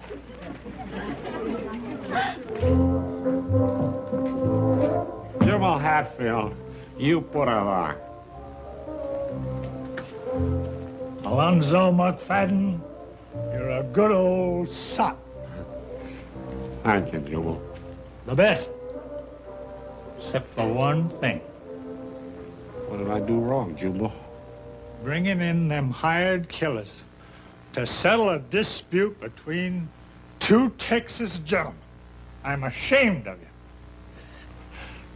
Jubal, I'm a dirty dog. Oh, now, don't take on. I'm a dirty dog. Jubal, this has got to be wiped out in blood. All right. Whose blood? Who do you suppose? Those two dirty, miserable killers that came along into our peaceful little community trying to stir up trouble between us two peace-loving families. That's what I like about you, Alonzo. You think the same as me. Let's go round up a couple of the boys, just in case.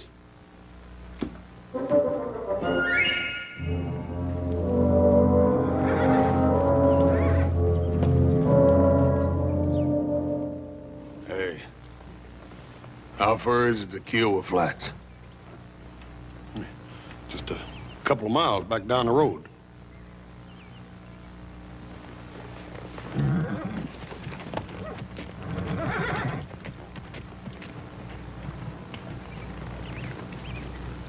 You don't suppose that... I think so. Come on, let's get out of here.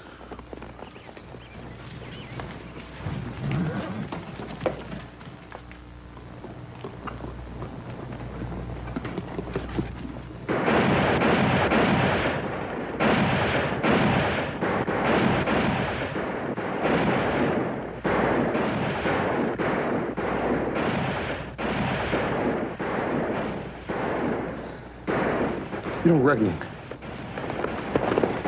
I think so. You know,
We got the wrong man, Bob. That's Adam Cartwright. Come on, let's get out of here.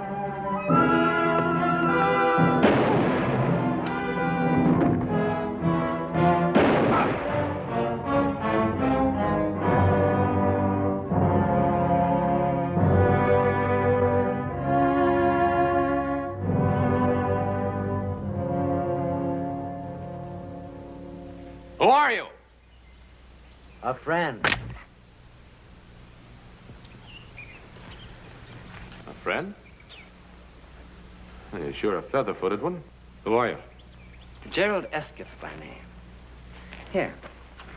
Perhaps this will relieve your mind. U.S. Deputy Marshal. I can't say I'm sorry to see you. Who are they? The Clevenger brothers. Friends of yours? Hardly that. But you may have made a terrible mistake. Just be thankful that you're still alive. And I'll be thankful that I've reached the end of a long trail. The Clevengers were wanted in California for bank robbery. I had the unpleasant duty of killing their older brother. He was caught robbing sluice boxes. So you were the one? I was only performing my official duty.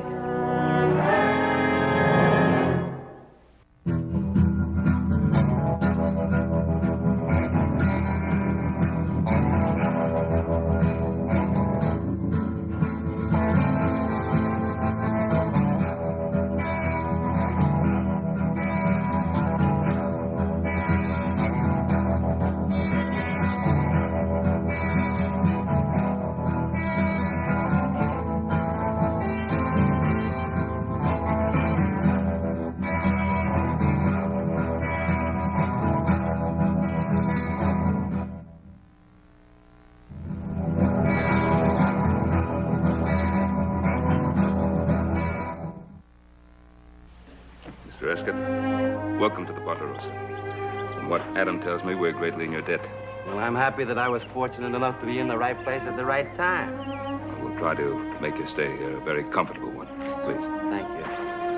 We appreciate a great deal what you did for Adam, Mr. Escott. For all of us.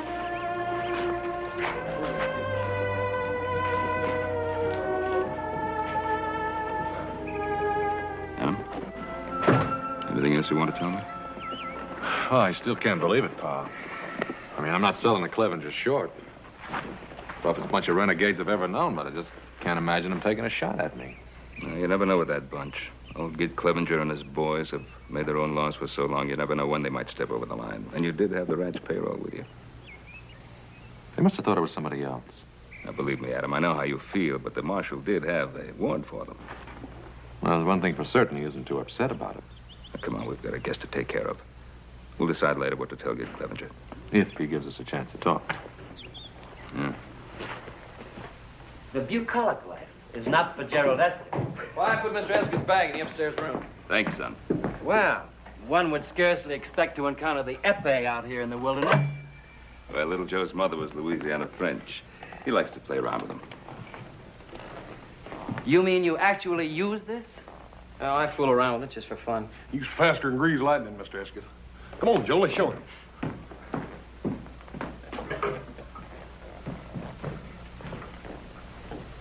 On guard, brother. You should never have given those two a chance to show off. Oh.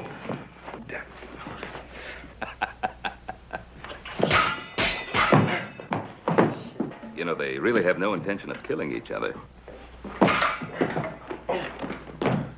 He has an admirable skill.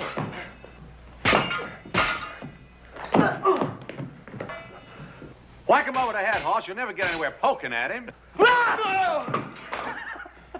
Touché. Nevertheless, your technique is not quite flawless. When you feint to the left, you're a bit off balance.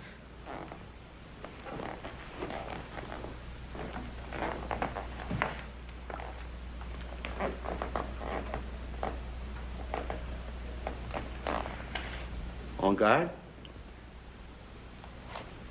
On guard.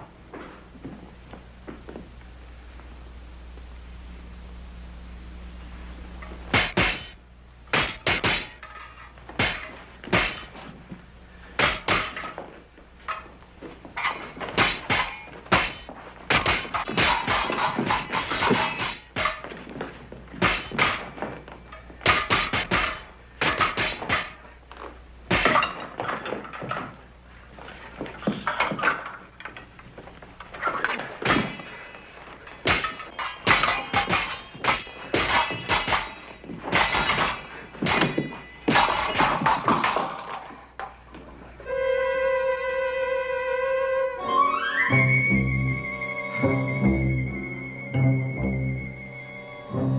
you know, you could hurt somebody with that. You lost the button off the point. So I did. This might have been fatal. Violence as such is vulgar. Any man who in anger takes a human life becomes a brother of the apes. He's an aesthetically impoverished man. Don't you think so? Oh, yes, sir. I reckon. And yet the skills and rhythms of disciplined violence have beauty. Like a painting by Rubens or Botticelli, unfettered by personal emotion. Yes. There, to that simple word, can be traced the downfall of most artists and many human creatures. Emotion. You know, that's a very interesting observation, Mr. Escott. I don't think I could cast you in the mold of an average lawman. I've been told that. Well, I think the elegance and hospitality of your home have made me forget my original mission. I'm here to visit an old friend. Would you happen to know a Mr. Jason Blaine? Oh, the Assayer? Yes. Oh, yes, know him very well. And his wife. Wife? Jason married? Oh, yes, about a year. They were married right in this very room. Then you do know him well. Well, Jason has always been a little hard to know, but Mariette is practically a part of our family. Mariette? What a charming name. Yes, her father was a very dear friend of mine. When he died, he left the raising of Mariette almost entirely to my supervision. Jason Blaine married. How very, very interesting. Is she a pretty girl? Well, we always thought so, but of course we could be slightly prejudiced. Oh, no, my dear Adam. I have a feeling I can trust your judgment in such matters. Time to eat, please. Oh, good. Could I freshen up a bit before supper? Oh, of course. I'll show you to your room.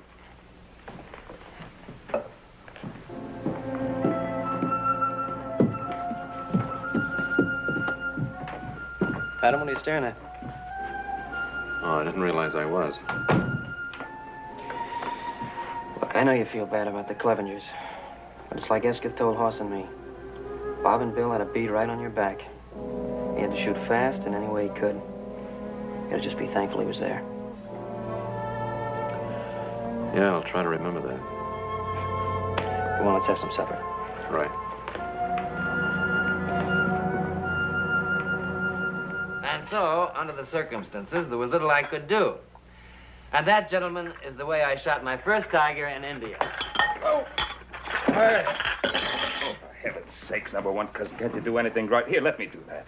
Mr. Cartwright, take you long time to know San Francisco. Take me long time to know Ponderosa. I help you in San Francisco, you help me in Ponderosa. All right? All right. Thank you.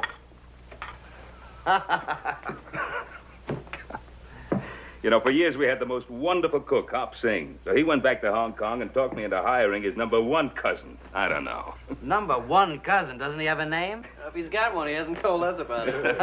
I'm sorry about this, Joe. Think nothing of it. The same thing happened when I was dining with the Prince of Wales in Paris. Dadgone, Mr. Escott, you ain't been just about every place. And there's one place I never cease to enjoy going to. Where's that? Bed. I've had a long ride, and I'm afraid I'm not much of a night owl. Joe, this has been an extremely pleasant evening. Extremely pleasant. I'm sorry about what happened at the end of it. Hoss and Joe, see that Mr. Escott has everything he needs. Yes, sir. Tomorrow morning, Adam and I will ride into Virginia City with you. We'll show you where Jason and Mariette live. Fine, fine. Have a good rest. Adam, I regret the circumstances under which we met, but I'm grateful that we did meet. A stranger in a strange community. It's heartening to have substantial friends. Good night. Good night. Mr. Escott, did you sure enough have that old tiger cat for the tail? Sure enough. That house makes the most wonderful audience, doesn't it?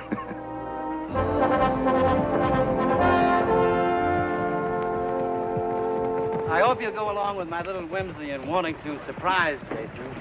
We were such close friends, and it's been such a long time since I've seen him. Are you sure you can find the house? My dear Adam, your directions are most explicit. Don't forget, we want you to spend at least a few days with us at the ranch house. I know Adam and the boys will want to take you on that cougar hunt. Ben, I can't tell you how much I appreciate your hospitality. And as I told you before, there's nothing in life I find as exciting as a hunt. Thank you again, both of you. Adam, when you get through with the bank, meet me at the hotel. We'll have a bite to eat. Right. Go on.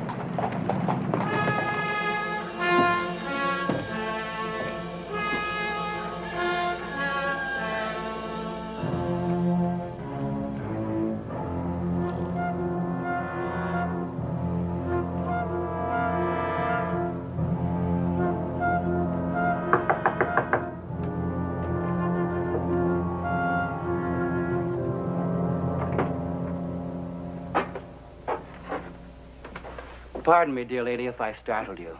But I had wrongly assumed that no one was home and had started to leave. I'm glad that I was in error. You're Mrs. Blaine? Yes, I am. The Cartwrights told me all about you.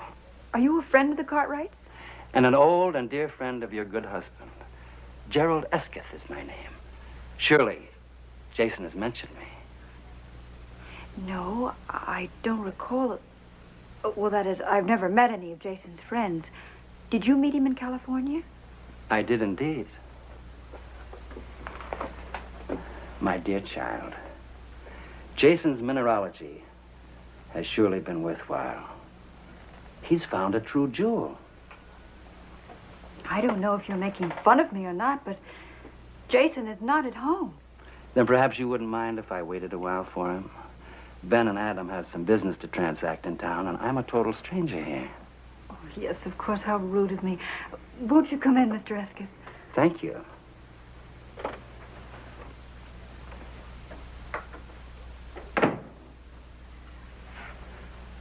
Oh, won't you sit down, Mr. Esketh? Thank you. I'll make you some tea. How very thoughtful of you. What a fine likeness of Jason. Yes, it is, isn't it?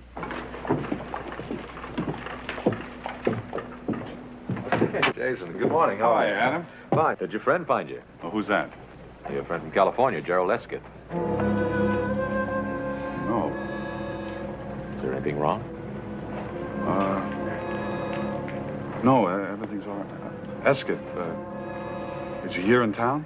Well, he stopped over at our ranch last night, and he rode into town this morning with us. Went to your house. He wanted to surprise you. Thank you, Adam.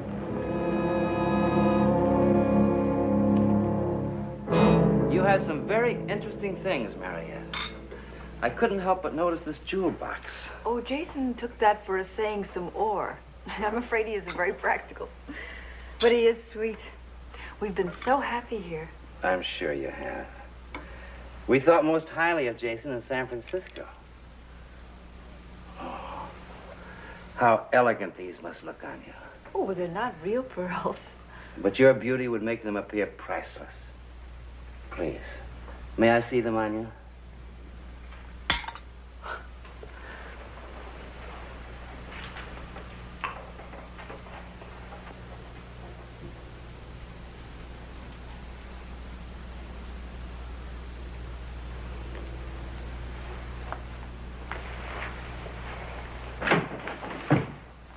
Oh, Jason, darling, there you are. Look who's here.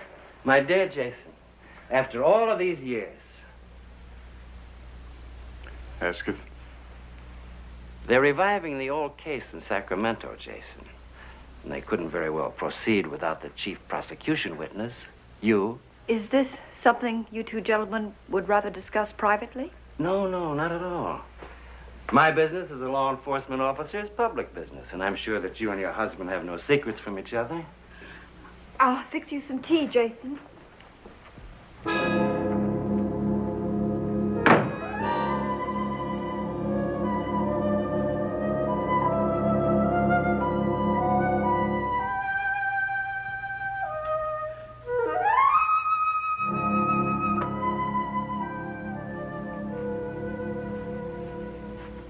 Have you told her of this matter? No. How could I? She's almost part of the Cartwright family. How much have you told her? Nothing. I detest emotional display.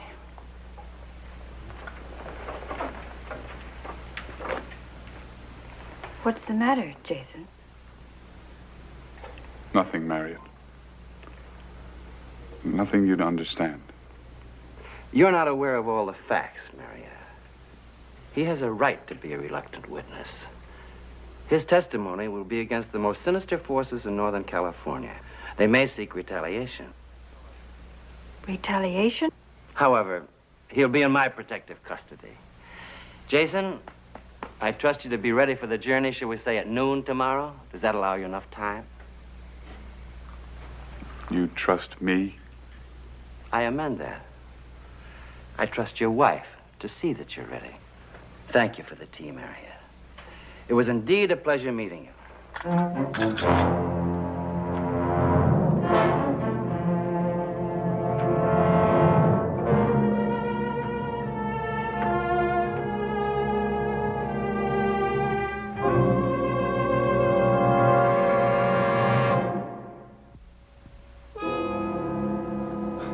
I should never have tried to run away from it. Jason, what do you mean? I loved you so much. I thought I had a right to a little happiness. But you did have, and you still have. I won't let you go back. We can leave, and we can make another start. Don't you see that that's what I tried to do, and this is the result of it? Nothing will change. I've got to go back with him. But he said that it would be dangerous. I don't intend to lose you, Jason. I love you much too much.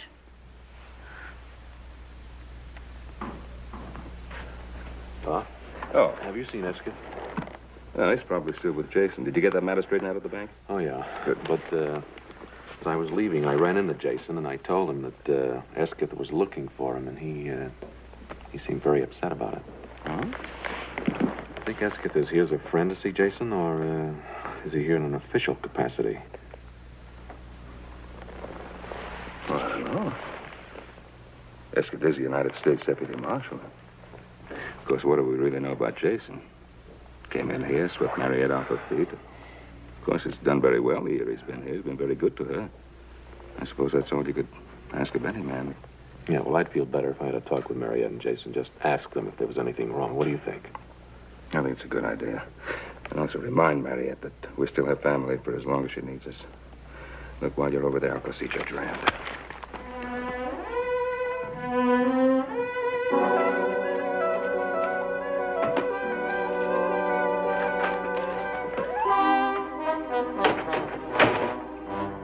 Going someplace, my dear Jason? I was young, Esket. It was over 5 years ago. Time gets away from a man, doesn't it? I'm curious, Jason. Why didn't you go back to Ohio? My arm isn't quite that long. You know I'm a mineralogist. Yes. I traced you through Arizona, Idaho, and all over the Comstock lode. You changed your name a couple of times, but I found you. Well, you can't take me out of Nevada territory. Here are the extradition papers. I trust, Jason, you're growing tired of trying to run away. Everything legal and above board, huh, Esket? Always. Which reminds me, I must present my credentials to your local judge. I had a little official business on the way in. Billy and Bob Clevenger. You saw the Clevengers? Briefly, through my sights. They're both dead.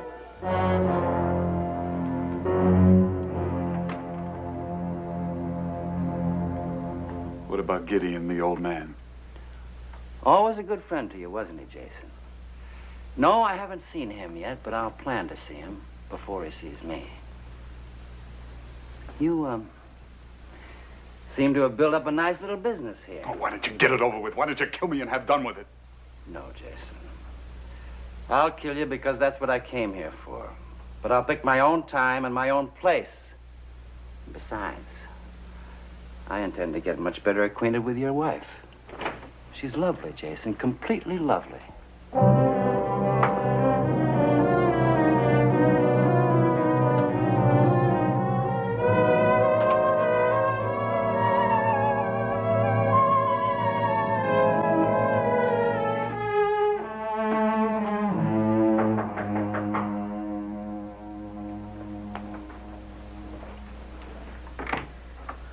Hello, Mariette. Oh, Adam, I'm so glad to see you. What's the matter? Is there something wrong? Oh, no, nothing. It's just that I haven't seen you for so long. Where's Jason? Oh, he went to the office to pick up some things. Mariette, you're just about as close to being a sister as I'll ever have. Now, a big part of that pleasure is being able to help you. Tell me, what happened when Gerald Esketh came here? Oh, nothing happened. I think Mr. Esketh is a very charming person. We even had tea. Oh, Adam, I just can't lie to you. I've tried, but I just can't. That's more like it. Now, tell me about it.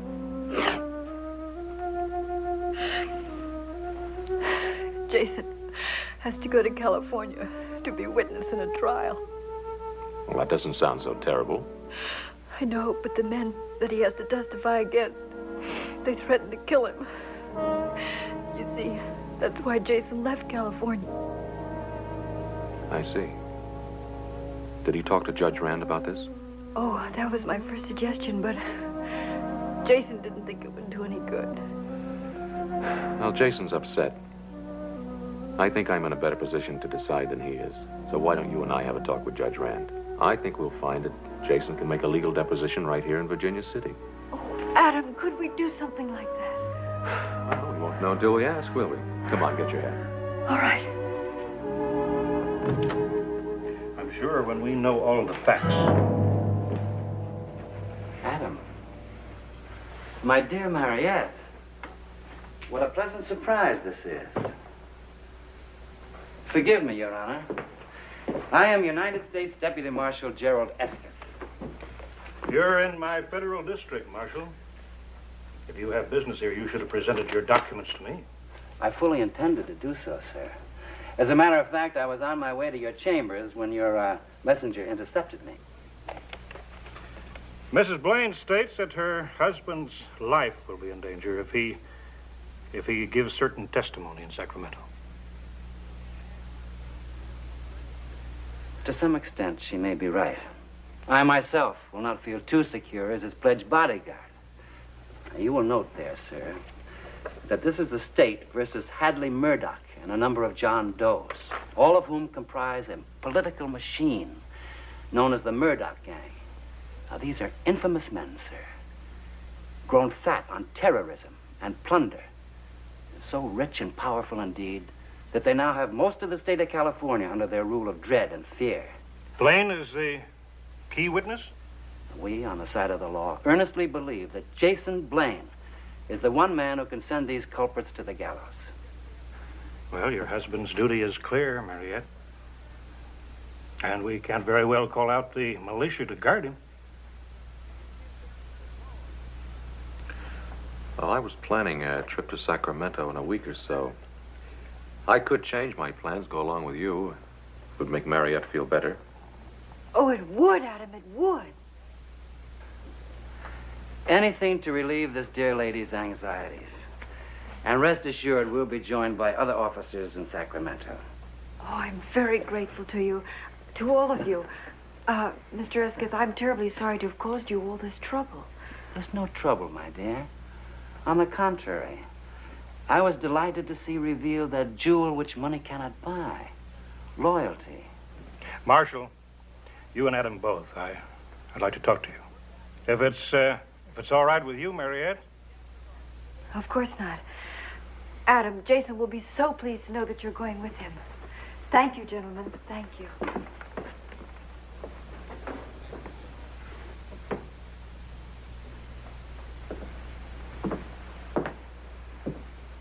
It's about the killing of the Clevenger brothers. Ah, yes. Distasteful duty, I assure you. But there is a warrant out in California for their arrest. I was talking to your father, Adam. He was telling me that Gideon Clevenger came to see him. Yeah, but he didn't seem to want to make any trouble. Strange man, Gideon Clevenger. He'll brood about the death of his sons. Then he'll decide to take the law into his own hands. He can be very dangerous if he makes up his mind to it. Well, the thought of any further bloodshed is completely repelling to me. I'll rest a whole lot easier when you're out of town, on your way back to Sacramento. Then you think that this Gideon Clevenger will make the death of his two sons a personal issue between himself and me? I think that precisely. I see.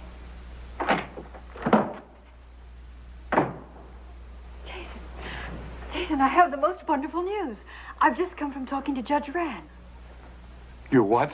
Oh, it's all right, darling. He's going to write a letter to a friend in Sacramento, a judge. And then Adam is going to go with you. No, he can't do that.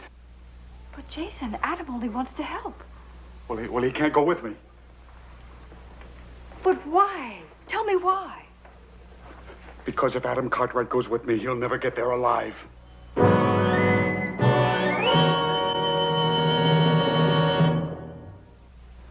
Jason, what are you trying to tell me? Can't we make one move in our life without the Cartwrights getting mixed up in it? But the Cartwrights are my best friends, and they're the best friends you ever had. I don't want to talk about it. Jason, now come on, this isn't like us. I'm your wife, and I have a right to know the truth. Well, I have told you the truth. Tell me something. Why did you say that if Adam went with you, he would be killed? Because that is the truth, too. Jason, I have never asked you anything about your past life before because it just wasn't important. But now it is. Now, do they want you as a witness for something you saw or for something you did?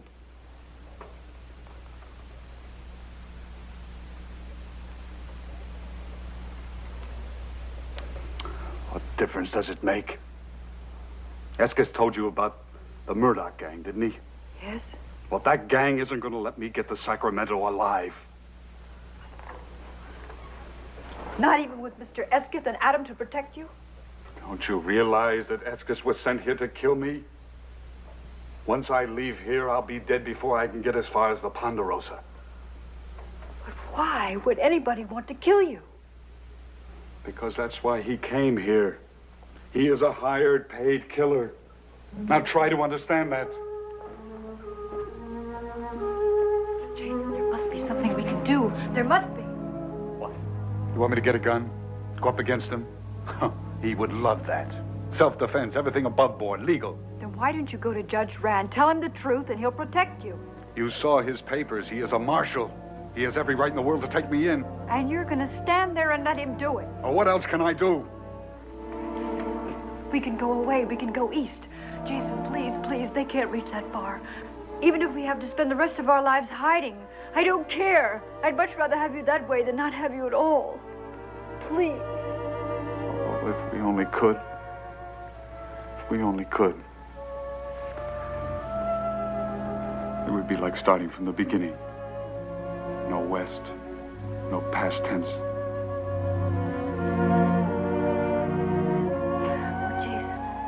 Jason, we must do it. We must. We can. I know we can. You get some things packed. There's still Escott. Don't forget I tried this once before. Oh, but don't forget, you didn't have me before. Now I can handle him. I think I know a ladies' man when I see one. Yes, I know how to deal with him. No, I can't let you do that. He's too dangerous. Oh, no, darling. Really, he won't be with me. Please trust me. Trust me. Now hurry. Hurry and get something packed, please. Adam, I find this a land of unexpected pleasures. Little did I dream that you'd be making the trip to Sacramento with me. Well, since I am, don't you think it might be a good idea to let me in on the truth? Well, isn't that a rather strange way to put a question, Adam? Well, as Pa and I both told you, we think a great deal of Mariette. And so do I think a lot of her. That's why I tried to spare her the seriousness of Jason's case. Then he's not just a missing witness. No. A missing criminal. But on your honor, Adam, this is to go no further in Virginia City. By turning state's evidence, he'll be able to return here with no damage to his so-called reputation. Well, I appreciate whatever protection you can give Mariette. You know, I believe we think alike. I even had him listed in the documents as a witness, not as one of the accused. Thank you for telling me. Pa, I'd like to get the best lawyer you can find. Adam, I don't want you to think it rude of me. But under the circumstances, I think it best not to return to the Ponderosa. I'll take a room here at the hotel, and if it's convenient for you, we'll leave, shall we say, first thing in the morning? Fine with me. I'll bring your luggage in with me. And bring along your best suit, Adam. I know some pretty girls in Sacramento, and perhaps we can forget some of the more unpleasant aspects of a marshal's duties. Very good. If I seemed a little cool towards you, it was only because of my concern for Mariette. Well, I better let Pa know what's happened. See you in the morning.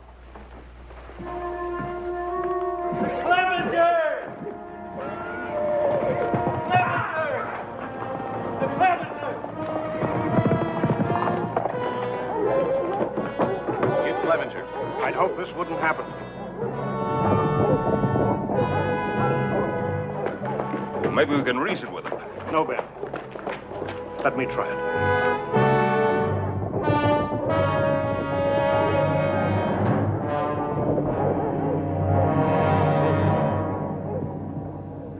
Hello, Gideon.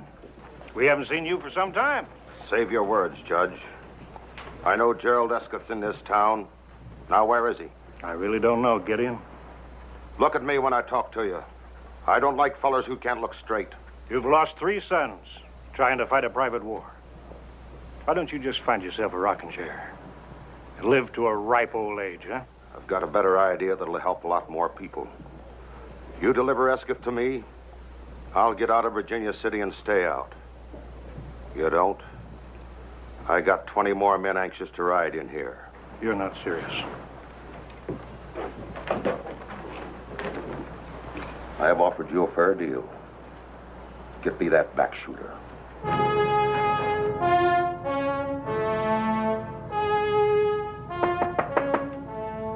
Come in. Oh, my dear Adam. They tell me Gideon Clevenger's looking for me. He's threatening to tear the whole town apart unless you're handed over to him. He seems a truly dedicated scoundrel. Faithful to his purpose, honest to a fault. I want you to know that Pa and I'll be backing you up. Thank you kindly, Adam.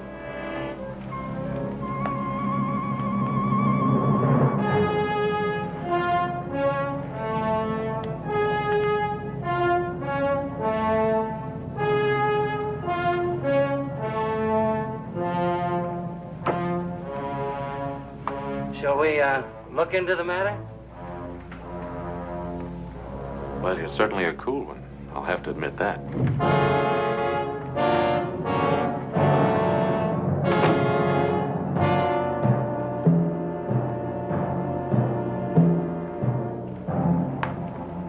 What are you going to do?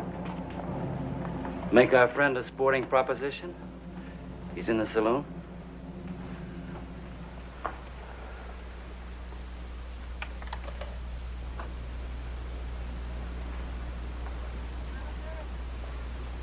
Clevenger?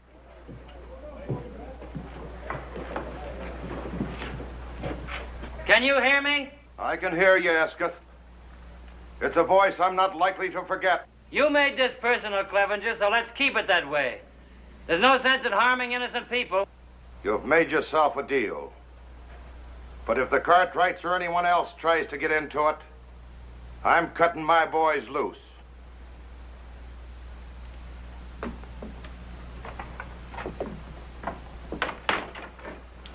You're free to change your mind any time. Thank you, friend, but I find the arrangement most satisfactory. I've already planned my strategy.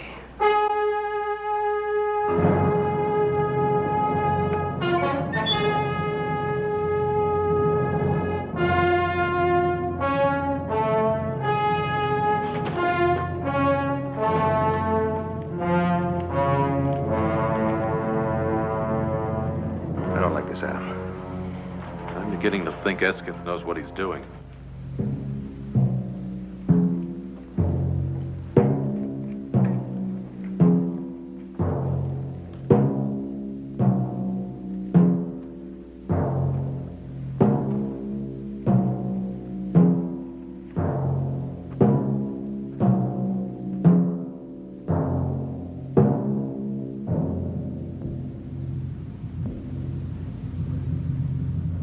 Make your play, you filthy little back shooter. You first, my dear Clevenger.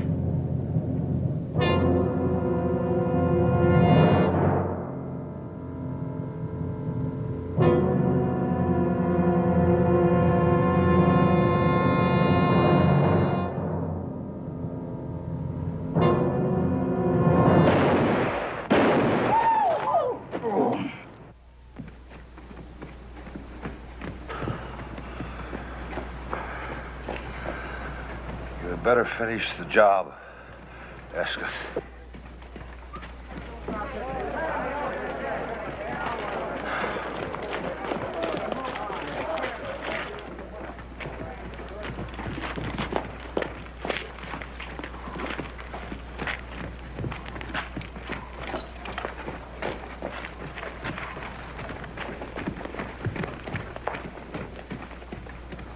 Hattie, we better get the doctor, see what we can do for Clevenger.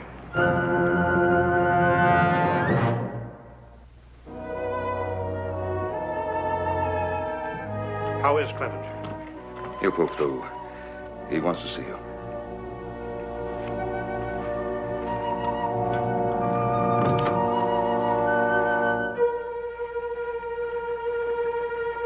I took the liberty of dropping in without knocking. Well, I was sure the door was locked. You grow lovelier each time I see you. I must look a sight. A sight indeed. The very kind that inspired Wordsworth to rhapsodize. She was a phantom of delight when first she gleamed upon my sight. Now you know that you much prefer those sophisticated San Francisco women to a country girl like myself.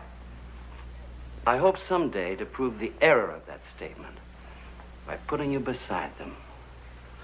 A ruby in a diadem of glass.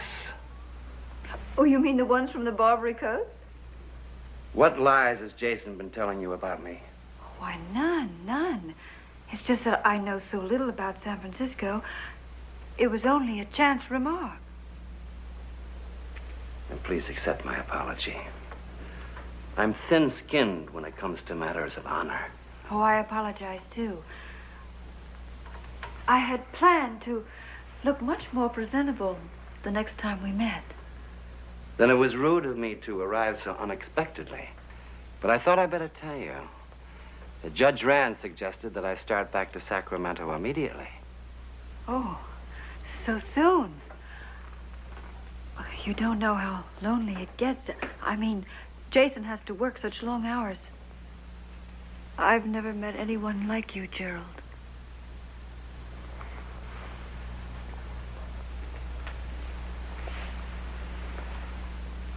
A little more time. Won't matter. Could you come to the hotel to let me know when Jason is ready? Just as long as you aren't too impatient. Now, let us not misunderstand my honorable intentions. I understand your intentions perfectly.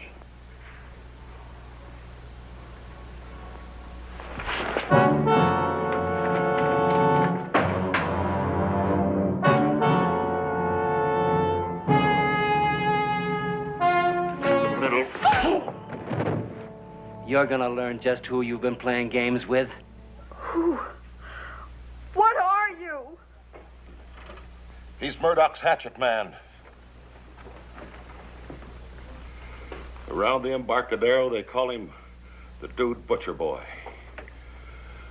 It's my reckoning he came here to lead Jason Blaine to the slaughter because Jason knows too much. Jason was mixed up with Murdoch? He was a spotter for the bunch. That's easy for an essayer. Whenever he'd see gold bullion, he'd tell Escott. That slimy killer would lead his night riders, claiming they were vigilantes. That was a good cover for him. But Jason got sickened. He quit and ran away. Jason was too soft for Escott's shooting parties. I saw him later in Virginia City, but I figured let a feller go straight if it's trying hard. And your oldest son? Escott backshot my boy at our California stamp mill. while his outfit looted. The other two, you know about, Ben. They wasn't killers.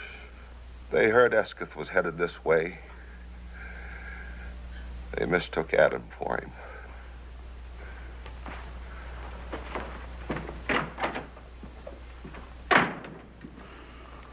That fool Jason. Why couldn't he tell us the trouble he was in? There's a thing called reputation, Ben.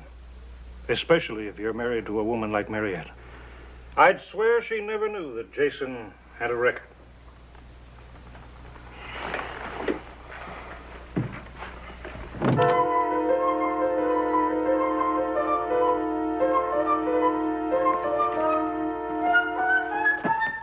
No! Don't! All right, honey, it's me. It's Adam. Oh, Adam. Where's Jason? Was Escott here? Yes. He hit me. And he slapped me. And he wanted me to tell. Did he tell you who he really is? Yes. And he said terrible things about Jason. Where is Jason? Where is he? Where is he? The silver Corazon mine. I'm supposed to meet him there. He gave me a little trail map. He took it. It's gone. He took it. He took the map. He'll kill Jason. Calm down. Now listen, I'll send somebody to look after you. Now don't go away. You stay right here. Okay.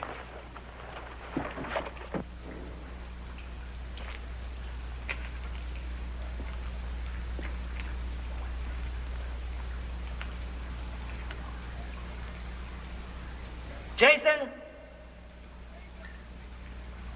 Jason! You can't get away, Jason.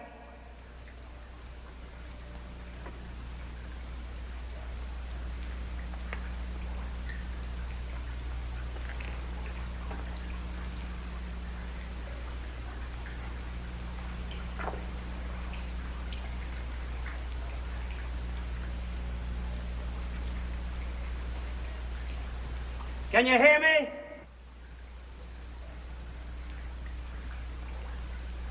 Would you like to hear what happened to your wife? She died in my arms, Jason. I held her. I watched her. Can you take that and run away with it?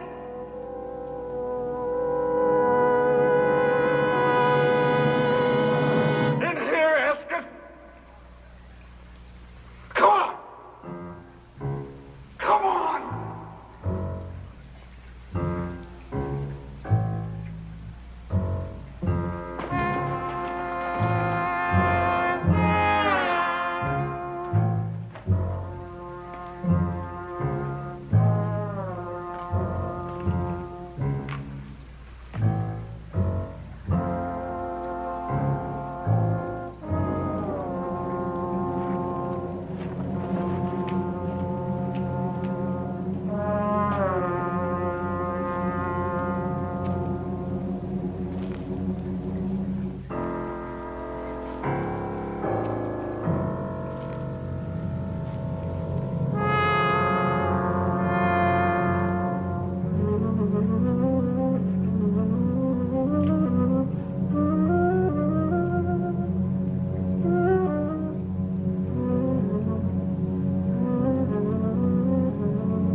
The unruly emotions, Jason.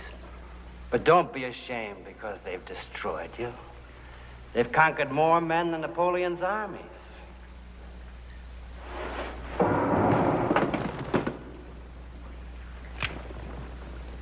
Go ahead. Go ahead and shoot. The sound will bring him right to you.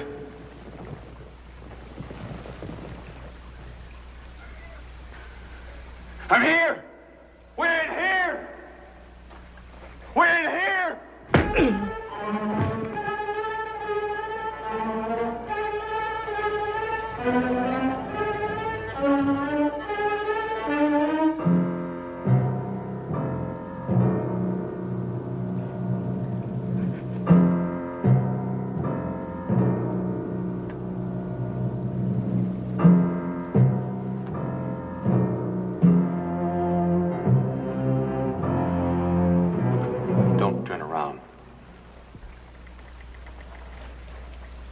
Jason? Mary. She's all right. I'm taking you in, Eskip. It's hot in here, isn't it? Or is it just the uncomfortable circumstances I find myself in? No. It might have worked on Clevenger, but it won't work on me.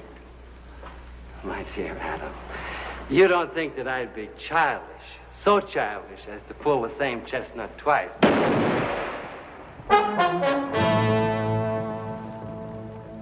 I wish you hadn't tried it, Eskip. I suppose I knew all along that this would happen someday.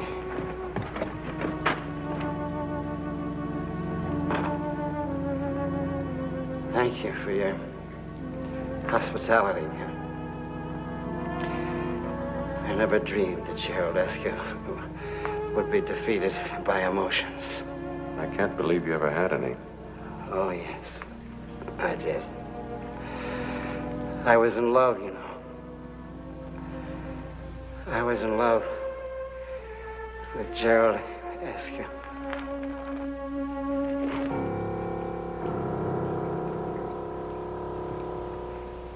We'll miss you very much. Thank you, Ben. Thank you for everything. Judge Rand said it shouldn't be more than a year. And that will be the longest year of my life. Well, I'm glad you made the decision on your own, Jason. When you come back, your house will be here waiting. Thank you, Ben. Goodbye. We'll be waiting, too. Things will be just the same. Thank you, Adam.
Making a mess of things.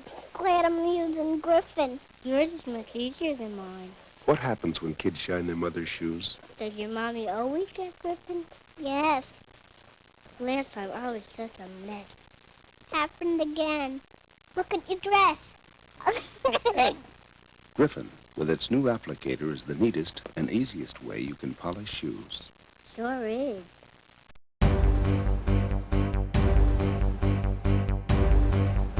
Be sure and visit the Hastings Cable Access channel on Facebook, and also look for the Hastings Cable Access channel on YouTube. Like and subscribe.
I got the lay of it just the way you told me, Jeb. It's good forage land, as far as you can see, with a clear pass through the Sierras off to the left.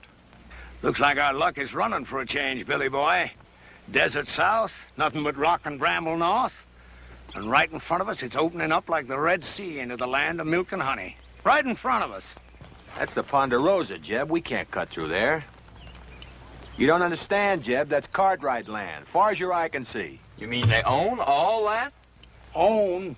Man don't own nothing unless he's willing to die holding on to it. I worked out this way. I know Ben Cartwright. Why, he'd kill every last one of us before he'd let a sheep set foot on the Ponderosa. Start bringing up that flock. Now. I come a long ways with you, Jeb. But I ain't riding against Ben Cartwright for you or nobody. Start bringing up them sheep, Burton. I'm pulling out, Jeb. And you ain't got nothing to say can stop me. Don't appear there's much I can do to stop you either. No hard feelings, Jeb. But I just ain't gonna ride against Ben Cartwright. That's all.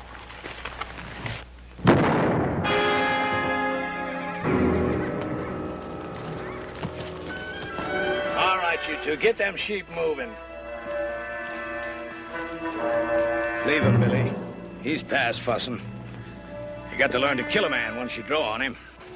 But I shared second plates with him, Jeb. Just a few hours ago. Once a thing is dead, you got to get clear of it. The scruffiest hole squirrel knows that. Sure, Jeb. You're lettered, ain't you, boy? Yes, sir. I spell out some. All right. You read that to me, boy. And Moses went up from the plains, and the Lord showed him all of the land. I've been there 40 years myself, just like Moses. But the Lord has finally showed me my land, and I'm going to take it to myself. I have to kill everything on it and burn it to the root.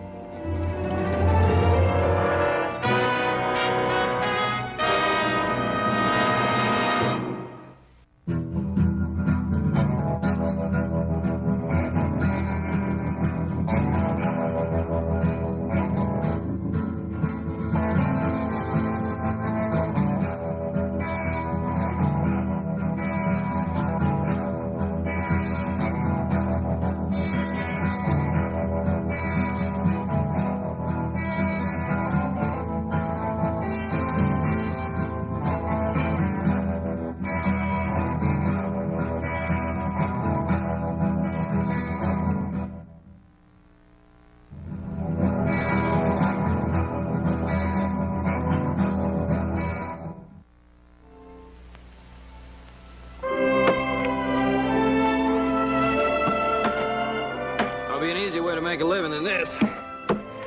There he is. You know how, don't you? No. Marry a rich gal.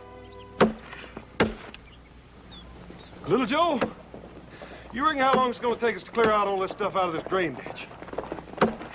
I figured the rate we're going, it'd take us about 5 or 6 years. Yeah.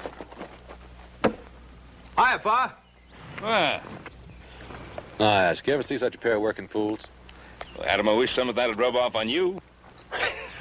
Well, now, Pa, the way I look at it, if a man expects to get ahead in this world, he's got to use his brain instead of his back. Adam, with a place like the Ponderosa, a man has to be able to use both. Now, come on, let's get the boys a hand.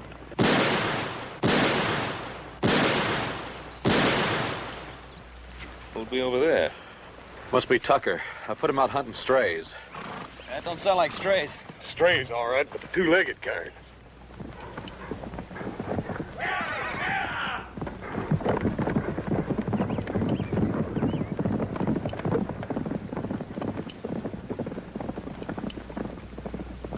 That was just a warning. Where do you men think you're headed? Why, we're aiming across the Sierra. We better find another way. Nobody goes through the Ponderosa. That's Ben Cartwright's orders. You figuring to stop us all with that gun? Well, maybe not all of you, but I'll drop the first man that tries to come through here. How much is Cartwright paying you, mister? Well, what's that to you? Is it enough for a man to get himself killed for? Look, we're coming through.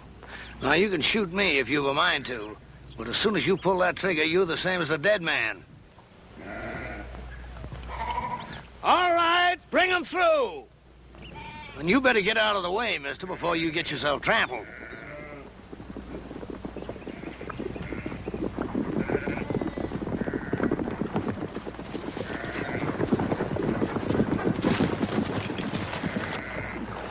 I warned them, Ben. I give them clear warning. Well, nobody expects any more, Sam. You've been told you're on Ponderosa land. I'd be obliged if you turned the tails of those sheep and got them off. Are you, Ben Cartwright? Drummond. Jeff Drummond is my name. We ain't bringing no trouble. We're just looking to pass through on the way to California. No more than that. Mr. Drummond, I'm sorry. I can't let you take those sheep across the Ponderosa. You mean you got all this here and you ain't willing for us just to cut through? That's what I mean. Why, you got enough land here to parcel out a state of your own, and you're sitting fat right on top of it, ain't you? Let me ask you a question, Mr. Cartwright. What more right have you got to this land than me? It's mine. That's right enough. Every inch of this land's deeded in our name, if that's what's bothering you, Mr. Drummond. Oh, a deed, huh? Why, deed is only a piece of paper. Looks to me like all they got is some scribbling on paper. It's what backs up the scribbler, Mr. Drummond. That's what counts. How many of them you count, Billy?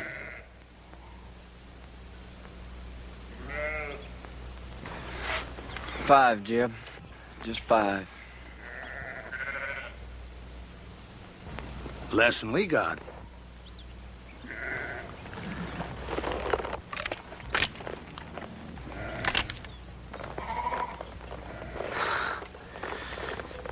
Well, there's no cause to draw down. I was just resting. Look, I'm only trying to get passage through to California, and I aim to pay for it too. Drummond, I don't want any of your money. Well, it's getting on near to dark. You wouldn't mind if we was to camp here for the night? Well, all right. But you make sure you're gone by tomorrow morning. Is that understood? You won't find us here. I promise you that.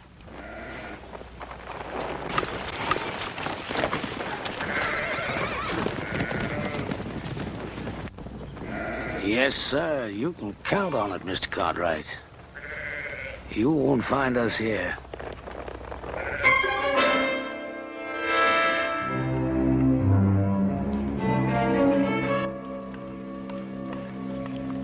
Here you are, Billy.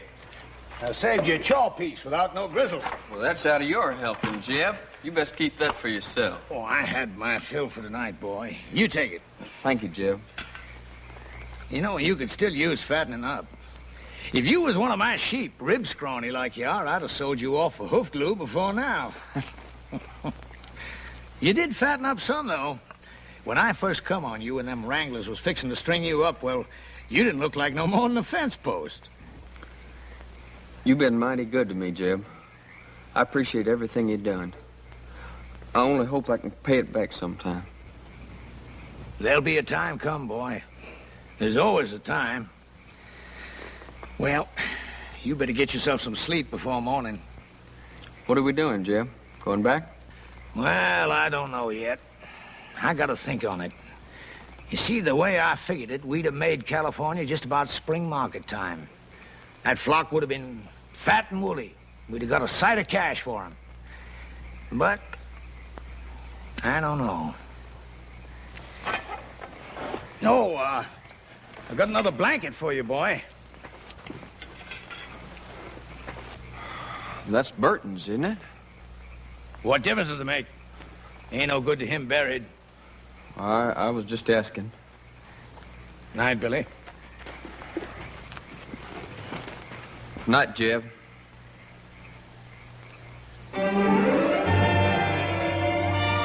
Dad, burn it, little Joe. Cut it. Don't pull it. I wouldn't be having all this trouble if you hadn't gone and lost that chili bowl I always fit on your head. Just take it easy. It's getting thin enough up there like it is. Now, keep your head still. Are you still putting that salad oil on your hair? Hog lard. Oh. What you so worried about? You ain't gonna look any different when I get done anyway. Yeah, but I'll feel different.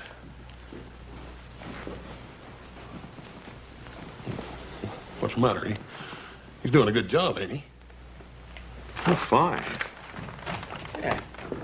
Hey, let me see that mirror.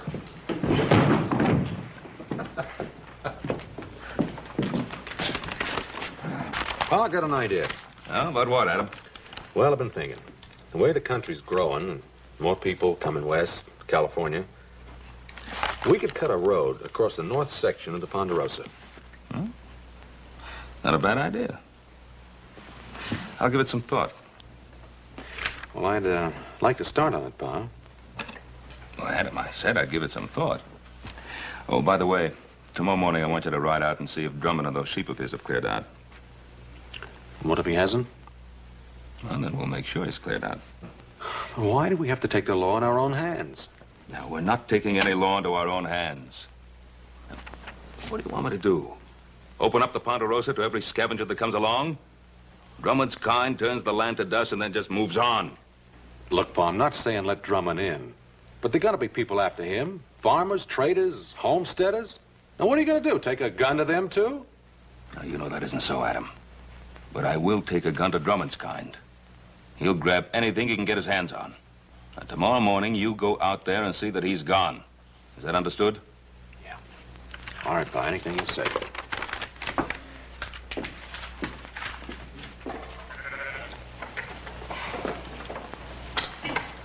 Come on, roll out.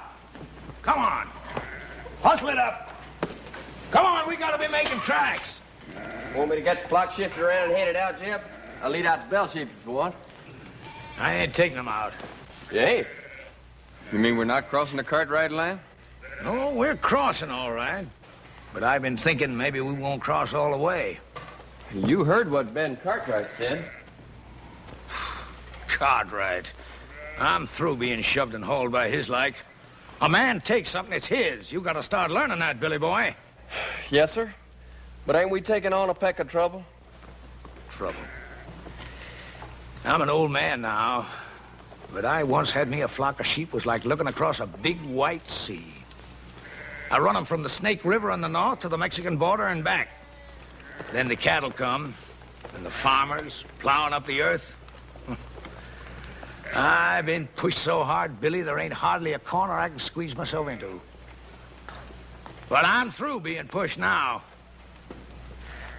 All right, hurry it up, you men, and get that chuck wagon loaded.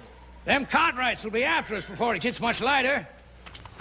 Billy, you take them two and hang back to ride guard. And if them Cartwrights come tailing us, you let me know. All right, Jim. And Billy, you make sure you stop whichever one of them it is. You mean kill him, Jeb? Is that what you mean? That's right. And leave them out there like bait to stink a trail with the rest of them.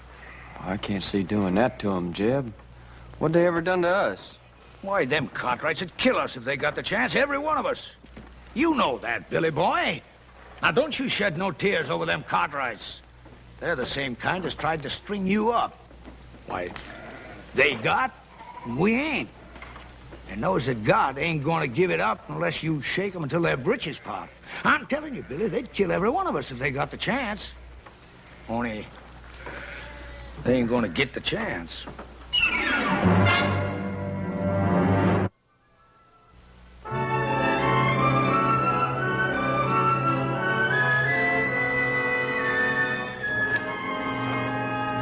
This looks like about as good a spot as any to set up. Set up for what, Billy?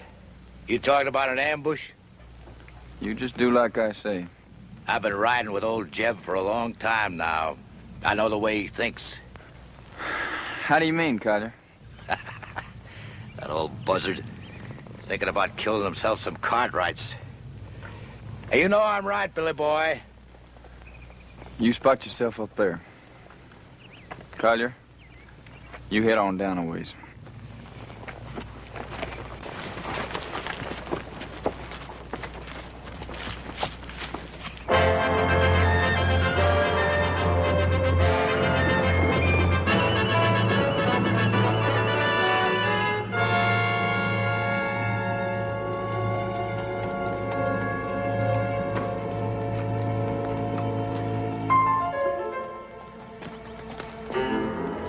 I'll tell you, Billy boy, I don't want to get mixed up in no range war. Not for what we're getting out of it. You just do like Jeb says. Well, can't we maybe scare him a little bit? The Cartwrights? That kind don't scare. Maybe you feel like having Jeb flay the skin off you for not doing what he says. Jeb says shoot. Shoot to kill.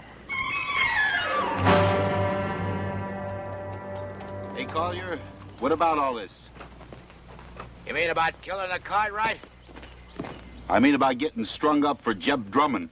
I don't plan to get strung up for Jed Drummond or nobody. Come on, let's get out of here.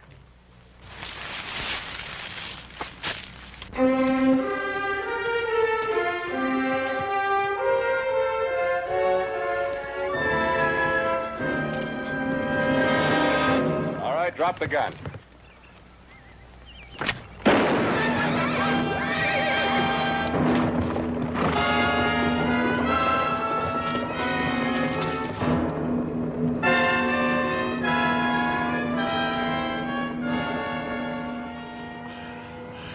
You win, mister.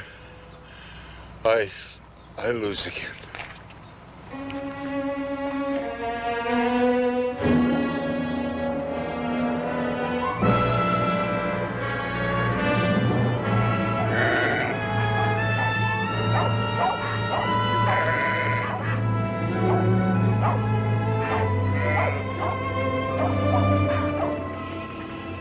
Keep them bunched over to that side so they don't mill.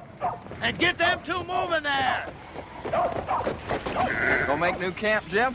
No, not here. It's too rocky. I'd like to get to that draw up ahead. Pasture up there, Jeb. That ain't no good for the sheep. No, not for the sheep it ain't. But for what I got in mind, it's fine. Come on, get them sheep moving.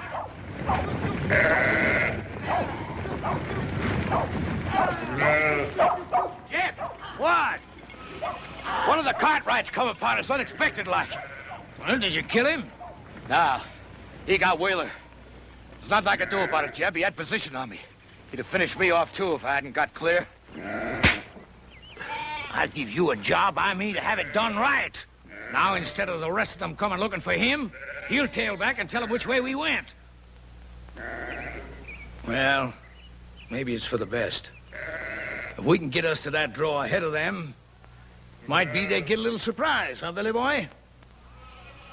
All right, drive 'em! Oh, we run 'em!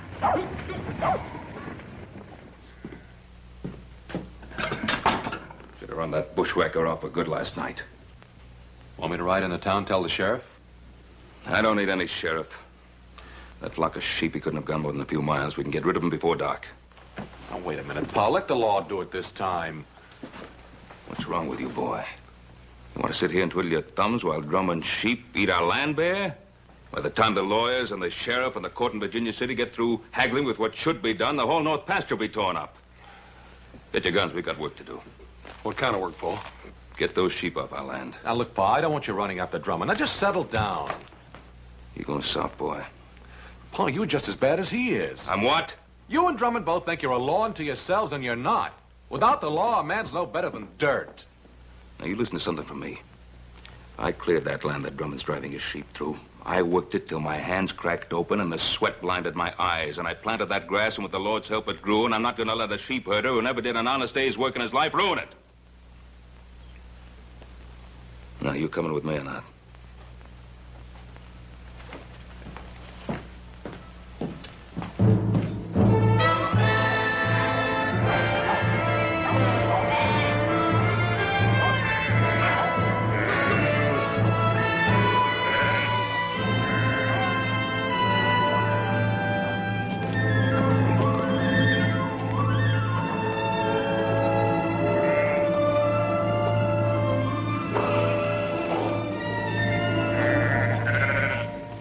Jeb. That's good. Now it's the Cartwrights who are going to be in open ground. Jeb, you sure you ain't picking off a bigger piece than you can chew? It's a blind draw, Jeb. You let them come in here, it's us that's going to be trapped. Well, if that's what they thought, might turn out just a bit different. It don't matter if they got us trapped, long as we get one of them. Just one. You let them walk in here, what's going to keep Ben Cartwright from killing off the whole lot of us? Of course, Cartwright is the kind of guy that don't shoot unless somebody else fires the first shot. Well, I don't like sitting here like a treed squirrel. I say we get out there and face them straight off. All right, go ahead. Well, what's the matter? You ain't going, are you? Because you ain't smart enough to tackle a man like Cartwright. He'd chew you right up and spit you out on the ground. Any fool can go out and get himself shot dead. You ain't gonna face him, what are you gonna do? You ever see Injuns go after a herd of buffalo? They dog out the strays one by one. Then pretty soon the rest of them are scared and running over each other. Collier, I want you to take 2 men and hide yourselves up there on that ledge over there. Billy, I want you to get back down the path by the draw there. Because if we split them up, that's where some of them are liable to run for it. Well, sounds good, don't it, boy? Yeah, I guess so. That ain't what you're thinking, is it? What are you thinking, boy? You're asking us to shoot those men down like there's nothing but a bunch of bounty pelts. Well, sure I am. What's wrong with it? I didn't say nothing was wrong with it. That's good. Because I hope you ain't forgetting how I first come on you. Strung up for a horse thief. You didn't do it, but you had a rope around your neck anyways. Well, this ain't no different. And the Cartwrights ain't no different neither. They'll kill you if you give them the chance. Maybe not with a rope, but they'll do it. What are you gaping at? Nothing, Jeb. Well, you get back there where I told you. Now, look, boy. I've been pulling myself through this world for a long time. And when you get right down to it, it's a fact. You got to fight back, whichever way you can, or you just get beat to the ground. All right, get back there where I told you to go. All right, Jeb. And, boy, remember what I want. I want one of them Cartwrights alive. Yes, sir. And put a jacket on, boy. There's a chill coming up.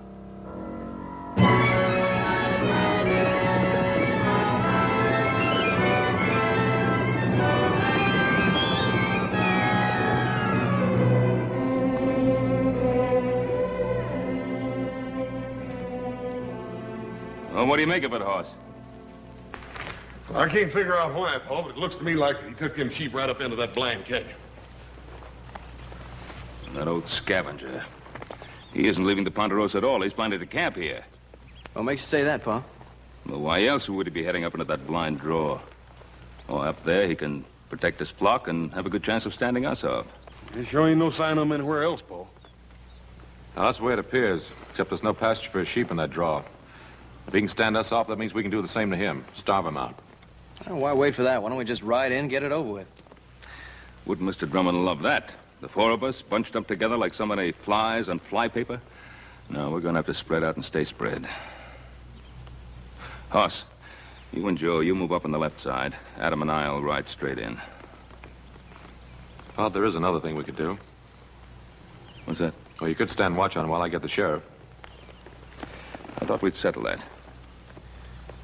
Well, we could pin him down like Adam says. And wait for some judge to serve a paper on him?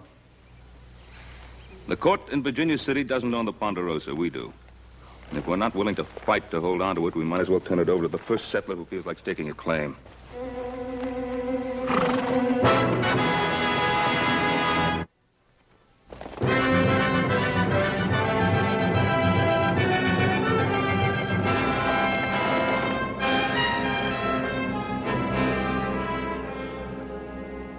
Collier, take your men and move them out into the open. What for, Jeb?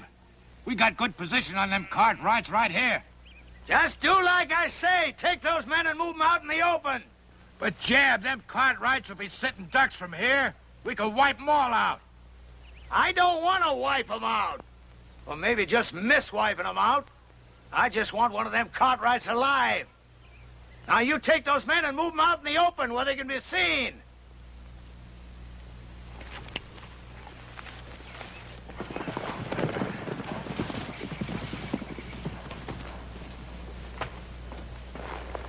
They're all right. We're riding slow. Adam will come with me. You boys cover us from the rocks.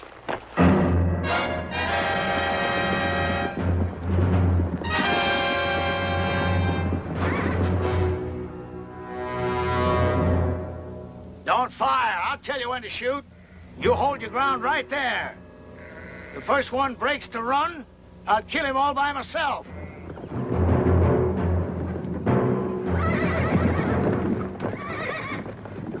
I hear you, Cartwright. My son and I are coming in there.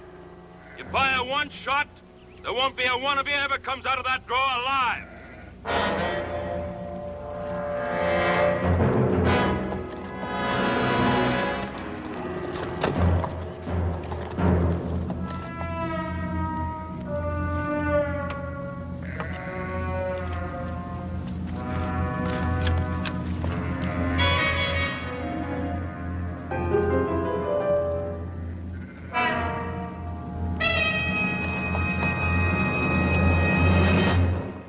Drawing. Drummond, I ought to let you and your sheep starve. Looks like I did work myself into a hole, kinda. And Drummond, you broke your word to me. You're not gonna break it again. I'm gonna give you one last chance to get those sheep out of here. Maybe we can make ourselves a little deal. No deal, Drummond. Clear those sheep out. He don't give a man much space to twist in, does he? He means it. Now, either you get out, or you get starved out. All right, boys. Put down your guns. I'll get my sheep out of here come morning. You get your sheep out right now. Sure beats me. Here you own half the world. And me, all I'm asking is the right to drive a few miserable sheep across the corner of your land. You'd think you could do a man that little good. You got a mighty unreasonable old man, boy. Now, Drummond, get those sheep out now. All right, boys, you got your orders.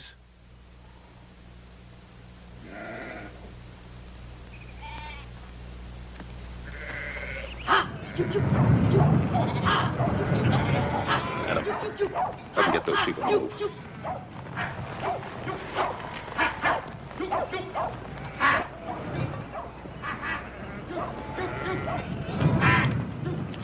Hey, you look like a reasonable fella. Maybe we can make us a little deal. You heard what my father said. All right, you men, let's get 'em moving.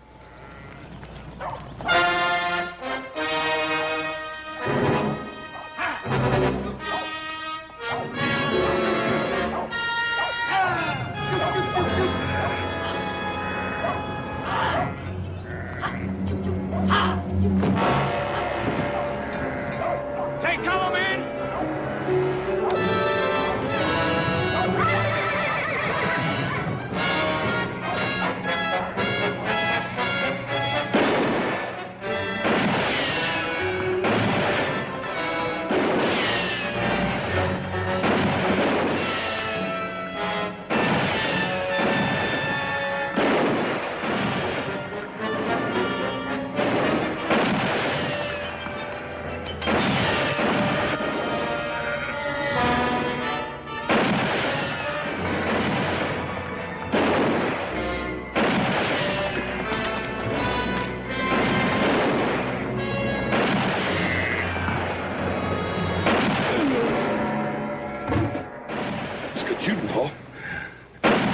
Cut off in there. I've got to get to him. Oh, you can't make it down there. Joe! Yeah, Pa? I'm going to try to make it up along that ledge. Oh, you can't make it. Got Adam in there, I'll make it.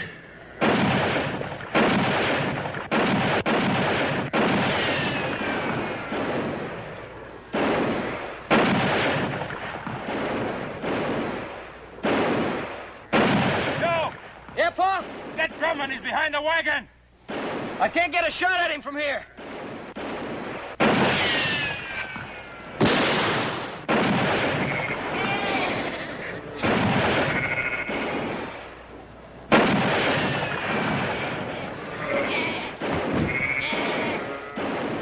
You're cut off, boy.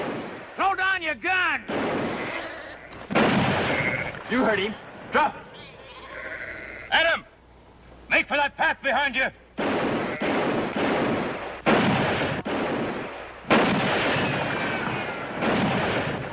Come on, Billy, cut him down! Drop it, kid. You're gonna kill me, ain't you? Come on, kid. I said drop it. Now get out of the way. I can't. I said get out of the way. I can't, Jeb. Give me order. Cover me!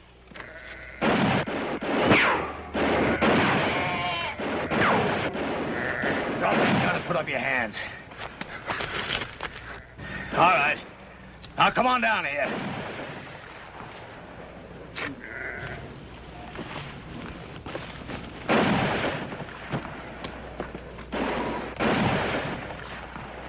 Cartwright? Cartwright, can you hear me? You call your men off or I'll kill your boy right now. Joe! Horse! Hold your fire. All right, now clear out. You still trapped in that hole, Drummond? Am I? You got yourself an empire, ain't you, Mr. Cartwright?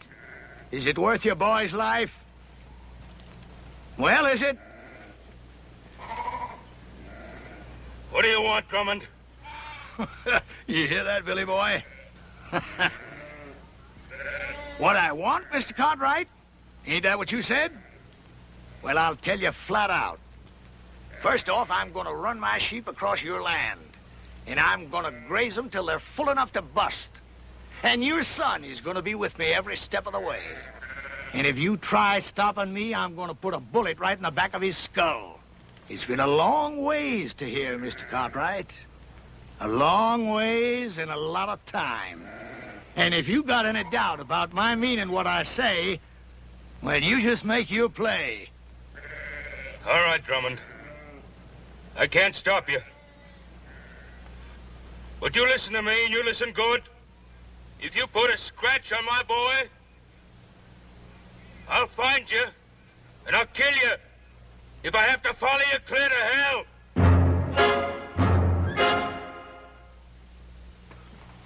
Paul, we gotta do something. Maybe Adam was right. Maybe we should have called the sheriff in the first place. I don't know. He was right. My fault. Oh, Paul. You know we don't blame you for nothing. It's just the way things turned out. Hoss and I would have done the same thing if it were up to us. That's right. I made Adam do it my way. I let Drummond outsmart me. Paul, you heard little Joe. Any of us would have done the same thing. I couldn't have done it any differently. Couldn't just invite him in and ask him to make himself and his sheep at home in the best pasture.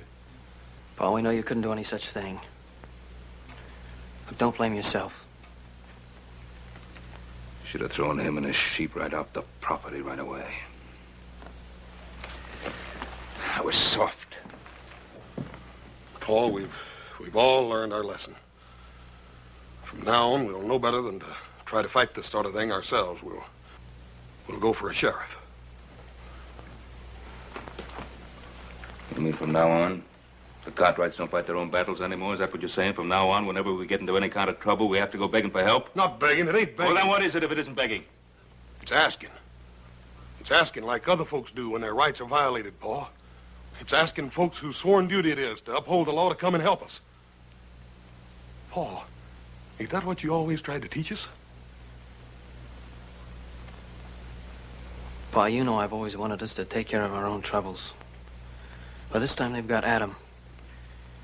I just don't think there's anything else we can do. Yeah. Yeah. All right, you two saddle up. Ride into town, tell the sheriff what's happened. I think I can go faster by myself. Hoss. You and I, we're riding into Drummond's camp.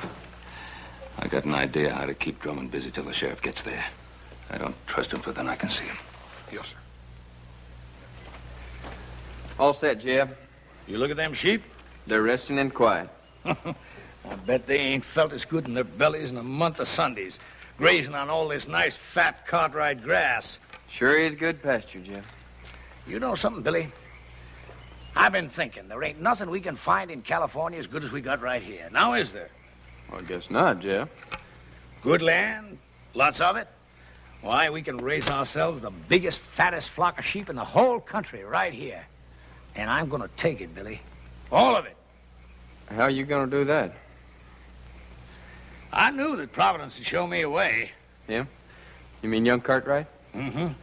Before I'm done with him, Ben Cartwright is going to be begging to give us the Ponderosa to get his son back. You remember one thing, Billy. You catch a man where he's soft, and you can most always squeeze anything you want out of him. You better take care of him. I don't want nothing to happen to him just yet. I'll take care of it. Yes, sir, Billy. There ain't nothing at all in California we ain't got more of right here. Say, you must be clean hungry. Eat some of them beans before the cold. See you in the morning, Billy. Night, Jeb. Night.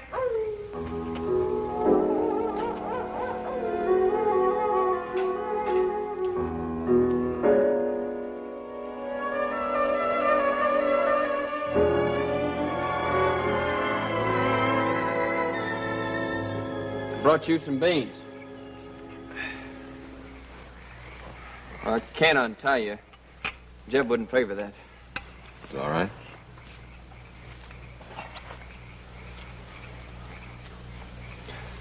You could have killed me yesterday when you had the chance.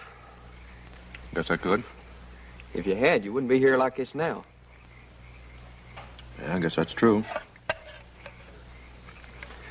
Why'd you do it then? Why'd you kill me when you had the chance? I don't know. Just couldn't. That ain't like Jeb said. I mean about what you and your pa do to us. Oh, what'd he say we'd do to you? Kill us. First crack out of the barrel. How long you been with Drummond? Oh, a year. Maybe a little more. I met him when I first left off farming and took to the road. Wasn't exactly like I met him. Some drunk cowhands was gonna hang me up for stealing a pinto, but I never done it. How old were you? 19. I guess that's how it happened. Well, I didn't know much then.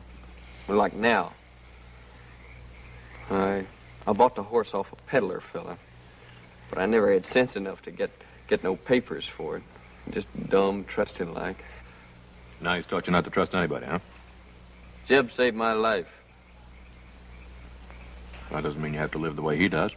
I owe him. But I guess you wouldn't know what it feels like to have a rope strung around your neck. Not with a regular family and living the way you do. No, sir. Old Jeb, he just come by and scattered them trail hands off. And you think he did it for you? Haven't you been around him long enough to know he doesn't do anything for anybody except himself? That don't make no difference. Oh, I guess it weren't so much to save me as much as old Jeb just got it in for cattlemen and cowhands and that like. He's bitter in his ways, like my pa was. What happened to him? He got himself killed fighting over a few acres of bare, rocky ground back in Kentucky. Wasn't like I knew him much, him or anybody. Mostly I just sort of shifted around from one ken to the next. Doesn't mean you have to stay with him. He's always done good by me. Listen, he's no better than something that crawls after carrion. You want to plunder your piece of land bad enough to have his taint rub off on you? You talk mighty big, don't you, mister? That's 'cause you got it all. A family and regular living and all this good, rich land to hang on to. All I got in this world is Jeb Drummond. You remember that, mister. I got nothing in this world but Jeb Drummond.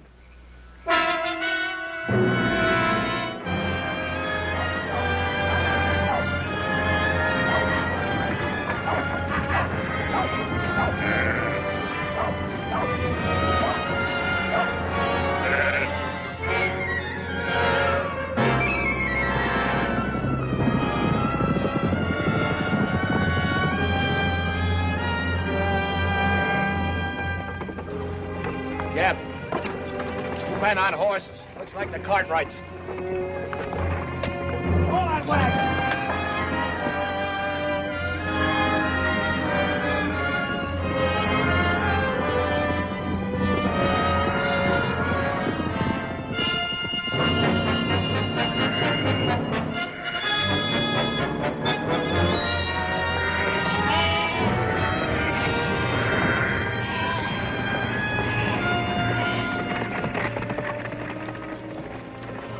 I left my gun, Drummond.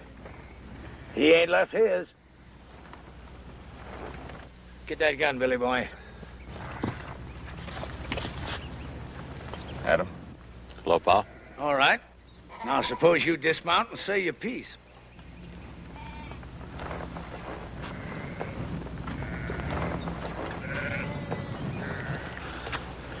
Drummond, let my son go.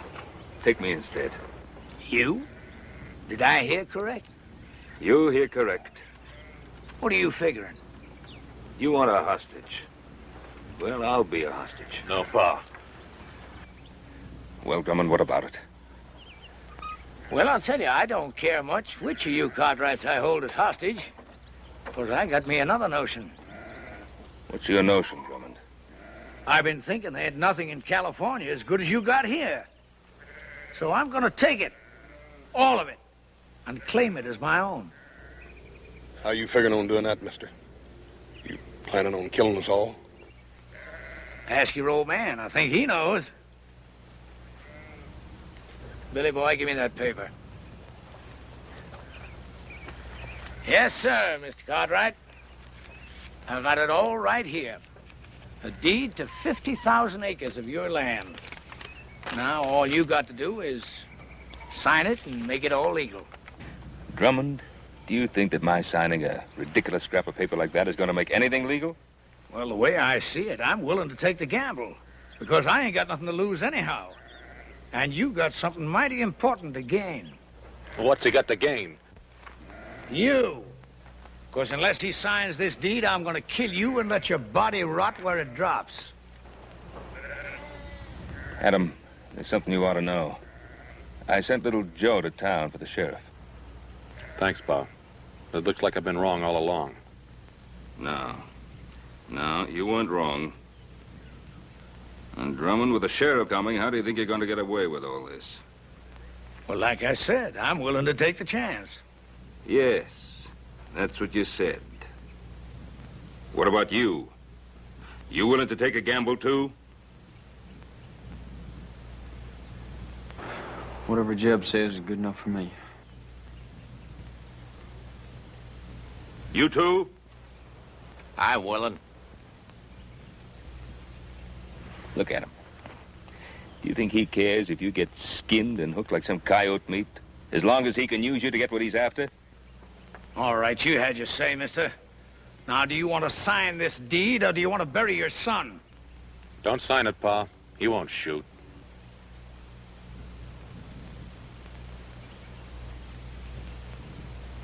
That's the difference between you and me, Drummond. I'm not a gambling man. Give me that paper. Pa, don't. 50,000 acres, it isn't worth it. Isn't it?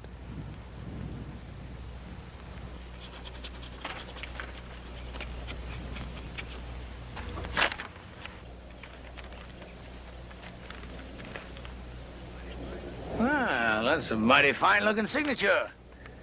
Much better than I could have done. But then, I never owned 50,000 acres of prime land before, neither. And you don't own it now. Don't move! Adam! I was going to make it an even deal. The land for your son. But it looks like I can't trust any of you Cartwrights. There's only one way to deal with you. Give me the gun, Billy. You can't just kill him, Jeb. Can't I? You just watch.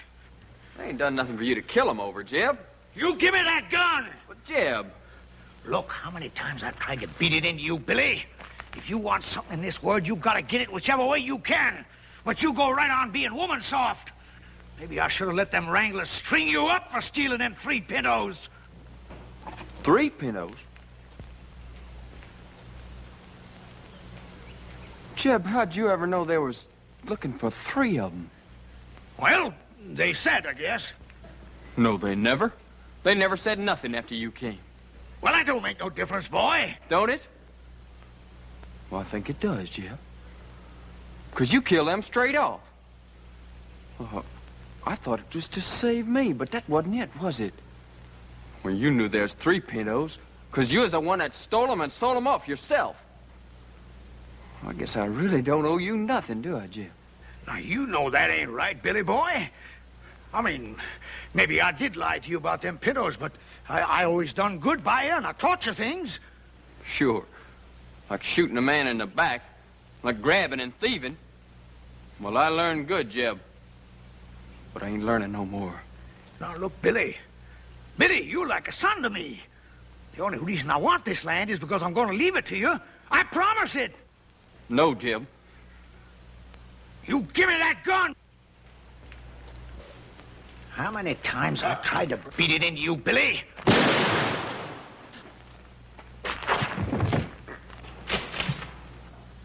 Jeb!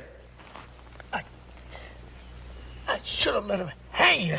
You're no good thieving, dirty double-crosser. Shoot him, Kaya. Kill him.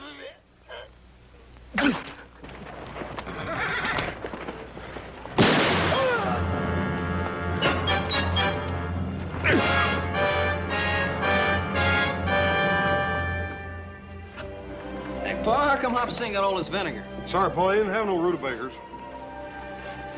Guess I'll be leaving. Sure do thank you for all your help. For the shirt, little Joe. You're welcome. Where'll you go now? I don't know exactly. Billy, do you ever think of taking up homesteading? You mean a place of my own? Yeah. Sure, but... Well, we got a lot of open land here in the Ponderosa. I figure that Adam here could probably help you pick out a good piece of it. You mean a piece of your land? Well, we got a lot of people coming out this way. I guess we'll have to make some room for them all, including the law. Well, Mr. Cartwright, I sure will try to live up to your faith in me. Well, Billy, you better, because if I catch you stepping out of line just once, why, I'll... You'll, go get the sheriff.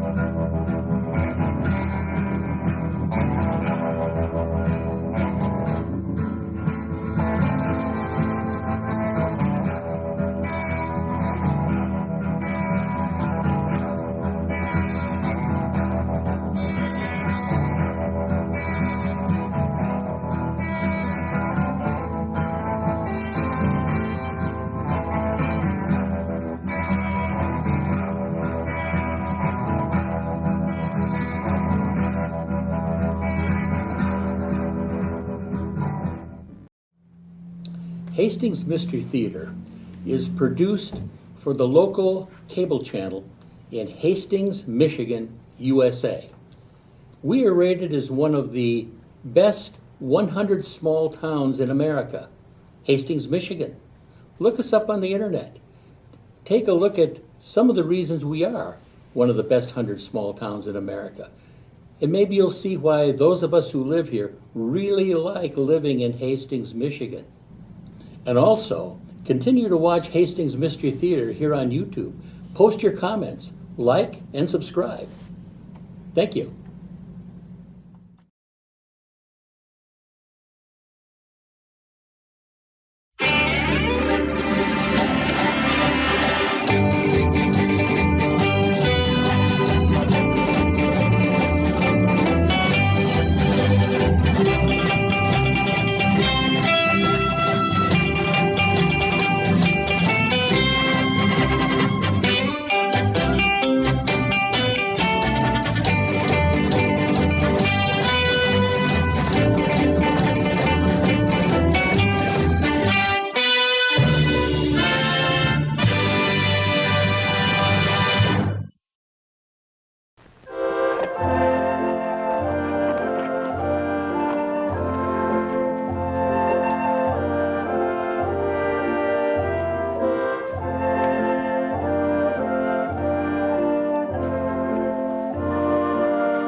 a good time, didn't you, darling? Huh? Didn't I tell you old Vince Dagan show you a good time? I told you I've got to get back home. Wait a minute. Now, it ain't gonna be dark, but who are you? Oh, come on. I know you like it.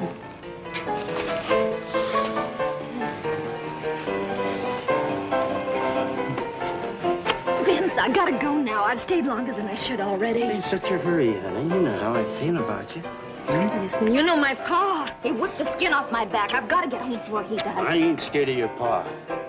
If he lays a hand on you, just tell me. I'll take care of you.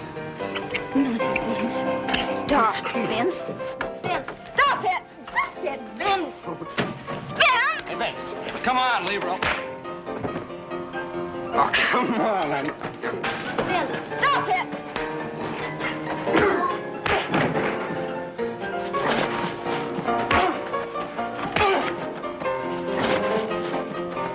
Come on, bet you're drunk. Forget it.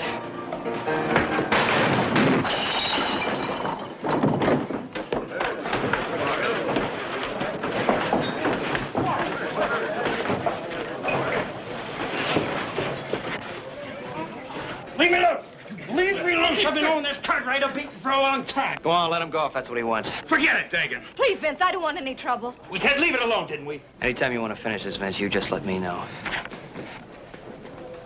Hey, wait, Dollar. Why, you... What's the matter with you? You're trying to start trouble around here and have the sheriff nosing into our affairs. I don't like this, Vince. You've taken too big a chance playing around with Sheriff Kincaid's daughter. All right. So I'm taking a chance. I happen to like it that way. Makes sense, Vince. That Kincaid's meaner than a wolf tracking a calf. So I heard. Well, his kind don't bother me none.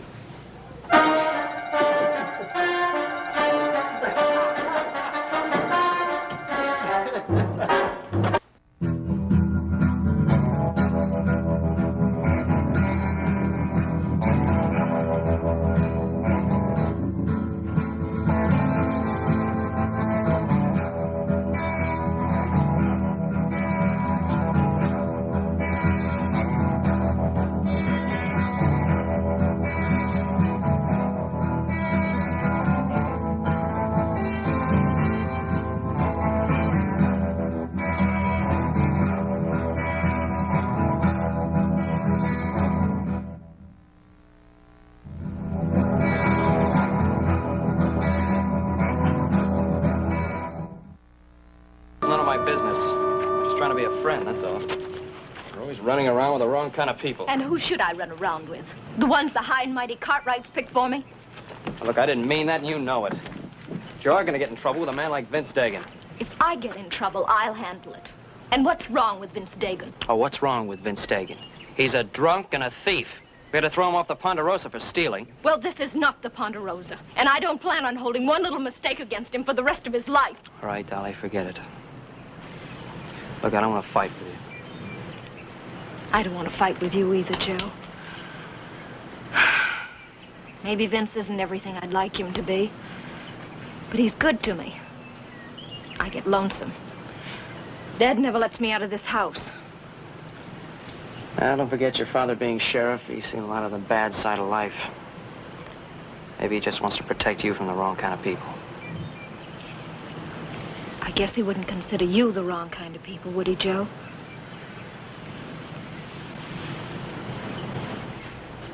But you don't consider me the right kind of people, do you? Oh, I didn't say that. You didn't have to say that, even when we were kids in school. All you Cartwrights consider yourself too good for anybody else. Dolly, that's not true, and you What know are you it. doing here, Cartwright? You get in the house. I was just walking Dolly home. I happened to see her at the store. She had no business at the store. I told her to stay home. Well, wait a minute. There's nothing to get so excited about. Don't you tell me how to run my family. Now, you get out of here, stay away from my daughter. Look, Mr. Kincaid, I've known Dolly for a long time. I think it's up to her to tell me whether or not she'd like to see me. She don't make the decisions around here, I do. Look, I told you to get in the house. Look, if you just listen. Now, look, you try to understand this. I ordered her to stay home. If she tries to see you or anybody else, I'll whip the hide off her back. Now, you get out of here and stay away from my daughter. Do as he says, Joe. See you real soon, Dolly.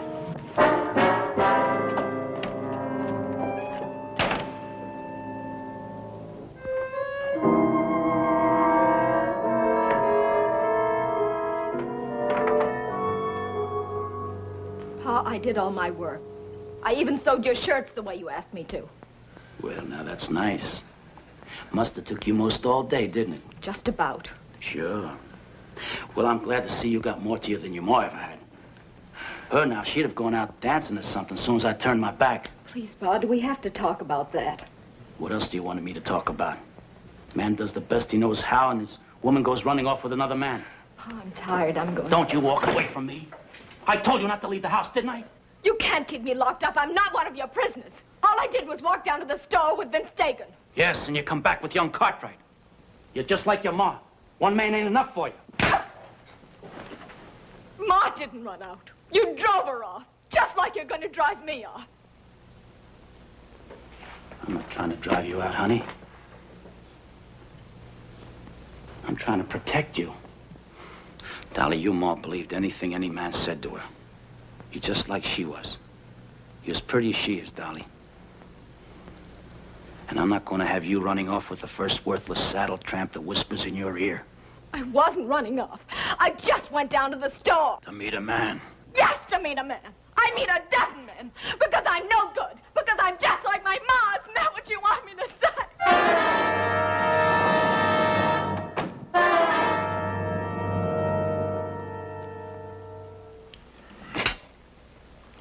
Hey, Paul, me and Adam have to ride up there and check that drift fence out today. You sound as if you don't want it. Well, Horse wants to follow up on a wolf sighting saw over in the canyon. You still feel sure it was wolves, do you? Oh, sure, Paul. Ain't no coyotes ever go up in that country that high, and besides, them tracks is way too big. Well, it's possible. Old-timers insist there's still a lot of timber wolves up there. Boy, I sure would like to get a look at one of them. Well, if lack of game in the mountains has driven a pack down this low, we better do more than just take a look at one. I understand they can pull down a grown steer when they're hungry. That's right, Paul. Yeah, the miserable brutes that try to trap. I just don't like putting out poison bait. No, that ain't no good, Paul. Look here, how come me and Adam don't ride up there and take a look around? We could check with old man Traeger. He's always bragging about how he used to hunt them wolves for a living anyhow. Well, let's check the fence first, and then we'll decide. Is breakfast ready? Well, we were just thinking about supper. You sure you had enough sleep? No, not quite, but it's going to have to do. Oh, well, do you think maybe you could talk yourself into riding fence with us, huh? Older brother, how can you be so practical this early in the morning? Maybe because he's been up for a little while. You were out a little late, weren't you? Yeah, well, I had to ride all the way from Placerville. I stopped off at Mormon Flats to get something to eat. Ran into the Kincaids. Oh? Was that on purpose or accident? Well, it was a little bit of both. You know, I really feel sorry for Dolly Kincaid. Sorry? She never had any trouble finding somebody to chase after her. No, I think it's the other way around. I think she never had any trouble finding somebody to chase. Well, what are you worried about, little brother? You ain't never had no trouble outrunning her.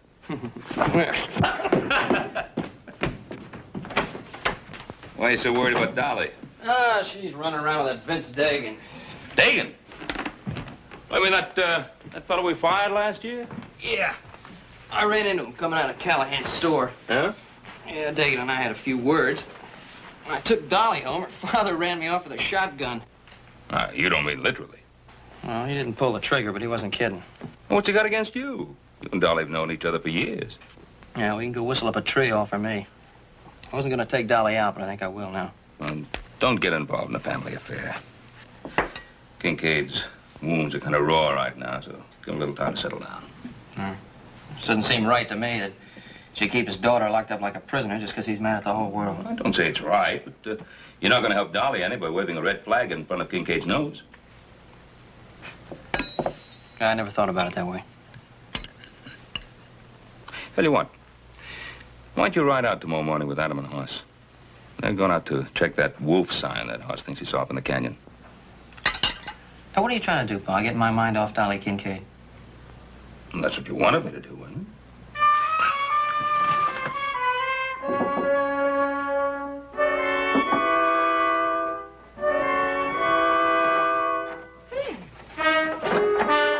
What was he expecting, little Joe Cartwright? You were drinking last night. Then you started fighting. I was afraid my father would see me. There wasn't anything else I could do. Of course, there was nothing else you could do. It was my fault. I come by to apologize. Apologize? Yeah, I'm trying to.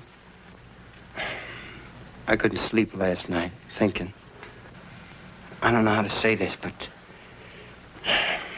when you walked out on me yesterday, I just knew I ain't ever gonna let you do that to me again.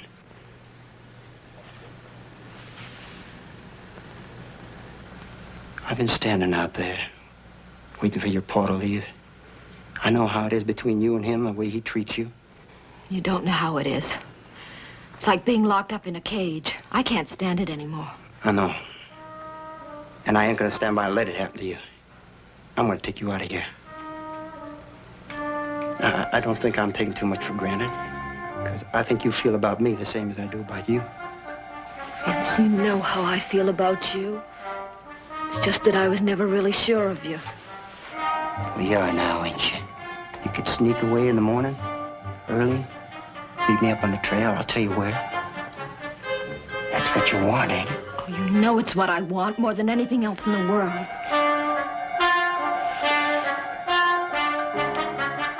But people don't just do this. They don't just pack up and leave. They do if they're in love. What about my dad? You know, I heard him talking to some men. He's gonna be pretty busy in the morning. No need to worry about him. It'll work out fine, honey. Look, I'm gonna be taking care of you from now on. Do it? Oh, Vince, you don't know how I've dreamed about this. To get away, to be with you.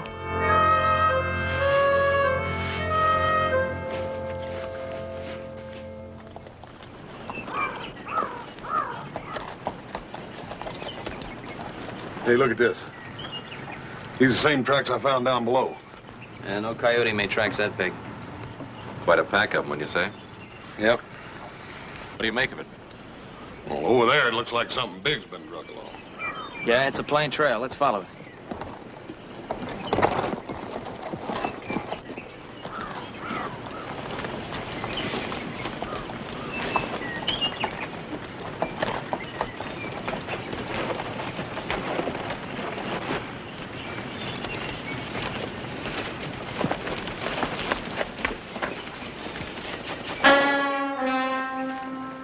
Hey, look at that tendon on that hind leg's been cut half in two. I just don't see how the wolves dragged him that far. They didn't drag him. A couple of them probably worried him until one of them got his teeth in his leg. Wolf got dragged. Yeah, I reckon we must have scared them off, huh? They didn't even touch the meat. Yeah, we didn't do ourselves any favors either. They'll just drag down the next stray steer they come across. Now, what do you think we ought to do? Well, I'll go back and tell Pa what we run into. Why don't you two go on up to Traeger's cabin? See if you can hire him to help us out. It's a good idea. Now, Horse and I will bunk in with Traeger. We'll work out of his place. All right. Save a couple of those wolves for me. We'll see you around the end of the week. Right.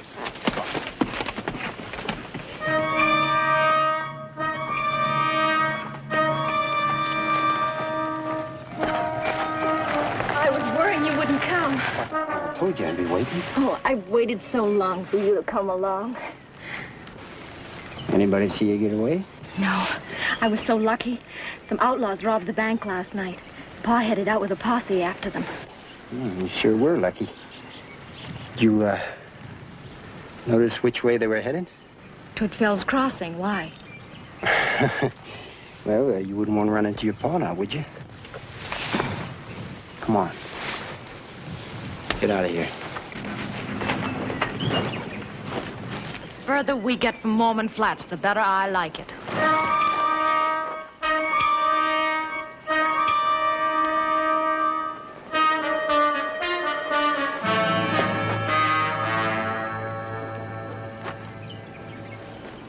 I wonder what's keeping Dagan. You know what's keeping him. That girl. Hell, he should have kept the girl out of this. Everything came off real smooth. There's even more money in the vault than we figured on. Now, you know that ain't good enough for Vince Dagan. He wants the money and the girl. I'm plenty sick of what he wants all the time. If that girl gets in my way, I'll... Now, calm down, Roby. I think it's right funny. We robbed the bank, and he runs off with the sheriff's daughter. I think that's really funny. Yeah, well, I don't think it's so funny. If he doesn't show up here in another 10 minutes, I'm moving on. You gonna go without the money, Twig? Now, Vince knows what he's doing. Now, he's got that money in his saddlebags.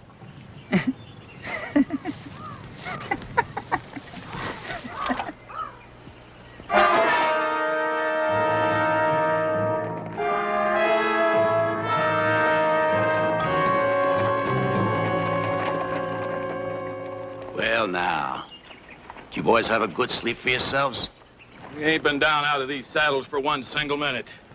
You're setting a pretty hard pace, Kincaid. We're doing the best we can. Well, your best ain't good enough. Not for me, it ain't. If you spend less time worrying about keeping up with me and more time looking for signs, you may find something. Now, go on back there and take a good look this time. I'm heading up into the high country. You going on alone? It's faster. You'd only hold me up. If you see anything, fire a signal. That is, if you know how to use a gun.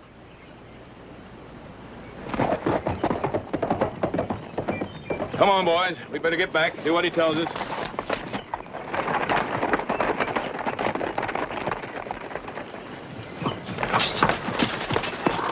Oh! What is it? The posse. Get back. And be quiet.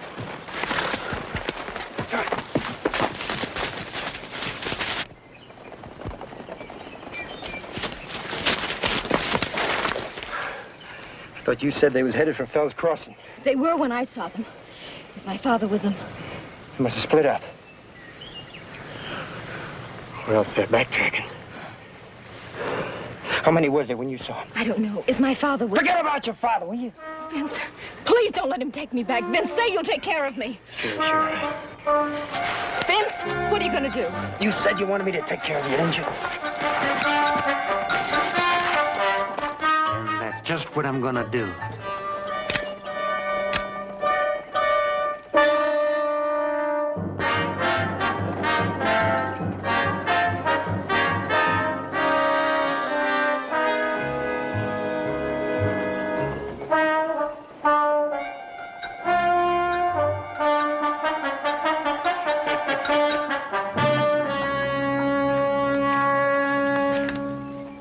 Down below us. Didn't even see me.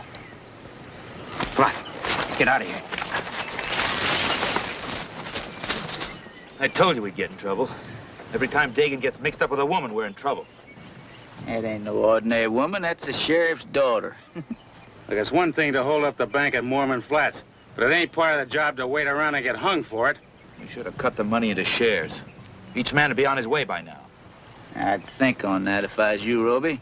What chance would one man have alone out there? One man against all them possemen. We stick together, we got a chance. We split up later, when we're out of danger. Just like Dagan figured it.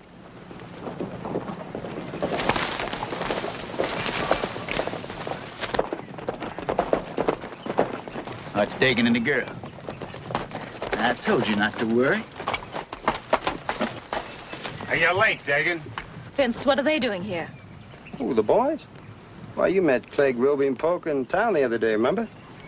Well, they're old friends, and I thought they might like to ride along with us for a while. That's all right, ain't it? Sure. Just surprised me for a minute, that's all. What took you so long? Well, hadn't you heard? Big bank robbery in Mormon Flats last night. In fact, we run into a posse back at the trailer piece. They didn't see you, did they? Nah, we dodged them. Dolly here's right good at dodging posses. She ain't a bit anxious to have her pa catch up to her. Yeah, I'll bet them bank robbers ain't a bit anxious to have her pa catch up to them neither. Isn't funny. A bank cashier was killed. No, it ain't funny, Polk. I'm sorry, man. That ain't no concern of ours, honey. Main thing is we keep your pa from catching up to us. Come on, boys.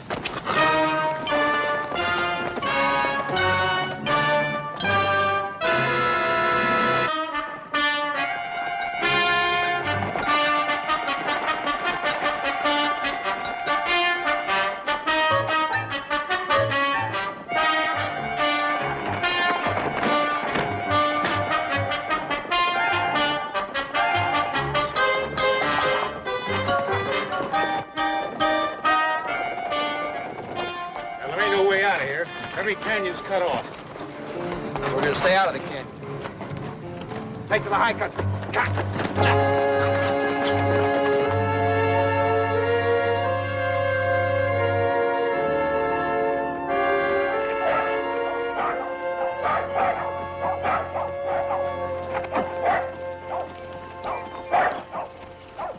Hey, Traeger! Anybody home? It's Horse Cartwright. You don't need to belly your lungs out. I hear you back here in the barn.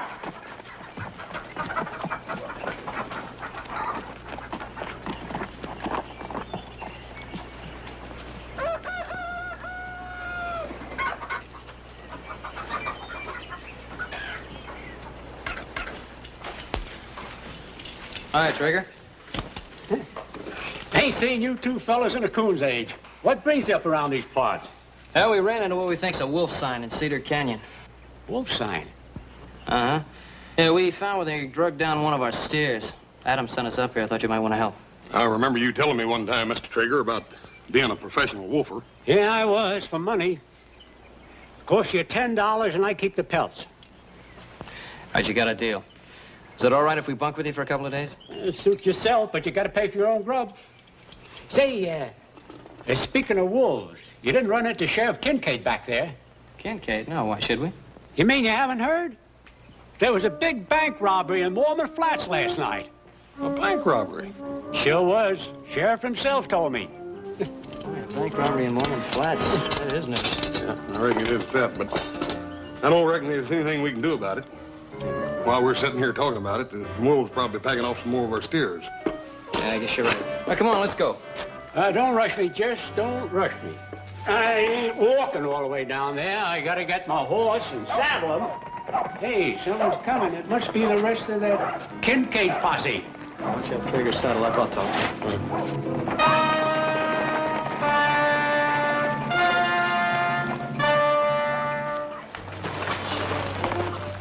Dagan, what are you doing? Dolly.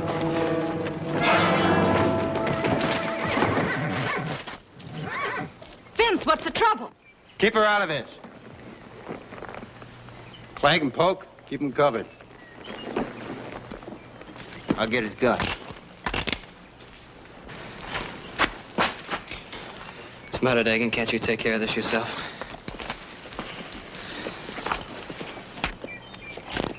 All right, you two, drop your guns.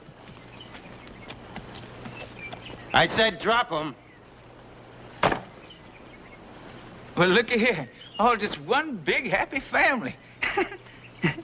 Joe, you know anything about this? You still want trouble, Dagan? Why don't you put your gun away? I'll give it to you. Vince, I want to know why Get you're in the doing house. this. Poke, get her in the house and keep her there. Come on. Come on, Dagan, put your gun away. Keep pushing and I'll bust this gun right over your head. I'll take care of you later. You. What do you do here? I'm just a trapper, that's all. Cartwright boys asked me to help to catch some wolves and pestering their beef.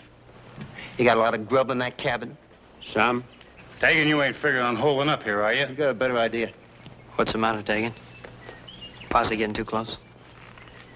Anybody else around here? Just the Cartwright boys. Folks don't come up here often. That's just fine. All right. Come on, in the house.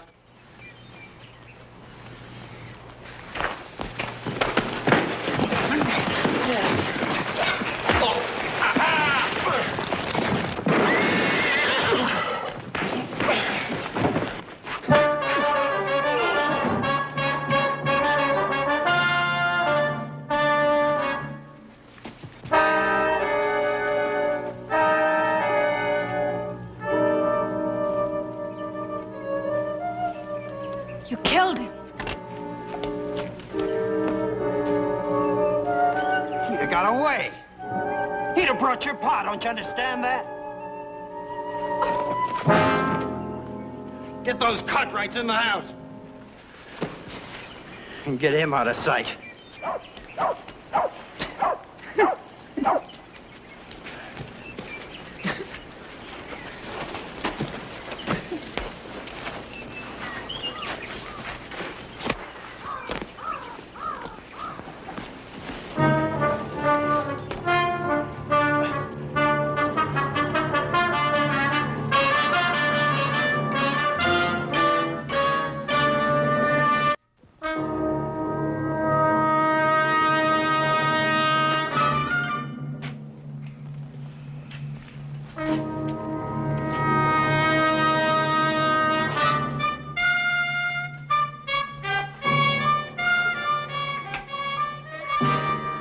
How long are we gonna stay here? Till I say we move.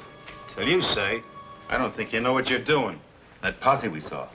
How do we know that's all of them? Suppose they split up and come in behind us. Well, I'll figure that out when it happens. Poker, I play what I got in front of me. I never bet on what the next car's gonna be until it falls. Get out there and put those horses in the barn and get some firewood in here. Let's warm this place up.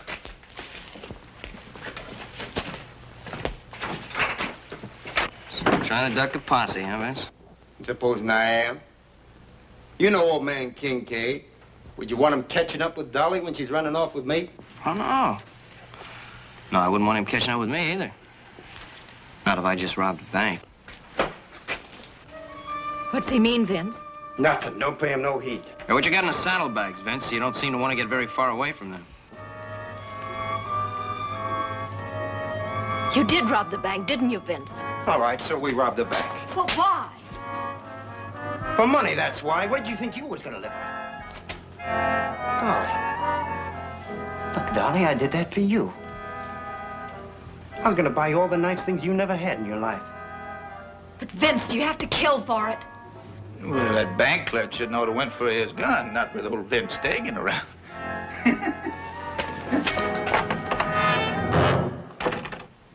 Looks like you pushed it a little bit too far this time, Vince. What did I?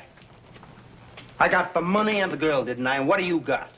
You're dead any time I tell Poke to pull that trigger. That's what you got. That's the honest truth, Mr. Cartwright. I ought to killed you, Dagan. I ought to killed you the time I caught you stealing from us. Should have done it. Now, don't you worry about it, Hoss. He's gonna get it. The posse will be back, and Sheriff Kincaid will be with him. Now, don't you think Vince figured that out? Why else you think he brung that girl along? Shut up about the girl. Hey, now, that's a real good question, Vince. Why did you bring the girl? Well, it's plain enough to see. That Sheriff Papa Hearst comes around here looking for her, Vince gonna tell him to go away, else that girl's gonna get bad hurt. Ain't that right, Vince? I said shut up about the girl tonight!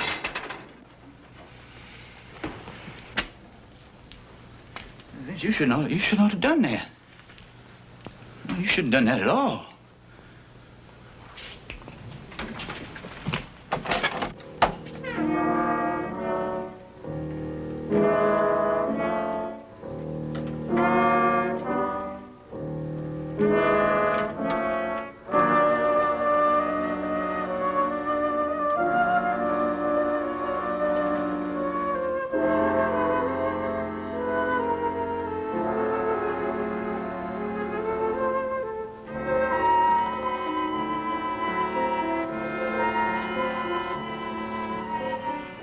I wanted nice clothes for you, honey.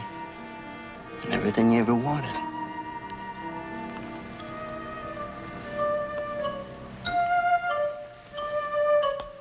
Don't worry about anything. Everything will be all right. You believe that, don't you?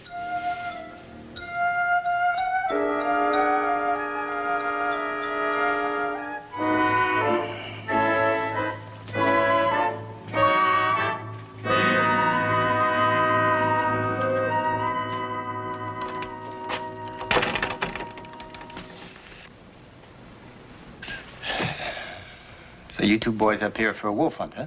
That's right. That posse's gonna get them some wolves, too. And it's gonna be the two-legged kind.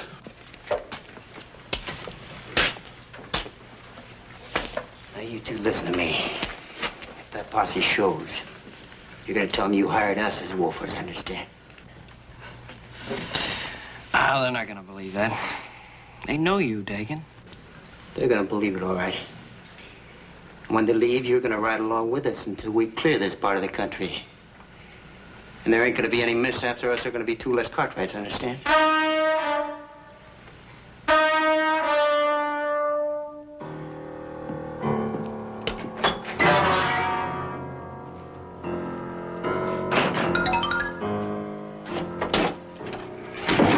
Put them horses away? Yeah. Hey, where's the girl? What do you care? You better be careful, Dagan. He's gonna steal your girl away from you. Take it easy, Joe. Oh, don't worry, Hoss. They need us. They need us real bad. Don't push your luck. Leave him alone. How do we know the posse's even out there? They might have turned back. I ain't taking that chance. Yeah, well, maybe you better bury Traeger while you're at it. Sometimes them posses get pretty nosy. Yeah. Clegg's right. We're gonna dig a grave. Up on your feet. You're like a wolf, ain't you? You don't know what you're doing. You change your mind without rhyme or reason. Dolly, we got things to do. We're gonna bury Traeger. Well, honey, it's the least we can do, ain't it? We'll find shovels in the barn. Flag, you watch them. And Hall's here, gonna help us. Up on your feet.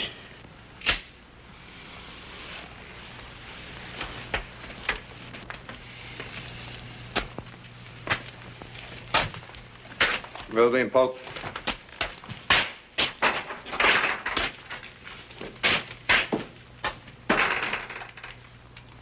Dolly, you help Clegg keep an eye on him.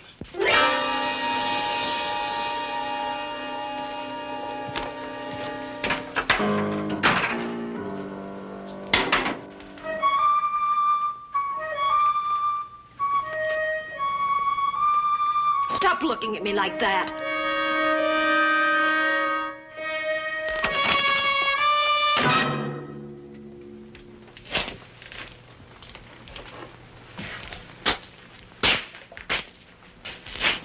You kind of like it, don't you, fella?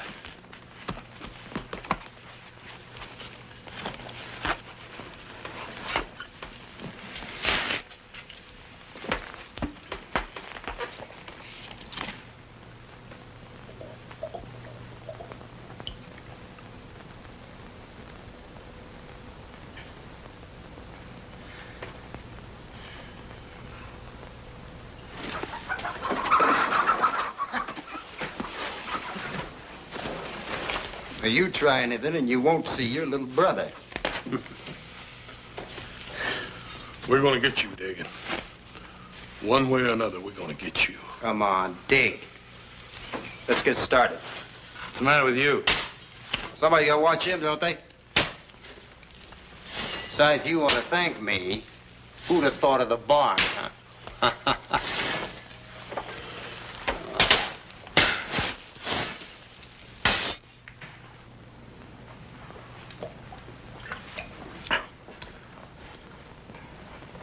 You better get your mind off of her.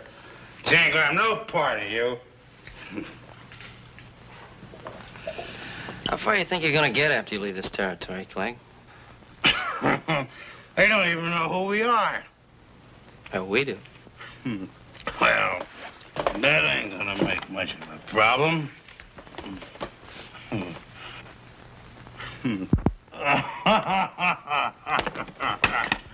All this money, I'm gonna get me shaved every day in the week. I'm gonna eat and drink until I bust. That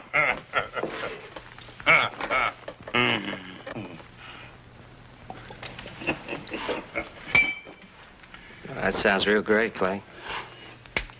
Hey, how many men you think you killed? Well,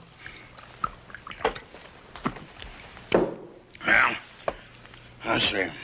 I don't rightly remember now. Let's see, there's 1, 2.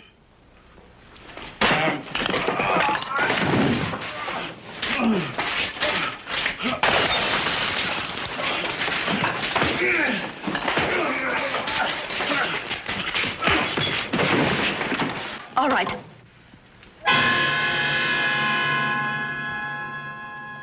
They'll kill you for this. What are you doing with them, Dolly? You're not their kind. Come on, give me the gun, Dolly. You just want to save your necks. Yours and Haas. Yeah, that's right. I want to save our necks. And I want to save your neck, too. I don't believe you. Nobody ever did anything decent for me. Nobody except Vince. Oh, nobody but Vince. You think Vince robbed that bank for you? He robbed it for himself. He'll kick you out the day he's tired of you. Don't say that. It's true, Dolly. You turned me in right along with Vince. Well, this is my chance to live. And I'm taking it. Nobody gives you anything but what you take for yourself. Come on, Dolly, that isn't so, and you know it. You don't think I'd use this, do you? One more step. Yeah, Dolly, I think you'd use it. To keep from going back to that father of mine, I'd do anything. Joe tried to get away. I stopped him. That's the try. And now I'm gonna fix you real good. Diggin'. I never did figure you for much guts. Why don't you try taking him without that pistol in your hand? When I'm good and ready, I will. Now sit down!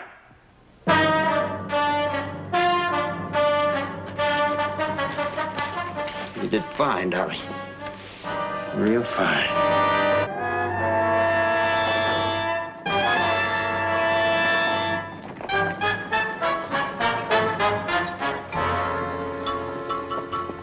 Riding back and forth through these canyons all night. What good does it do? Don't forget, Sheriff Kincaid hasn't had any more sleep than we have. That Kincaid, he's like a wolf on the scent. He ain't gonna give up till he gets what he come after. No, neither are we. John and I are right over by old man Traeger's place. Kincaid might not have been there yet. The rest of you take a look through that box canyon down there.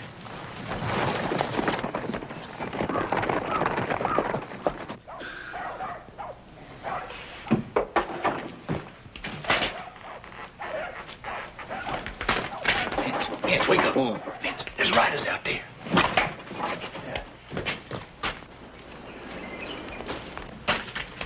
Roby. Wait. Get on your feet. The posse's out there. All right, Vince, you're so smart. Now what do we do? Told you I figured when I come to, didn't I? Well, I got it figured. Well, then, Vince, why don't you just tell us what we're gonna do? Well, I'm gonna stay in here. What about the rest of us? Sheriff don't know the rest of you. Ain't like you the posse would. You're going out there. I ain't talking to no lawman. You don't got no need to. Hoss Cartwright's gonna do that for you. He hired you boys to hunt wolves. Like I said, remember? I'll try to remember. You better. I'm gonna be right in here with this gun on your little brother's head. Any shooting that starts, he gets it first. Now get. Just don't get nervous with that gun. Hurry up.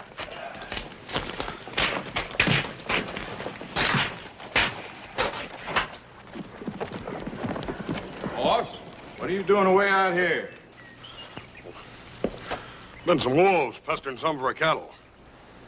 Well, Joe and me decided to ride up and talk to Mr. Traeger about it. You couldn't find a better man for the job. Mr. Traeger around? Nope. He rode out early this morning to set some traps. I haven't seen you boys around before, have I? There's some men we hired to help us hunt the wolves. Oh. Sheriff Kincaid been by here yet?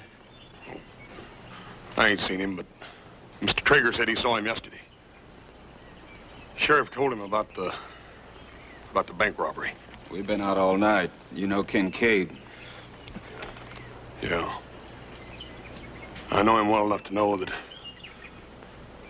whoever those bank robbers are, they ain't gonna get away. I promise you that. Well, if you do see anything around, Hoss, you let us know, will you? We'll be around. Right. Good hunting. Same to you.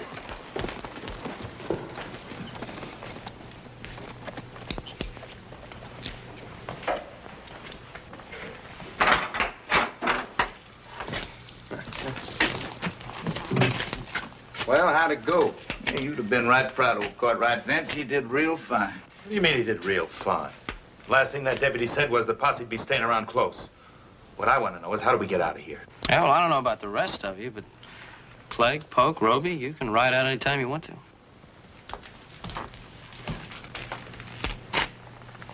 What do you mean by that? Well, you went out to the posse. Hoss told me you were wolfers working for us. They believed it. You can ride out any time you want to. They won't stop you. Hey, listen, kid. You make sense, you know that? I'm no bank robber. I'm a wolfer. I can ride right out of here. Ain't nobody walking. I'm running this shebang. And it looks to me like you're running it right into the ground. Of course, you boys want to wait around here for a while.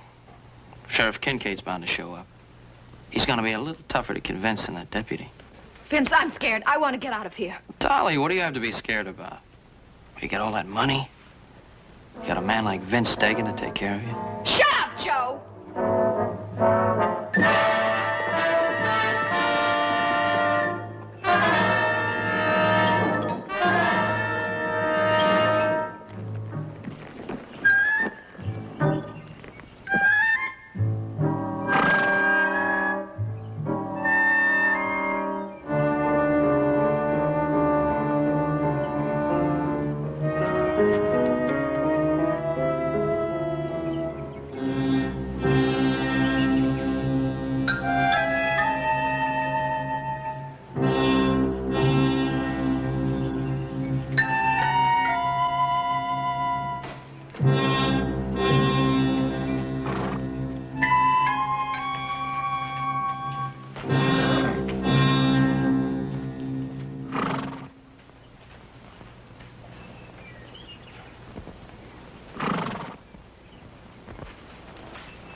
Get out of here. If I can pass for a wolfer, I'll leave without $1 of that gold. Well, I'm not going without my share. Vince, I want my cut. Now, you listen to me, Ole. You're gonna get your cut. Yeah, you boys know when you're gonna get it. When the posse's got you hanging from a tree. Joe, you remember that old big oak tree down the road a piece? Mm-hmm. That thing ought to be big enough to hang at least 3 of them in a row, don't you reckon? Oh, heck yes. 3 of them and room for Dagan. Stop it! Stop talking that way! Oh, you didn't think it was gonna end any other way, did you, Dolly? Trying to be decent, you Cartwrights.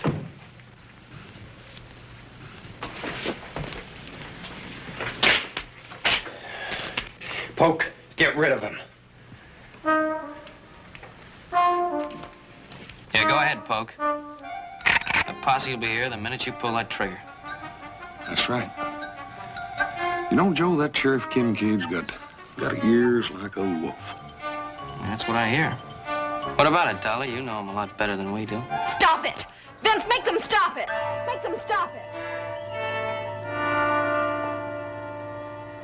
Never mind. I'll do it myself. No, you're not gonna kill anybody, Vince. You got a long way to go. You can't make it without us. You never was any good, Dagan. Never a day in your life.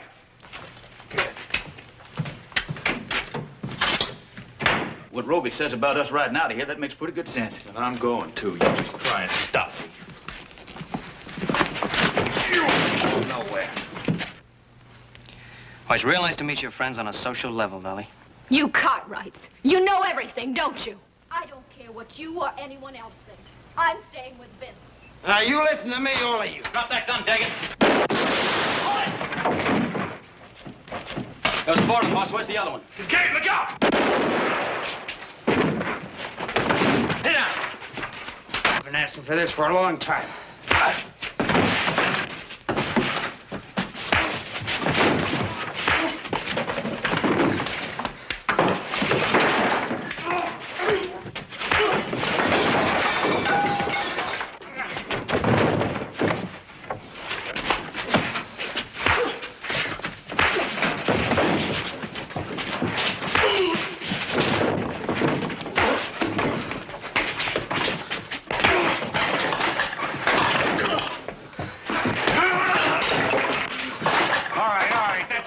We gotta get out of here right now.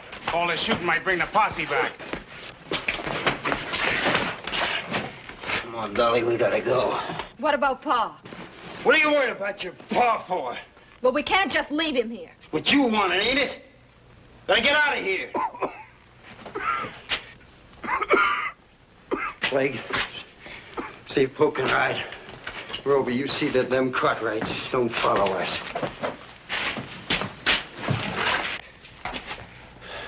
Come on, Dolly. Are you coming or not? Yeah, sure, she's going with you. You're just what she's always wanted, Dagan. Come on, Dolly. You know, your father was right. You're just no good, Dolly.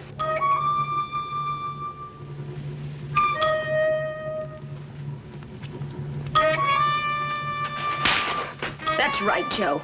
I'm no good. At least not by your standards. And that's the way I like it.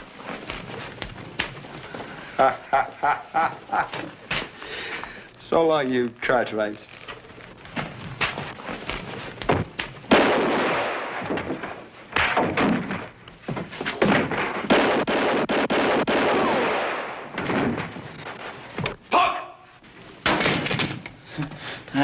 I didn't do nothing.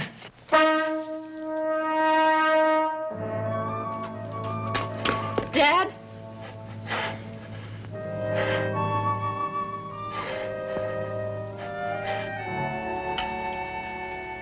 You're gonna be all right, Trev. You had a close call. The money. Did you get it back? They didn't have a chance to spend a single penny of it. You needn't worry about Dagan's boys, neither. They're all locked up tight in a jug down your jailhouse. That is what's left of them. Trev, wouldn't you like to know about Dolly? You know, she's been right here by your side since the boys brought you in. Running off with a man like Dagan. Why'd she have to do that, Ben? Well, maybe it's because she thought you didn't care. You think it was only the money and the bank robbers I was worried about? When I found out Dolly was gone, then you don't know what it's like trying to raise a girl. No, I guess I don't.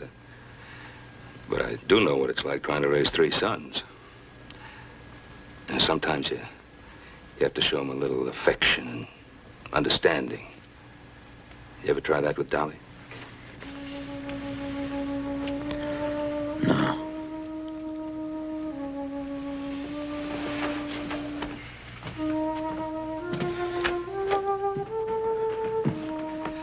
Your father's asking for you. Dolly, be patient with him. He needs you very much.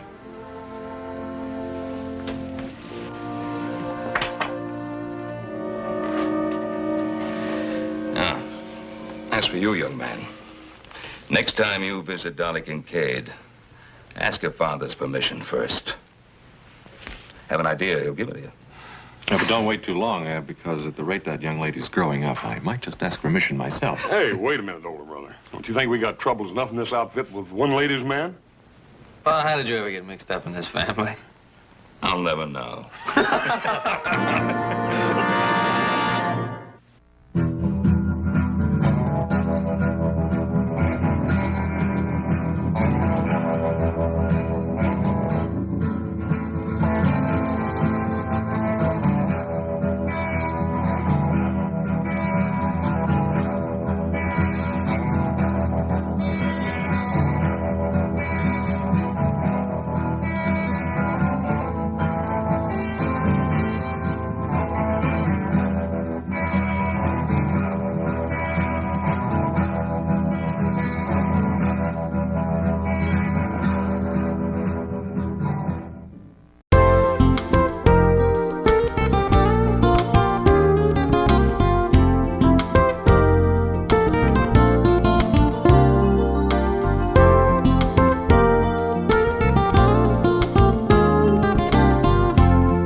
don't see any sign of tracks. Not a sign.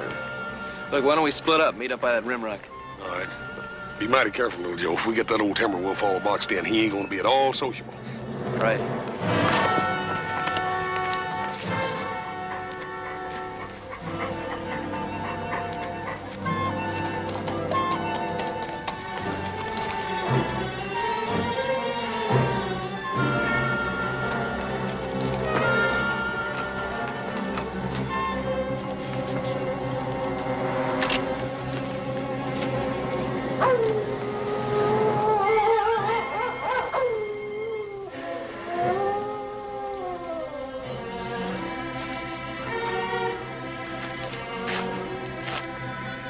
Hey.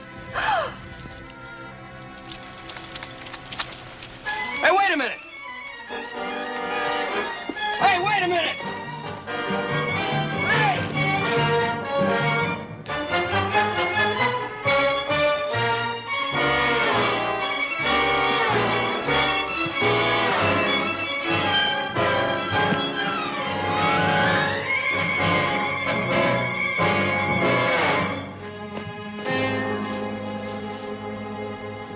Little Joe, where are you? Down here, horse.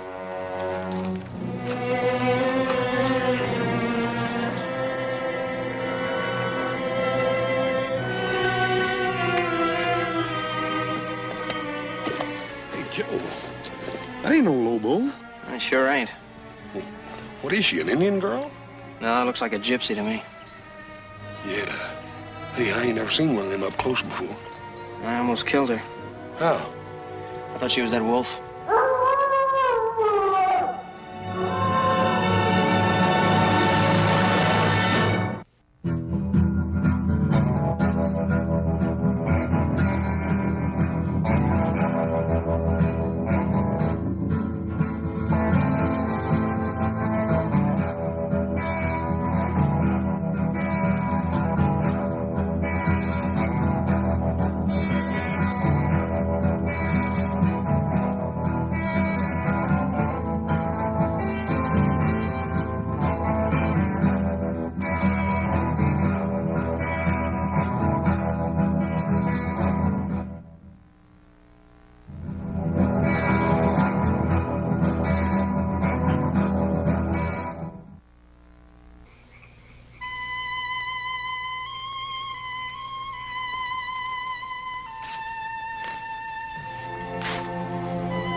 Gypsy girl. Well, we were aware of that, Doctor. Is she going to be all right? Can't hurt a gypsy. They're built to endure. I don't know, Doc. She looked like she was pretty well shook up to me. Oh, she'll come out of it all right. Just give her a day in bed and then send her on her way. Yeah, well, where's that? Wherever her people are. We don't exactly know where her people are, Doctor. Oh? Well, soon she's on her feet, you'd best turn her over to the sheriff in Virginia City. Oh, what for? She didn't do anything. She will, boy. She will. Just give her a chance. She's a gypsy, isn't she? Is that as bad as being an Indian? Sometimes it's worse. Well, evening, Ben. Little Joe. Pause. Good night, Doc. Good night, Doc. He doesn't care much for gypsies, does he? I guess a lot of people don't trust her much. A lot of people don't trust no tumbleweed folk much. Well, I don't think that little girl can do much harm while she's here with us. Maybe when she wakes up, we can find out where her people are. She sure is pretty, ain't she, little Joe? She sure is, like nothing I've ever seen. Well, sounds like she's waking up. Better take a look at her. Well, I'll check her, Pop. Hey, Paul, how come Adam didn't come back with the doctor? No, he's staying in town overnight.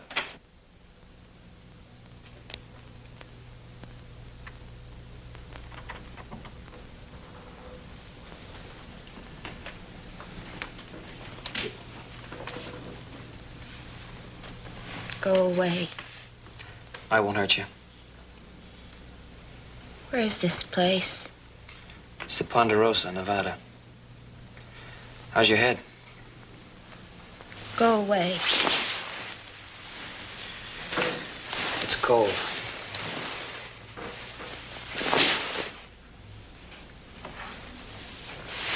It's cold, and I think that you want to keep the cover over you. Hey! Hey, what'd you do that for? All right, you just go ahead and freeze if you want to.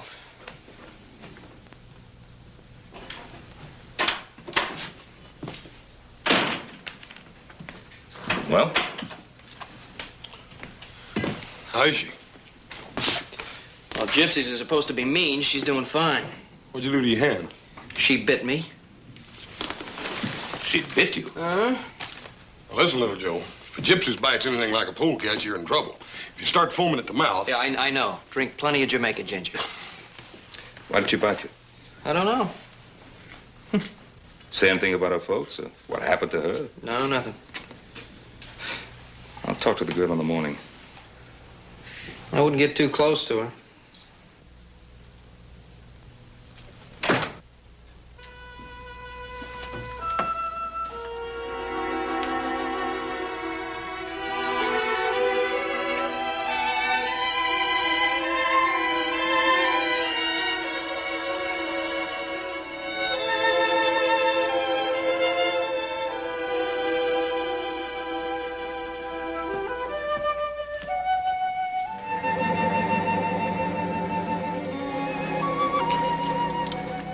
You see that star?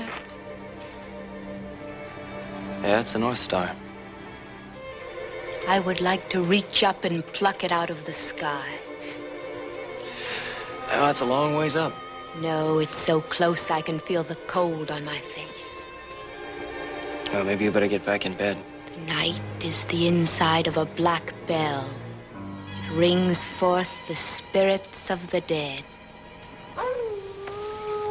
Don't worry. It's just that Lobo wolf we've been trying to catch. Go away. And will you bite me again if I don't? Where are the folks you belong to? I have no one. Come on, everybody has someone. Why do you care about me? Is it because I am pretty and you want to kiss me? Come and do it. I am waiting for you. Now, look, I don't know what's bothering you, but I brought you here and I feel responsible for you. Now, I want to find out where you belong, and that's all. You're walking in your father's shoes. And what does that mean? You're playing like you are a man, but you are a little boy. And what makes you so grown up? I'm past being grown up. I'm old and withered. I am dead. And I don't know what you're talking about. You're the craziest girl I ever ran into. Go away before I turn you into a toad.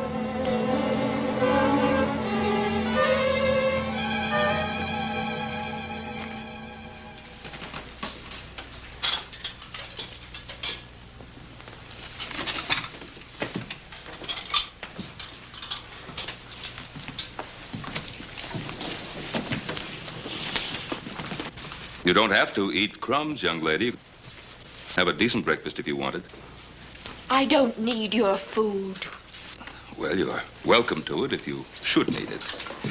My name is Ben Cartwright. You are a rich man, then, Cartwright. Well, I do have much to be grateful for. I would have to steal to have so much. Well, there are other ways. Tell me, what were you doing out there all alone? Howling at the moon. Well, I suppose that is respectable for young wolves, but not for young ladies. Where are your people? Why do you want to know? Would you invite them to eat with you? Well, I want to know so that I can return a young girl to them. I think they've lost one. They did not lose me. I am not like them. I'm different. Well, how? What makes you different? There is no one in front of me and no one in back. I may go anywhere I want to go and be whatever I wish to be. What is it that you wish to be? I wish to be free.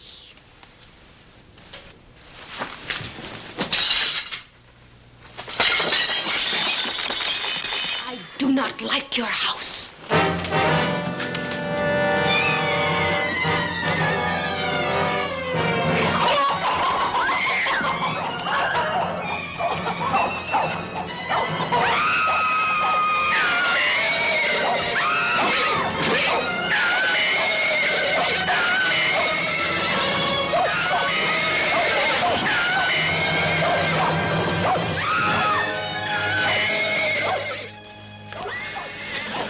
What's wrong? Go away. What's the matter? Hey, give me that. Let me go. Not till I find out what's going through that crazy head of yours. Why do you try to kill yourself? I'm Gafe. I am a witch. The animals, they know it. If you mean those horses, it was your dress that spooked them. They're not used to bright colors, nothing else. No, it is the dark star. It is the dark star.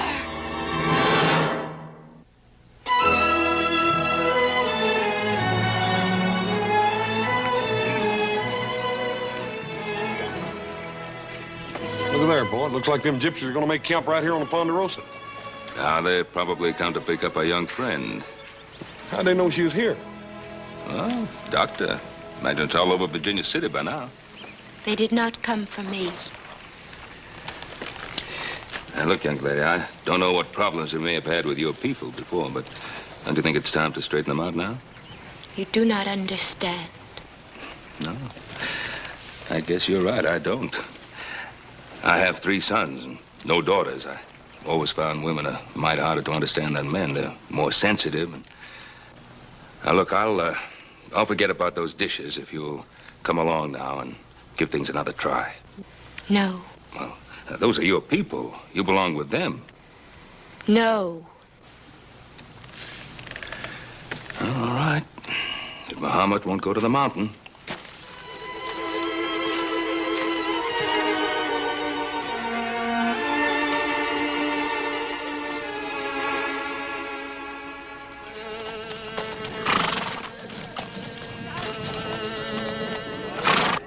Zurka, we have visitors. Oh, welcome, friends.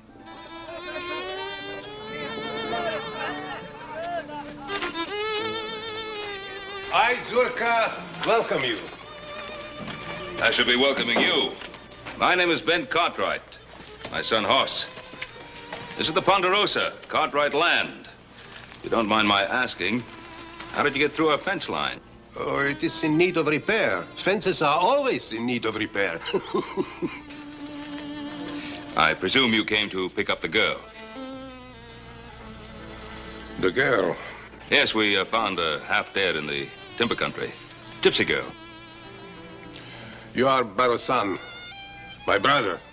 You're a great man, I can see it. I'm sure that you will let my people stay on your beautiful land until the dark sky clears. We are heading across the mountains in the place where the Mustangs run wild. What about the girl?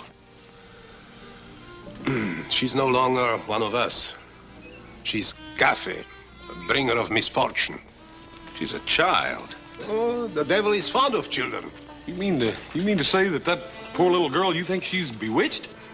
We know it, Barosan. You left her here to die. We left her behind us. She's a human being. She's not an animal. And we have laws in this country governing responsibility. We stay away from the law, and the law stays away from us. Well, maybe you won't be able to do that this time. Well, I'll think it over, Barosan. You will let us stay, huh? On one condition. That you take the girl and go when the weather clears. I can promise you that we will go. But now, Barosan, when we are here, maybe we can do some business. We have fine horses to sell. Well, we buy our horses in Virginia City. But none like the beasts of Roman. Aspiro. Backs like iron. Hoofs like the wind. Well, Paul, it can't do no harm to take a look at them. Well...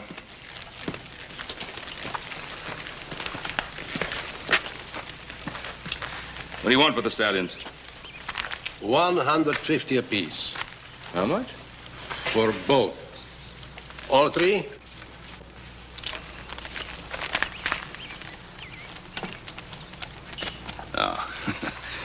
They aren't worth half that. Oh, you're a hard man to deal with, Barrow-san. No, not usually. These horses have been fixed. Oh, the Indians have been known to use similar methods. Teeth have been bored and filled with birchwood to hide their age. This one's leg's been blistered on this side to balance up with that lame one on the other one, too, Paul. Touch of arsenic in their feet? You insult us. I was right. You're a great man, Barrow-san. With an eye of a gypsy. I like you. My wife will tell you a fortune. For nothing. I'm afraid not. No, but we will talk. You will tell me your life and I'll tell you my life. Another time. Huh? No, tonight. Tonight is All Hallows Eve. It's a big celebration. We'll have a roast pig and we will dance and drink Kimmel, a lot of Kimmel. You'll join us. I'm afraid not. But you must come. You must bring the pig. You do have a pig, huh? Yes, we have a pig. So bring the pig and you are welcome. But I'm afraid we're saving our pig for a little celebration of our own. Ah, so don't bring the pig and you are welcome too. Thanks anyway. Enjoy yourself. And remember what I said about the girl. I expect you to come for her. And stay in good health, Barrow-san.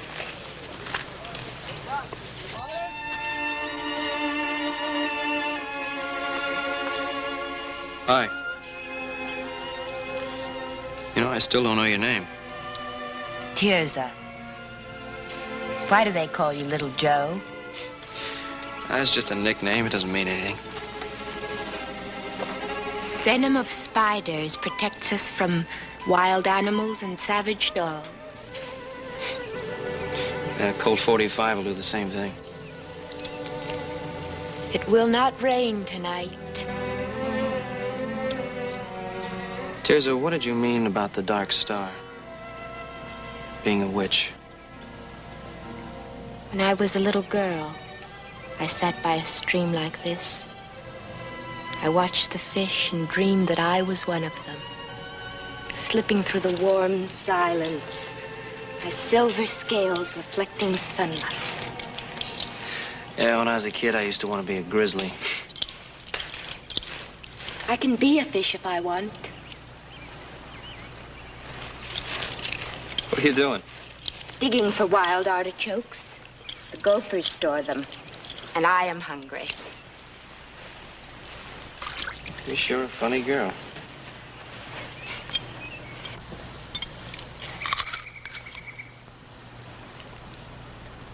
Why did you stop me?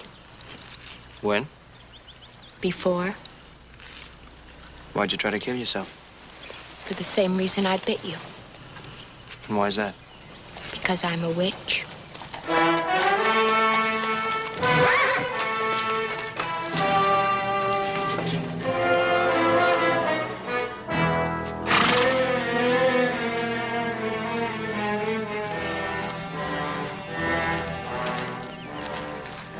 Are you strong, Tirza? Yes, strong and well. I'm Joe Cartwright. Go away, Guile. Back to your own kind. Go watch over your kingdom. Leave us alone. Tirza wants me to leave, then I will. What do you want, Spiro? To see that you are happy. I did not know they left you behind until it was too late. It was the old woman's work. And if you had known, what then? I might have changed her mind. The Bruja is my grandmother. I can influence her. A glass of metaxa. A laugh or two. She would listen to me. And all you would want for that service is to hold me in your arms for all the nights that are to come. Maybe not all. I would rather lie in the arms of a snake.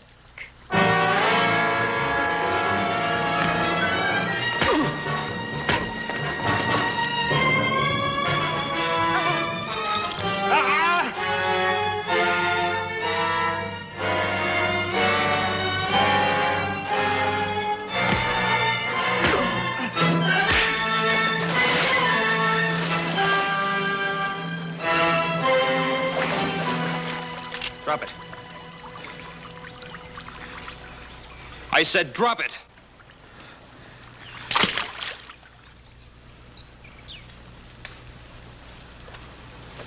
All right, get on your horse and clear out.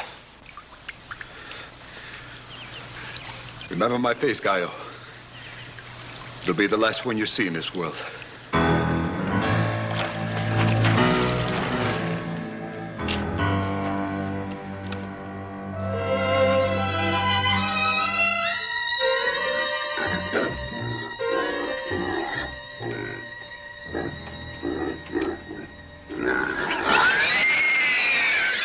Not only do they think she's bewitched, she thinks so, too.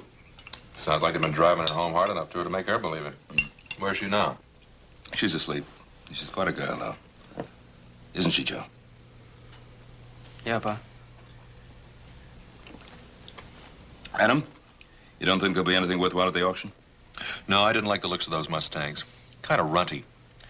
I understand the gypsies tried to peddle some of their broken-down geldings that they'd fixed up. Did quite a good job, too. You know, the average buyer probably wouldn't notice the difference for quite some time. Well, they'd have to go some to outfox you, Pa. Hey, Paul. Well, our little Poland China pigs is plumb gone. Seems I was supposed to supply a pig one way or another. And looks like you did get outfoxed. No, I didn't, because they're going to pay for that pig one way or another. I don't know, Paul. That old gypsy Zerka, he could charm his way out of a Comanche scalping. He's not going to charm his way out of paying for that pig. Well, guess I gotta see. Yeah, me too. How about you, Adam? Come on along. No, I think I better keep an eye on the house in case they back in one of the wagons and take out the furniture.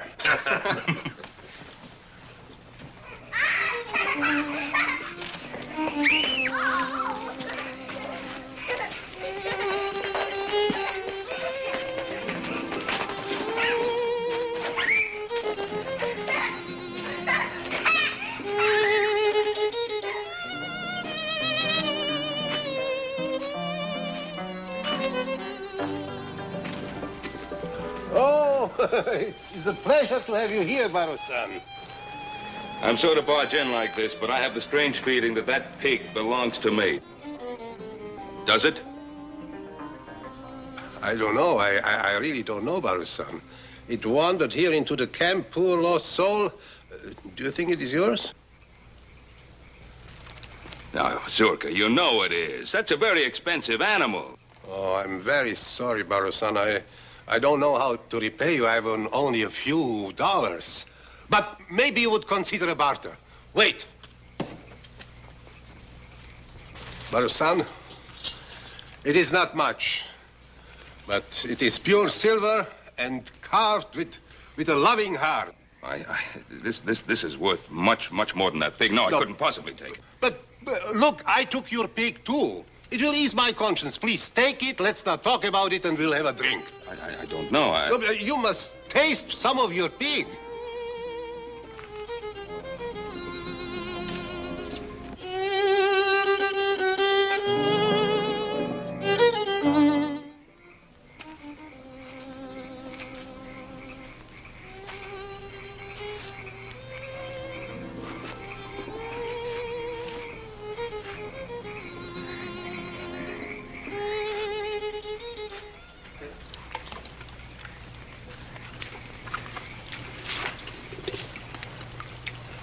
What's that?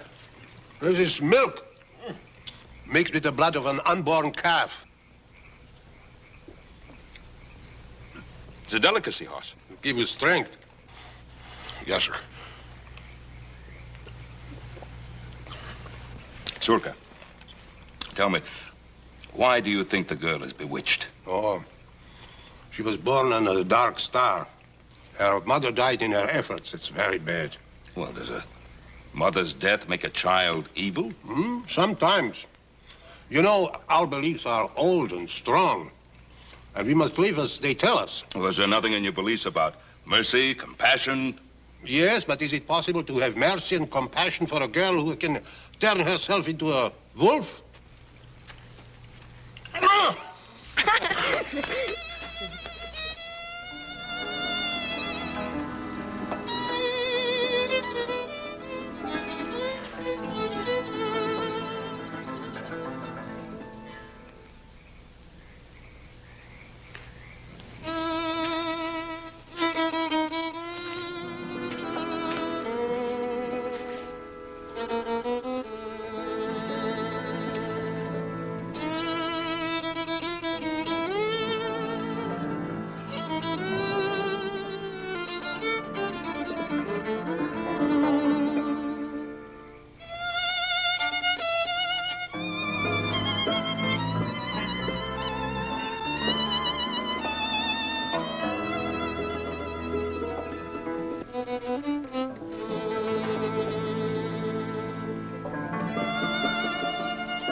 After your son, Barrow-san. Zurka, I respect your beliefs, but I'm not a man who goes along much with spirits and witches and the like. You know, I've found that the only evil in this world is the humankind.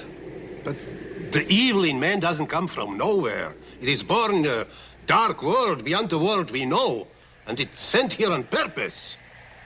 You really believe that girl can turn herself into a wolf? Yes, she must plague our house. The devil drives her. He possesses our children and drives them against us. She's evil, believe me. Oh, I can't believe it. I don't think so.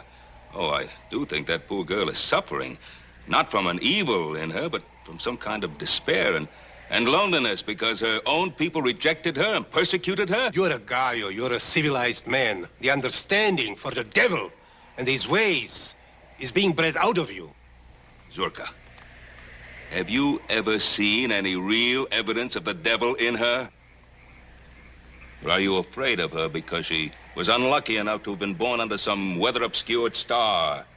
You know, a man, possibly you've never heard of him, once said, "The fault, dear Brutus, is not in our stars, but in ourselves."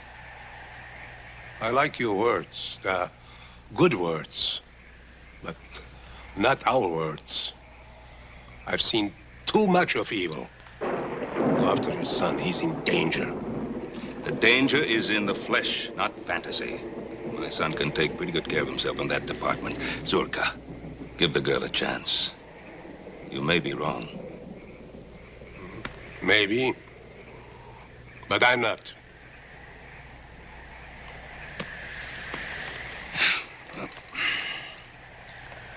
I guess it's not going to storm after all. Well, thanks for the Super Bowl. And thanks for the pig.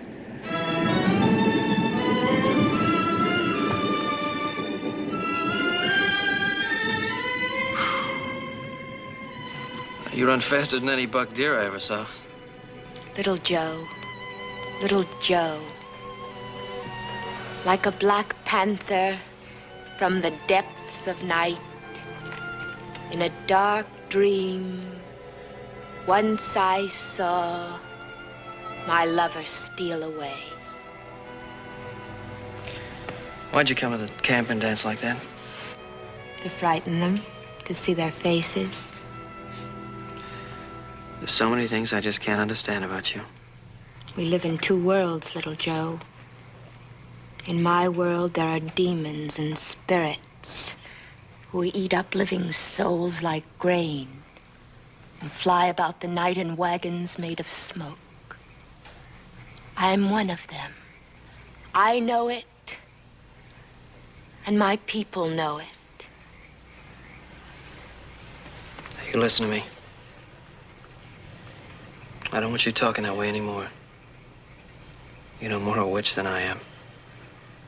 Somehow they've got you thinking things that just don't make sense. You are a tree. I see you as a tree, so firm, a part of the land, with your roots dug deep into the ground. Your arm is like a branch. I wish I were a tree. I would stand over little children and guard them from harm. Maybe I am not a witch. Maybe I am good to think such thoughts. Of course you're good. I know you are.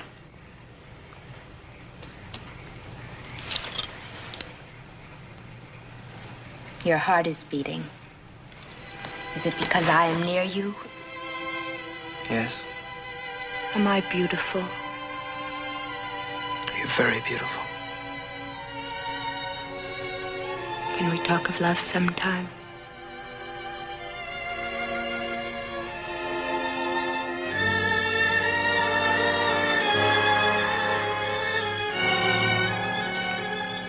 Hold me. Hold me. Little Joe.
Please help me.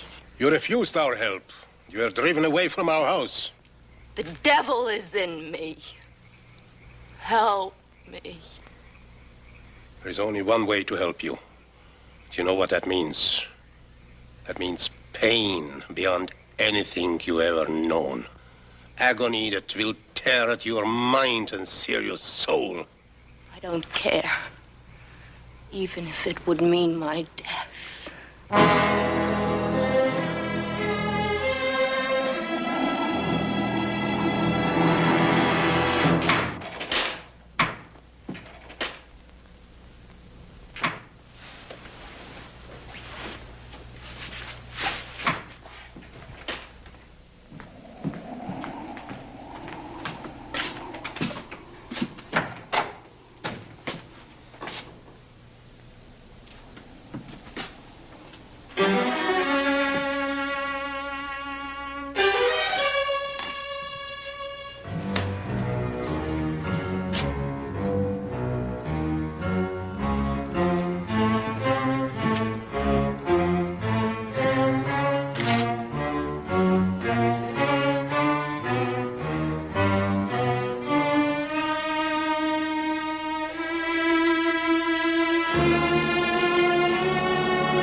Anybody here?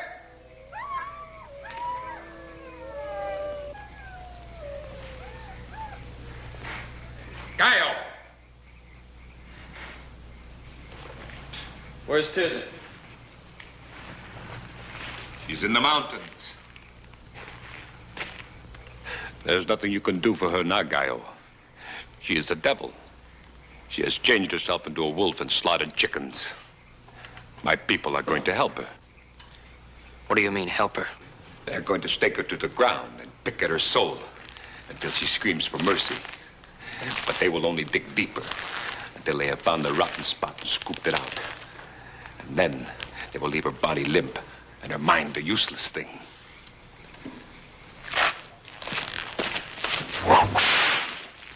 I could have killed you both on your moonlit rock of love. It would have been easy.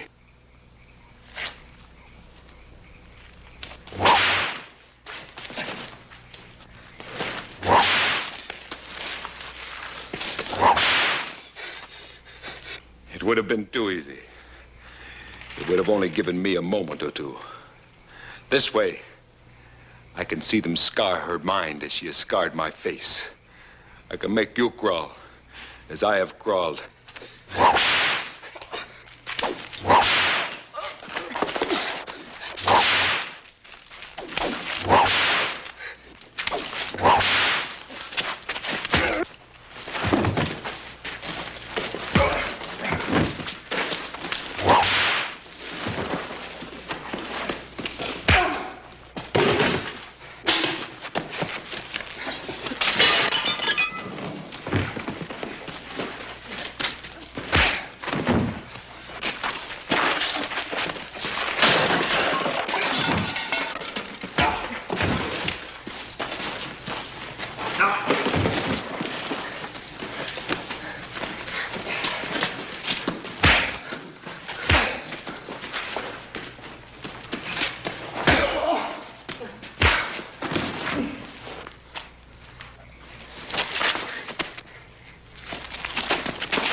I know what they're trying to do, Tirza. Don't let them.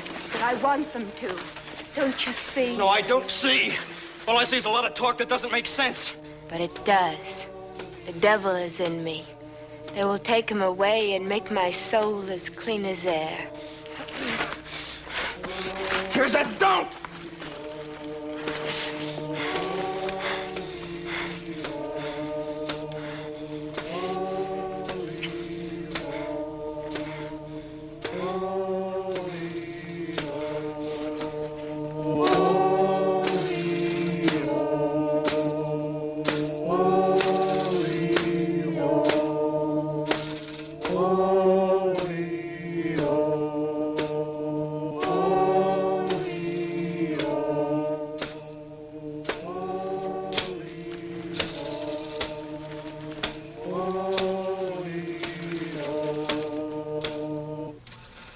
Asmodeus, the Bruja is here.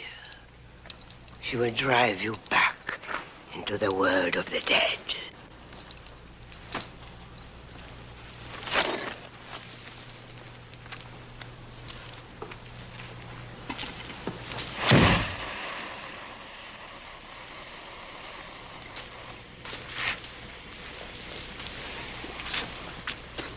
At the end of the world, there's a hole through which one can descend in the underworld. This can be reached by following the direction taken by the setting sun. Journey should be made on two cocks, harnessed together.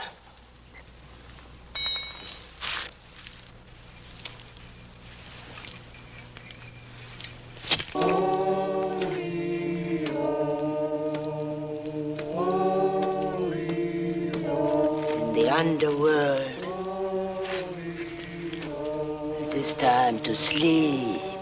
It takes 2 months walking through darkness before one sees a light. It is a cavernous passage guarded by 9 white dogs. The passage leads directly to the castle of the Black Man-Eating Emperor. The castle is in that flagon. And when it bursts, he shall be released from the soul of this girl. What's your name? Tirza, How old are you? 19. How long has the devil been in you? How long? Since my birth. Why does he possess you? Tell me, tell me. Oh, I can't breathe. I can't breathe. What is the devil's name? I don't know. What is his name? Asmodeus. Asmodeus. Can you see him now? No. I want you to see him. See his goat's face and fiery eyes, the hairy, twisted body, and the cloven hoof. Blood, bones, claws, hoofs, horns. Can you see him now? No.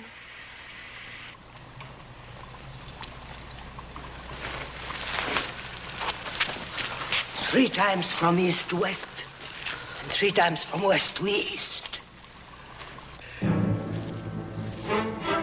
Scorpions, feathers, spiderweb. I conjure thee, Asmodeus. I exorcise thee, O ancient serpent, by the judge of the living and the dead, that from this girl thou, with these and afflictions of thy fury, speedily depart.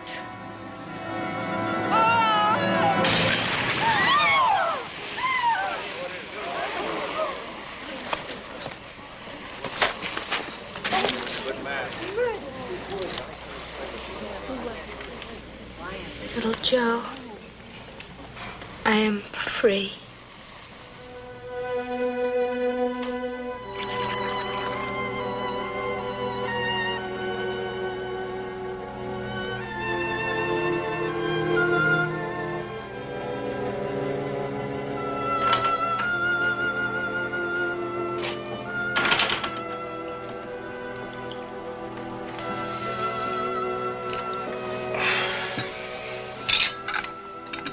Coffee?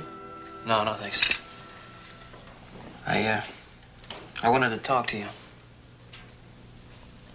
Go ahead, boy. Well, you remember once you told us that we could have a piece of this land when it was time. That's right. Is it time, boy? Yes, sir. Well, if that's what you want. This is a fine young woman. I'd be proud to have her for a daughter.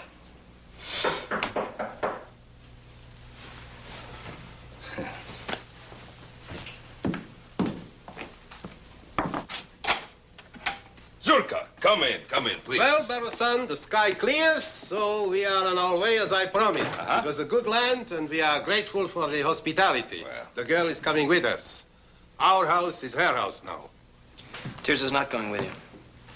You want her, young man? Yes. But it is our way that if a man marries, he has to join the girl's family. You have to become a gypsy. Tirza's going to stay here with me. No, little Joe. I cannot stay.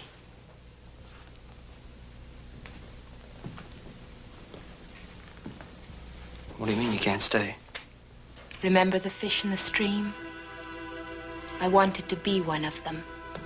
I am one of them now. I've waited so long to see love in their eyes instead of fear and hate. It is in my heart to go. Tirza, you can't go. Do you understand I love you more than anything in my life? You are a tree, Joe, not a fish. You must stand tall and watch over this land that is yours.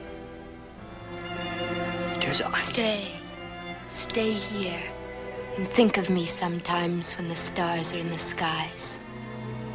I will have memories of you always.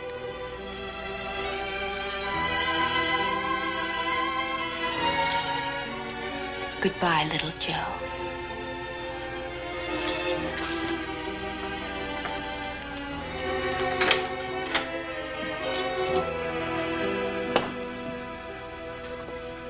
You have a good son. I always wished to have a son like this. So many times I tried to make a son of Spiro. Yes, I'm sorry about Spiro. He's better off in the land of the mulos. He'll find peace and judgment for his sins. Then you know what he was trying to do. Yes. We found a wolf's paw on his body. It was still wet with blood. It was our mistake. You know, Zurka, sometimes it's possible to see the devil when you're looking for the devil. Our mistake was that we didn't see the devil in Spiro. Maybe so.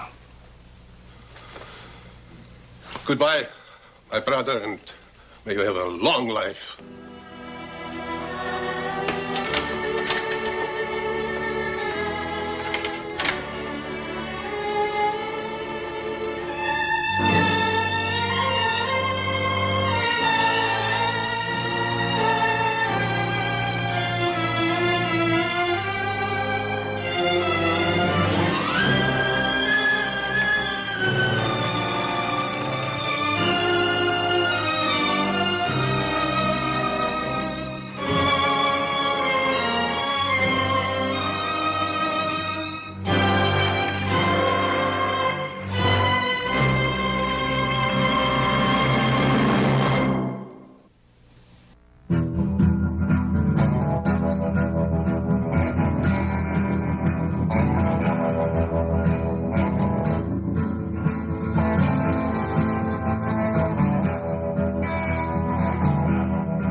Visit the Hastings Cable Access channel on Facebook, and also look for the Hastings Cable Access channel on YouTube. Like and subscribe.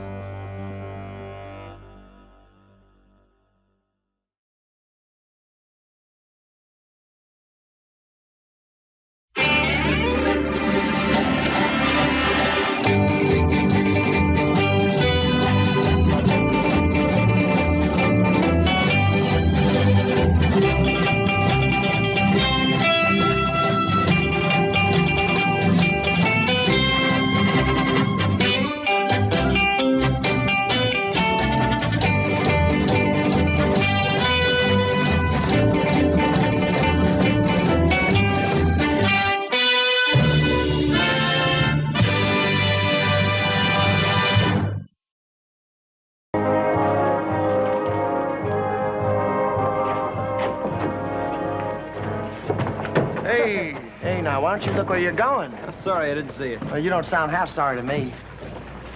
Look, I said I was sorry. Why don't we leave it at that? If you don't mind, we'll call the shots. Now, suppose you use the other side of the street. Joe! Joe, come here! Your daddy's calling you, little boy. Right, I'll take you one at a time. Joe!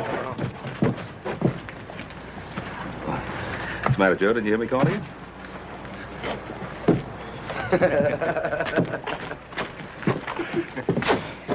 You see what they were trying to do? Yes, I saw what they were trying to do. I also saw the half-dozen men across the street ready to back them up.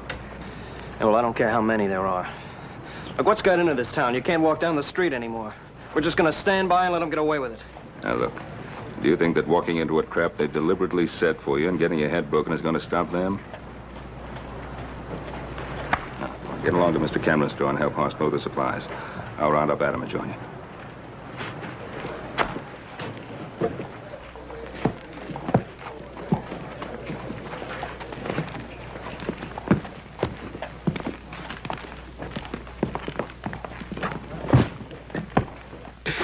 Now, Cameron, what's your answer? You know my answer. I won't back down for you or Sam Bryant or any of the gang. Well, now, that's just plumb too bad. No.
Whatever make you say a thing like that?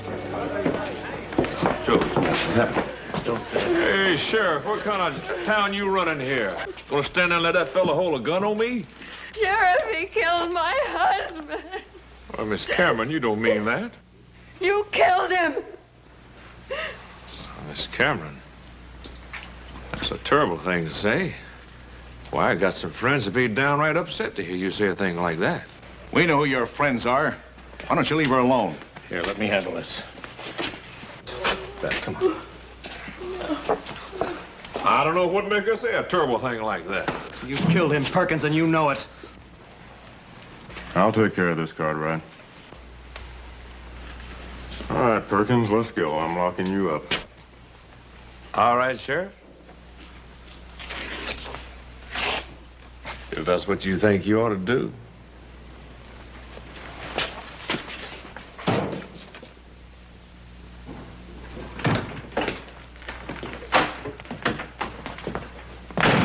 Nice, neat place you got here, Sheriff. Real nice.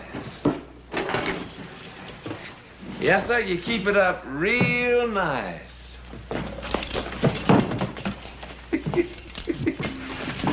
You know the way, Perkins.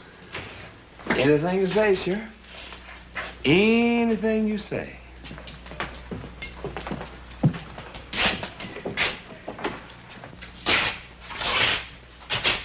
I'm there, Perkins.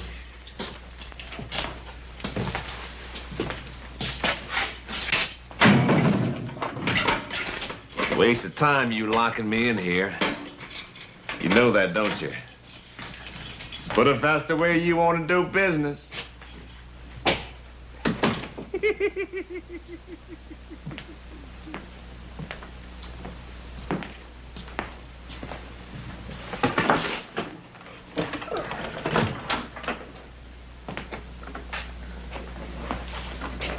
Howdy, Sheriff. They tell me you got one of my boys in here. How much is bail gonna run? Circuit judge is in town, Brian. I ain't setting no bail. That's a judge's job. Well, I suppose the judge has got to earn his money, too. That you, Sam? Sure is, Farmer. They treating you good? Just fine, Sam. Just fine as can be. They don't treat you right. You just let your old friend Sam Bryant know, you hear?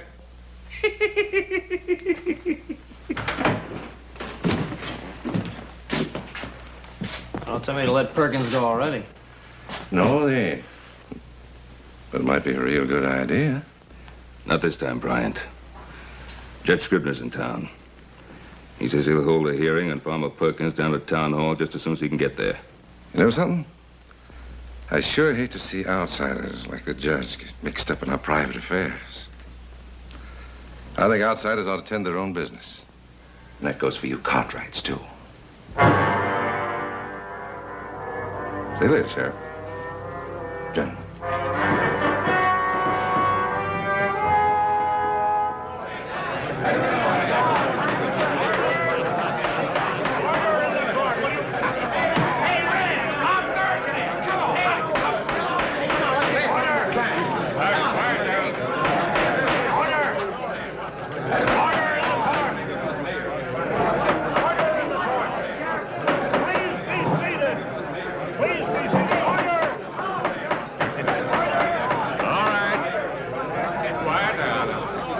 You want to see Farmer Perkins get a fair hearing now, don't you? All right, now sit down, everybody. Go right ahead, Your Honor. Are the witnesses present? Two of them are right here, Your Honor. Your Honor, before you start, I think you should know these two didn't see a thing. Are you acting as lawyer for Mr. Perkins? Well, Your Honor, I'm acting like just what I am. Farmer Perkins' friend. I'll not have any more of these outbursts. All right, Mrs. Cameron. Is Mrs. Cameron present in the court? Your Honor, if I may. Yes, Doctor? Mrs. Cameron is in no condition to testify at the present time. Yes, but she was an eyewitness to the alleged crime. Do you measure emotions by the clock, Your Honor? This woman just saw her husband shot down in cold blood.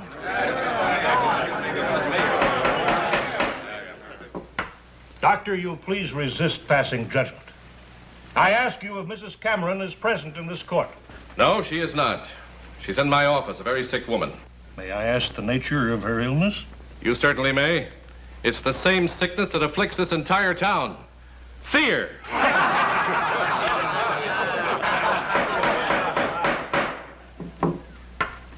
Can we now hear from the other witnesses? Well, sure, we're all witnesses, everyone here. Hey, that's right. Every witness for you anytime, Farmer. Order. Your Honor. These here are my character witnesses. Best money can buy.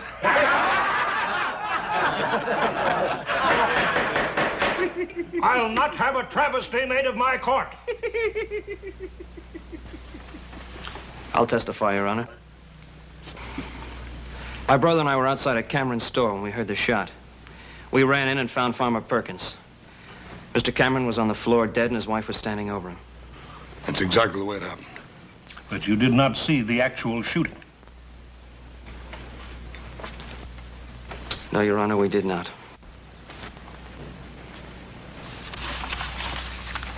All right, Mr. Perkins.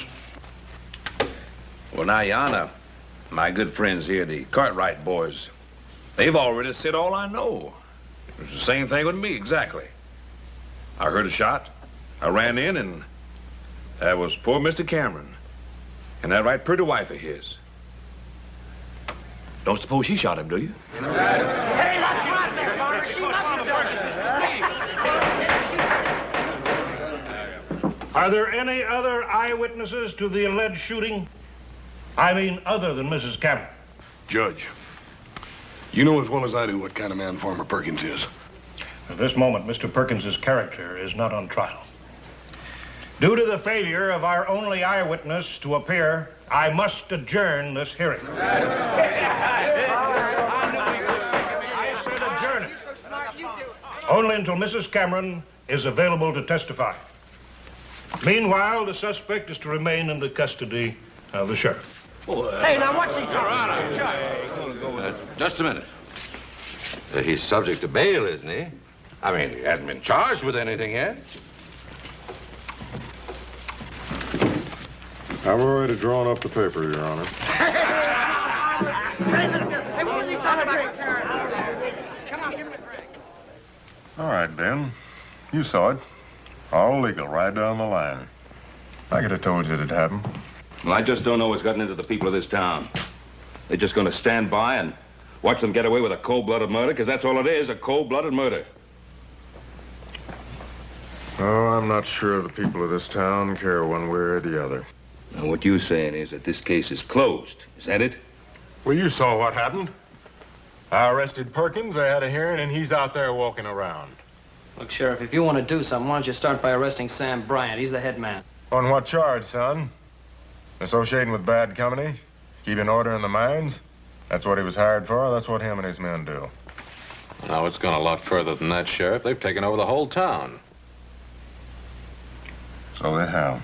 We could have stopped it before it went that far. By myself, with no deputies, not a soul to back me up. What is it you expect me to do? Well, I don't know what to expect of you, but I know what I'm going to do. I'm going to get Beth Cameron to testify. And if she does, the judge is going to reopen the hearing and set a trial immediately. And if that's done, will you rearrest Farmer Perkins? I'm a practical man, Ben. And a sociable one. I don't like taking chances on my life. But if I'm going to, I want company.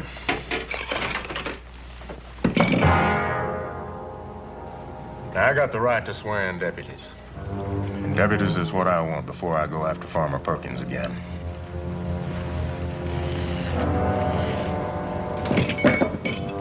Now, you made the complaint, Ben. Now, I've offered the same chance to half the people in this town.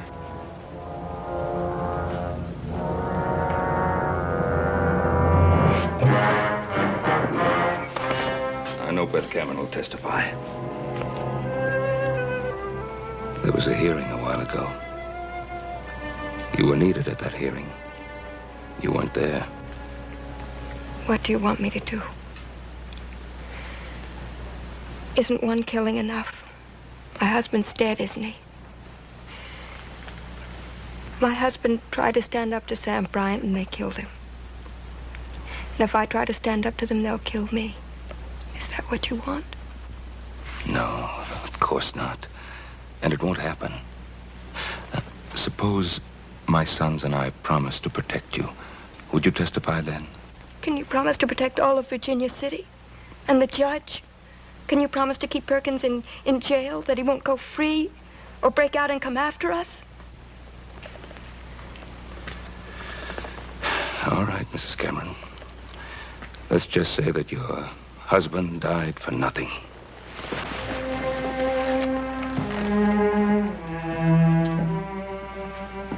Ben, wait. Please, help me.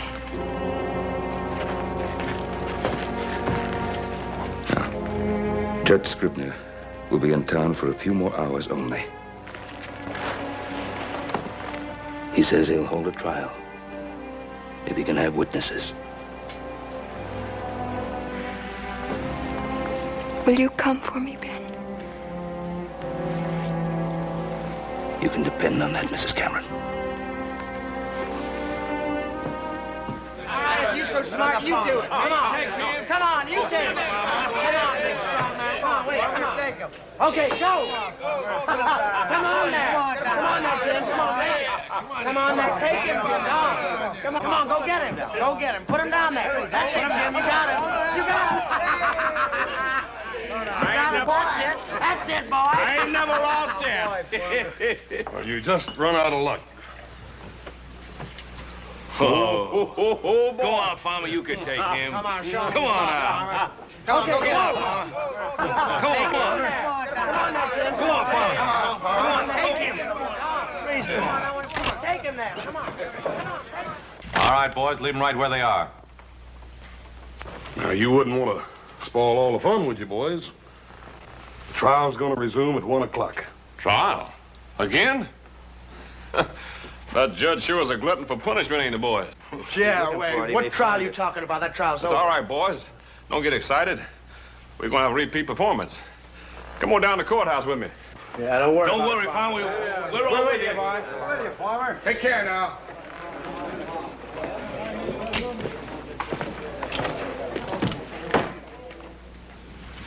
Will you answer the question, please, Mrs. Cameron? Farmer Perkins threatened to wreck our store unless my husband paid him for what he called protection. My husband said he'd never back down. Farmer Perkins drew his gun and shot my husband. Thank you, Mrs. Cameron.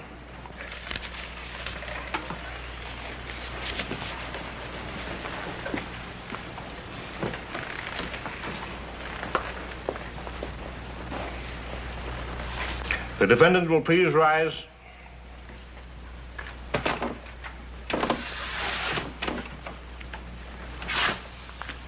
Since you waive trial by jury, it becomes my sworn duty to pass sentence on you.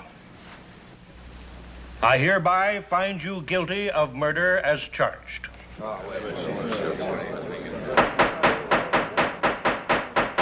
Mr. Perkins, I sentence you to hang by the neck until dead. The execution is to take place in the yard of the town jail tomorrow at dawn. This case is closed.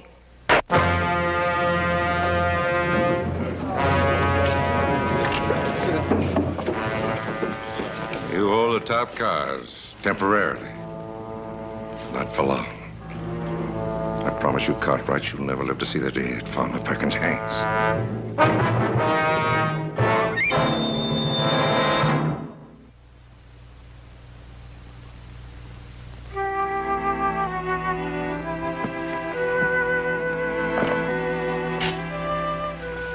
I've never seen a jail cell before. Well, this isn't a cell, Mrs. Cameron. This is a sheriff's room. Do I have to spend the night here? Yeah, I'm afraid so, ma'am. See, we haven't got enough men to watch your house, and Pa thought you'd be a lot safer in protective custody. What are they doing? Can't have a hanging without a gallows, ma'am. Killings and beatings and now a hanging. Won't we ever have a decent town to live in? That's what we're trying to get, Mrs. Cameron. You have to believe that.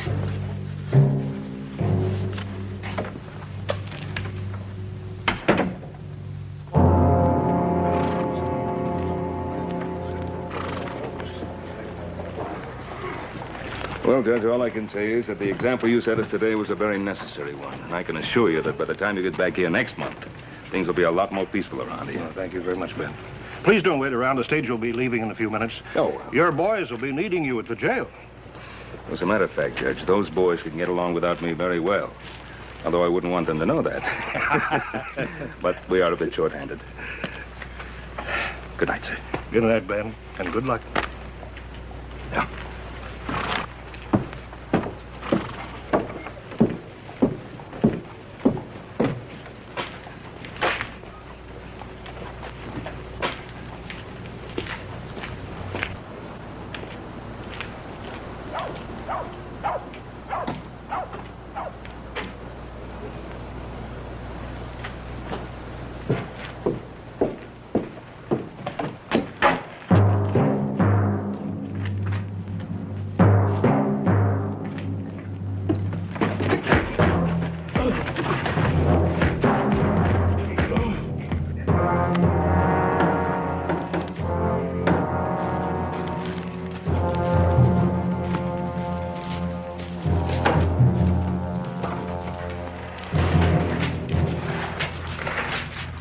Over there.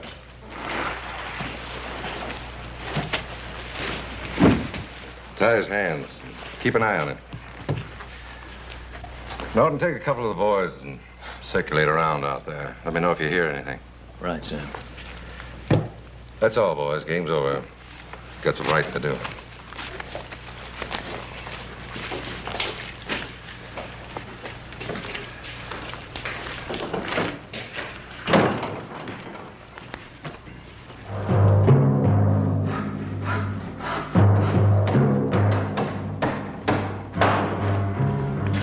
Sure that Gallus is going to be ready on time? What time is dawn? 5 o'clock, a little before 5. But I've got the hanging set for 5 o'clock sharp. We won't keep the farmer waiting.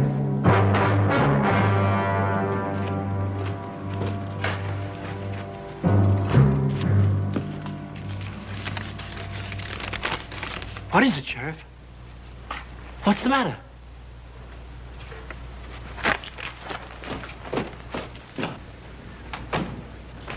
Hey, sir, where's your hurry? You running for re-election? Where's your dad? What's keeping him?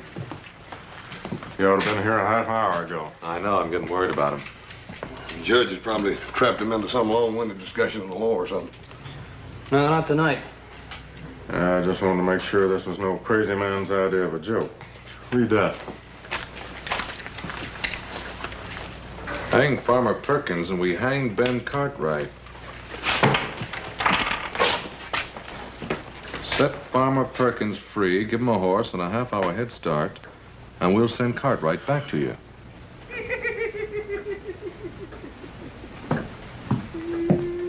Shut up, Perkins. You'll still hang. Or will he? I don't want to rub it in, but you boys got us into this. Now, if you've got any suggestions for getting us out. Have you? Just this. Before you three go off half-cocked, let me give you a little advice. There's only one sensible way to get out of this mess. What's that? Let Farmer Perkins go. We don't see it your way, Sheriff. No, we don't. All right. You boys think you're a match for old Sam Bryant? One of the toughest, smartest gunmen that ever shot up a mining camp? Him and his men outnumber us 5 to 1. He's got this whole town in his grip. They're so scared of him. Has he got you scared too, Sheriff? I got just one life, Joe. It's against my principles to bet it wildly. And now, if you boys want to play games with your father's life as the prize, you got the authority. Now, let's see if you can come up with a practical plan. We got 6 hours. We ought to be able to come up with something. Like what? Like a search. Search every house till we find Pa. How do you know he's in town? Maybe they've got him hid in a mine or someplace. Besides, we got neither the time or the men for a search. Sheriff, let me ask you something. What would happen if we went right ahead with the preparation for the hanging just like nothing happened? Then they never would know whether we got that message or not. Could just send another messenger. That's right. And we'd be waiting for him. And we'd jump him. No. We'd follow him. We'd follow him right to where they're holding our paw. Now, that's the first good suggestion I've heard tonight. Adam, you stay here. I'll take the boys, stake them out so we can keep an eye on anybody that might come around. Let's go.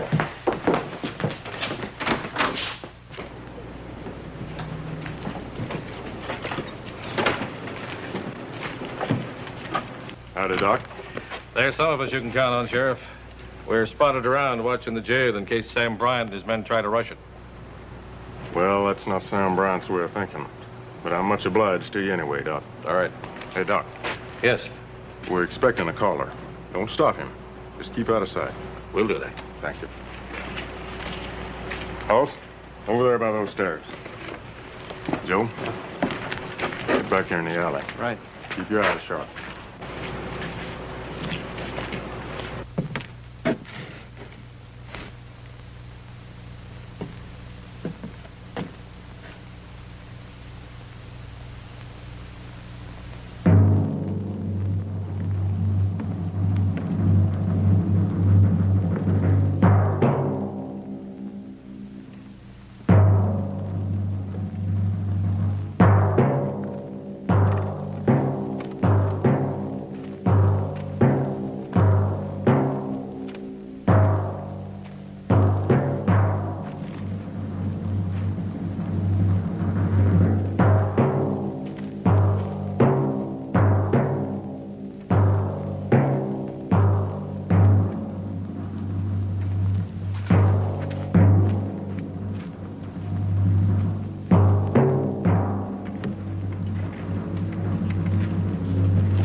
Still the sheriff here.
We sure needed that one alive. Yeah, there's nothing I could do. Not if I wanted to stay alive myself. See what we can do for the sheriff. Joey's hit pretty bad. You go get the doc and I'll get him over to his house. Right.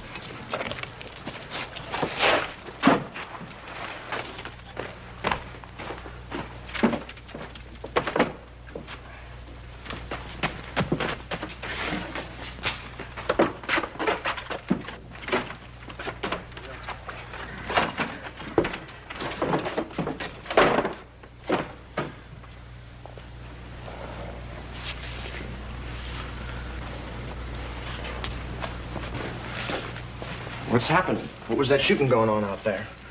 How should I know? Can't see a thing from here.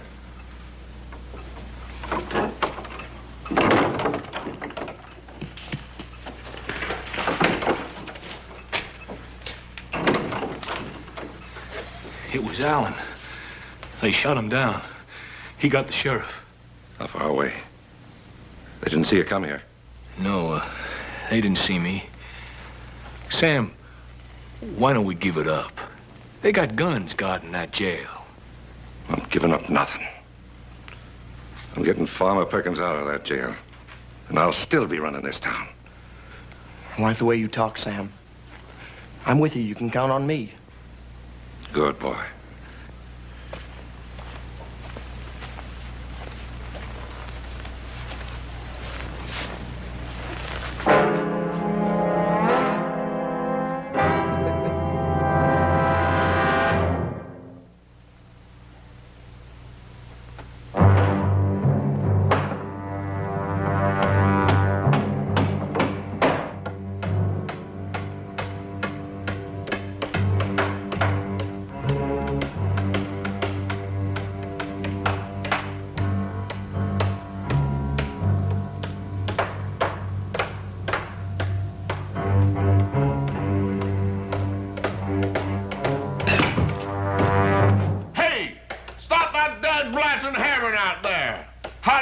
About to sleep.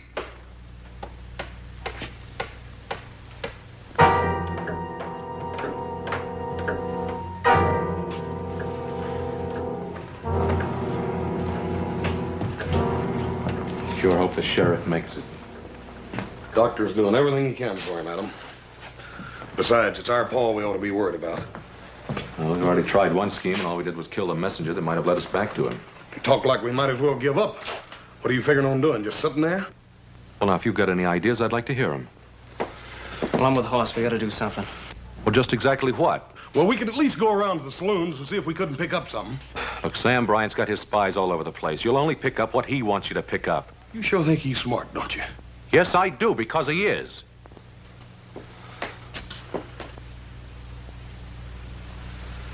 I'm beginning to feel the key lies in Bryant's mind. What do you mean? A couple hours ago, when the sheriff was all set to let Farmer Perkins go, you were both against it. Now, do you still hold to that? Well, Adam, that was a couple hours ago. We still thought we could find Paul by dawn. And now you're not so sure. Well, you're not making it any easier the way you're going about it. Look, all I asked was if you're still intent on hanging Farmer Perkins. I don't know. I don't want to stand here and play question and answer games. They got my father out there and they threatened to kill him. Maybe you forgot that, brother, but I haven't. Joe, I feel the same way about it you do. I done told you that. But Paul sure wouldn't want us all fighting among ourselves. Right, then let him start making sense. Well, if you give me a chance, maybe I will.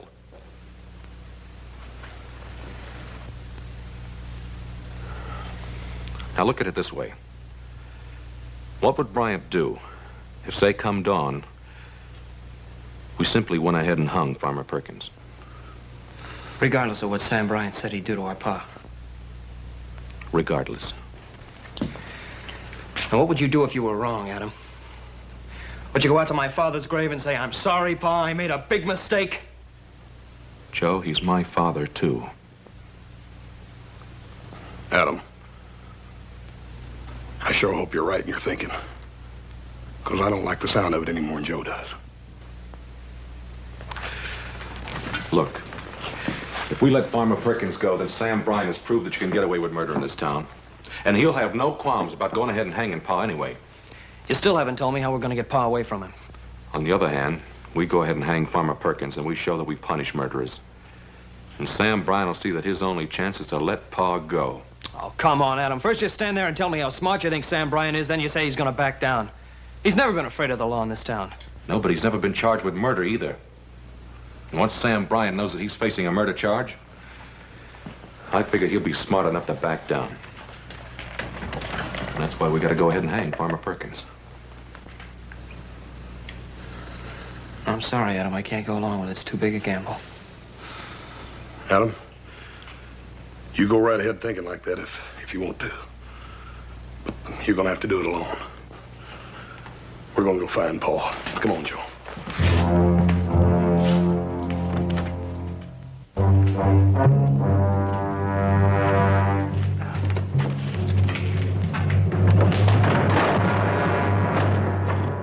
Try it one more time. Only shorten the rope a bit. That farmer's a tall one. Don't want his feet to touch bottom.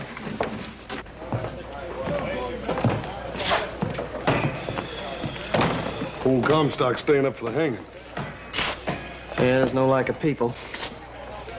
Not one single lead on Pa. Come on, little Joe. We still got lots of looking to do.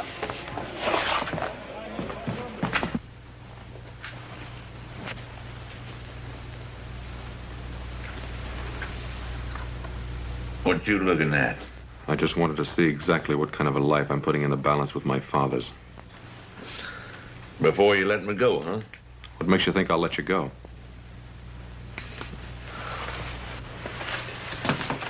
You don't worry me none. Brown will get me out of here. He's smart.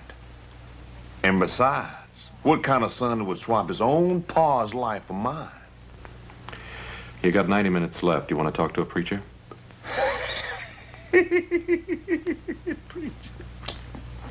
What's so funny? I killed a preacher once. Back in Kansas, I think it was. What for?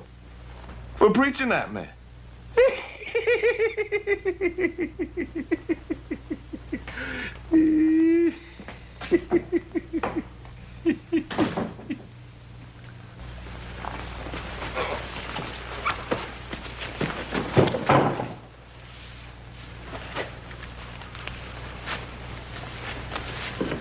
Why don't you write a note? To whom? To your sons. Tell them I'm running out of patience.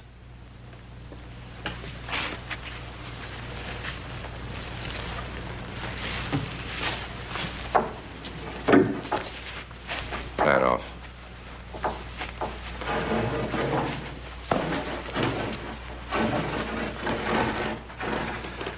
Tell them to let Farmer Perkins go. In 1 hour, the father will be wearing a new necktie.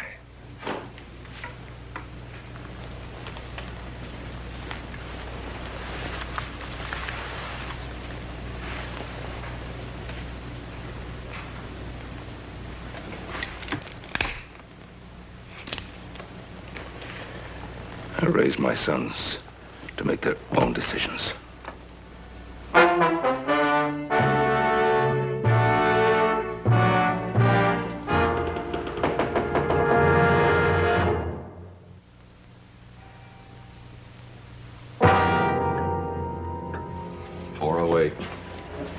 time's run out for looking anymore. Yeah, they've got him out there somewhere. Yeah, if we just knew where. But even if we knew, 3 of us against 10 or more of them. It's a risk I'd be willing to take, Adam, for what we got at stake. All right, so would I. But in a wild gunfight, who'd be sure and get killed? One of Bryant's men would take it out on Pa first. Come on in here. Where you going? Guild Saloon. I'm going to announce exactly where I stand so it'll be sure and get back to Bryant. Well, if you can convince that bunch over there, you can convince me. Well, just remember, a lot of Bryant's men will be there to stir the mob up against me. Lock the door after us. You better hurry back. The hanging's at 5.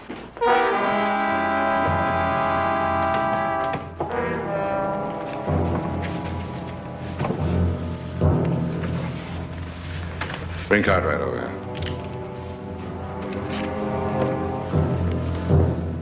Sorry we couldn't build you a fancy gallows like the town. We'll just have to make do. Get up on the table.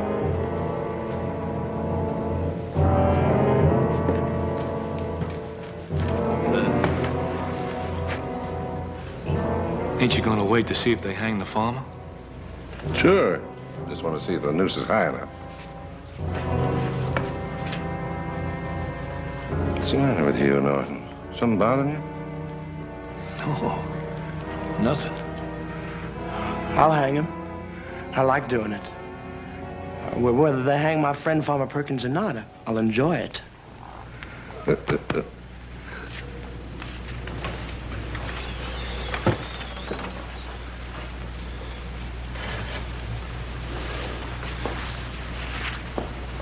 Perfect fit. Cartwright, you never looked so good to me. Get down.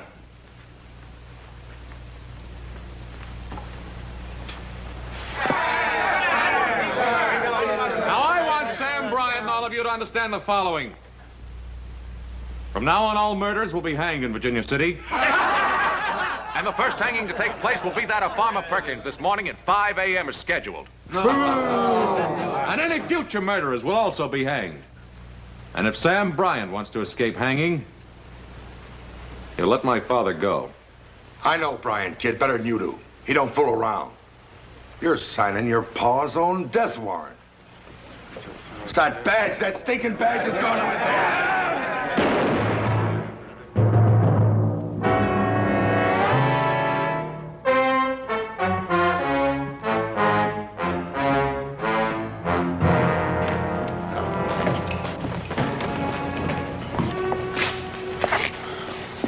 Is it the badge? Is it the law, the principle? It's only part of it. Well, that's the way Pa would think. And it's all a matter of your thinking that you know Bryant's mind. That you can outbluff him in this little poker game you're playing. Yeah, I guess it comes down to that. But Adam, it's Paul's life you're gambling with. What if you lose? Don't you think I thought of that?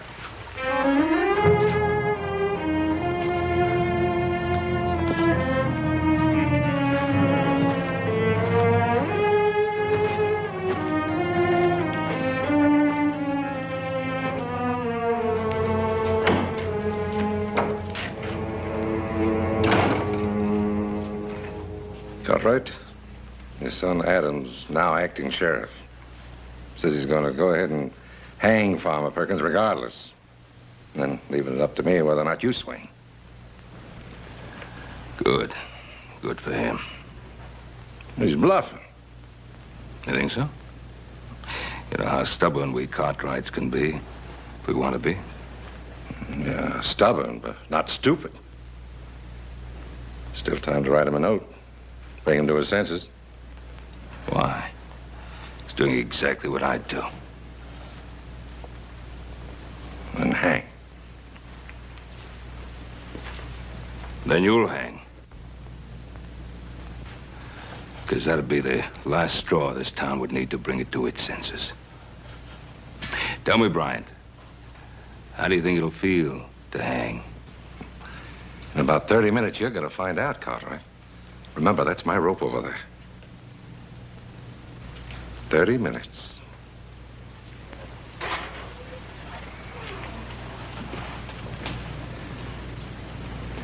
I'm getting out of here, Sam. Norton! You make another move toward that door, I'll kill you. No, you won't, Sam. You ain't got the guts to do your own killing.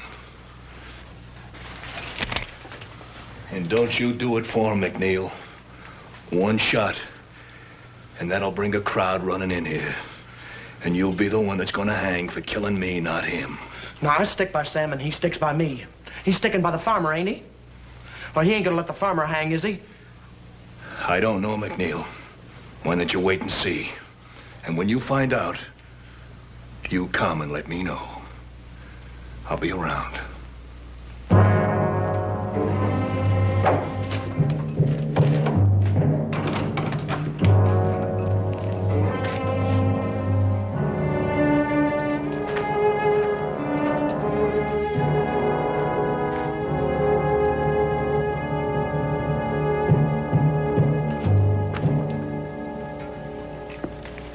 Where's Hoss and Little Joe?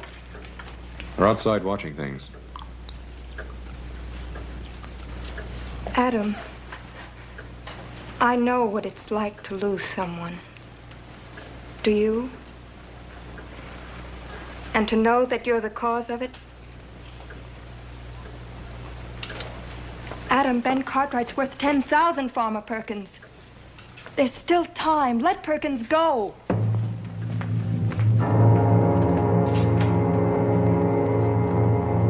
Come on, get up.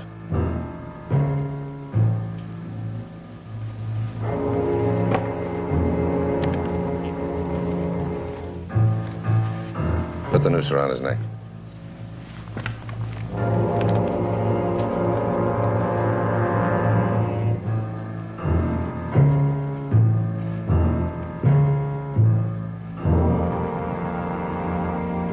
All right, get down.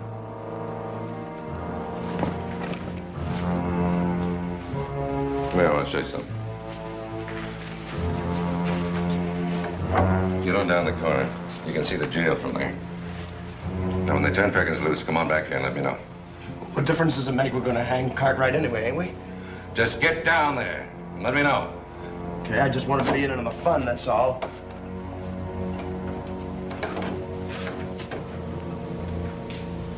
You know, there wasn't any need to send the boy. Because they'll hang Perkins, all right. And after they do, they'll be coming here for you. Let them come. They've been after me before. They haven't got a thing they can prove against me. They will have.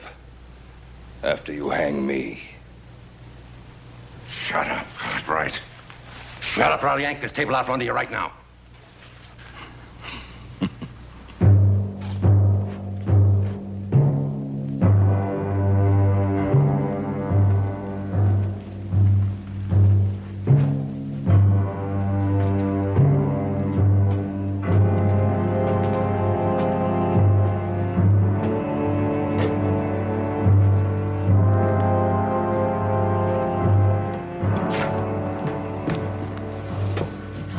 Never go through with it.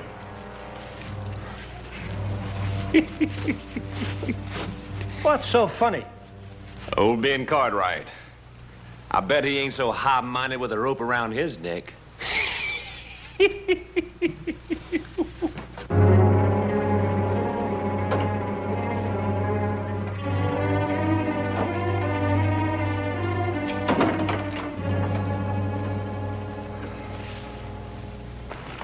Let go of me! Move, boy. Come on, let go! Let go of me! Get, boy. That's good. Move, boy. Let go of me!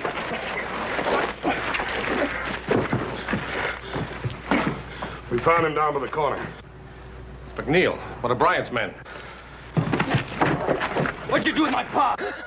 Where is he? It's 5 o'clock.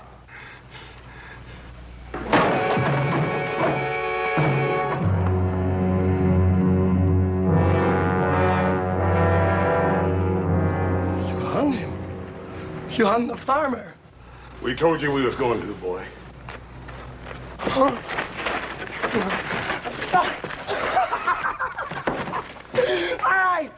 right, you want to know where your pa is? I'll tell you where he is. He's down at the old stable, hanging on the end of a rope. You thought you'd back Sam Bryant down. Well, you go down there and see. Oh, Joe, no. Go in the stable.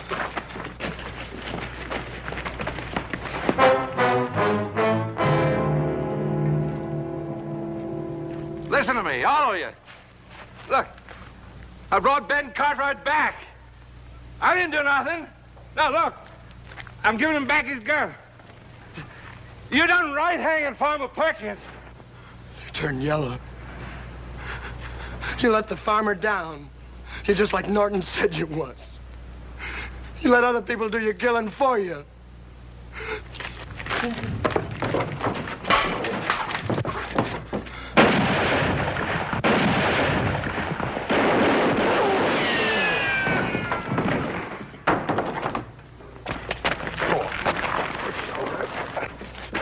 Feel all right, Pa? Yeah, I'm all right. Fine. You know something? You boys look awful good to me.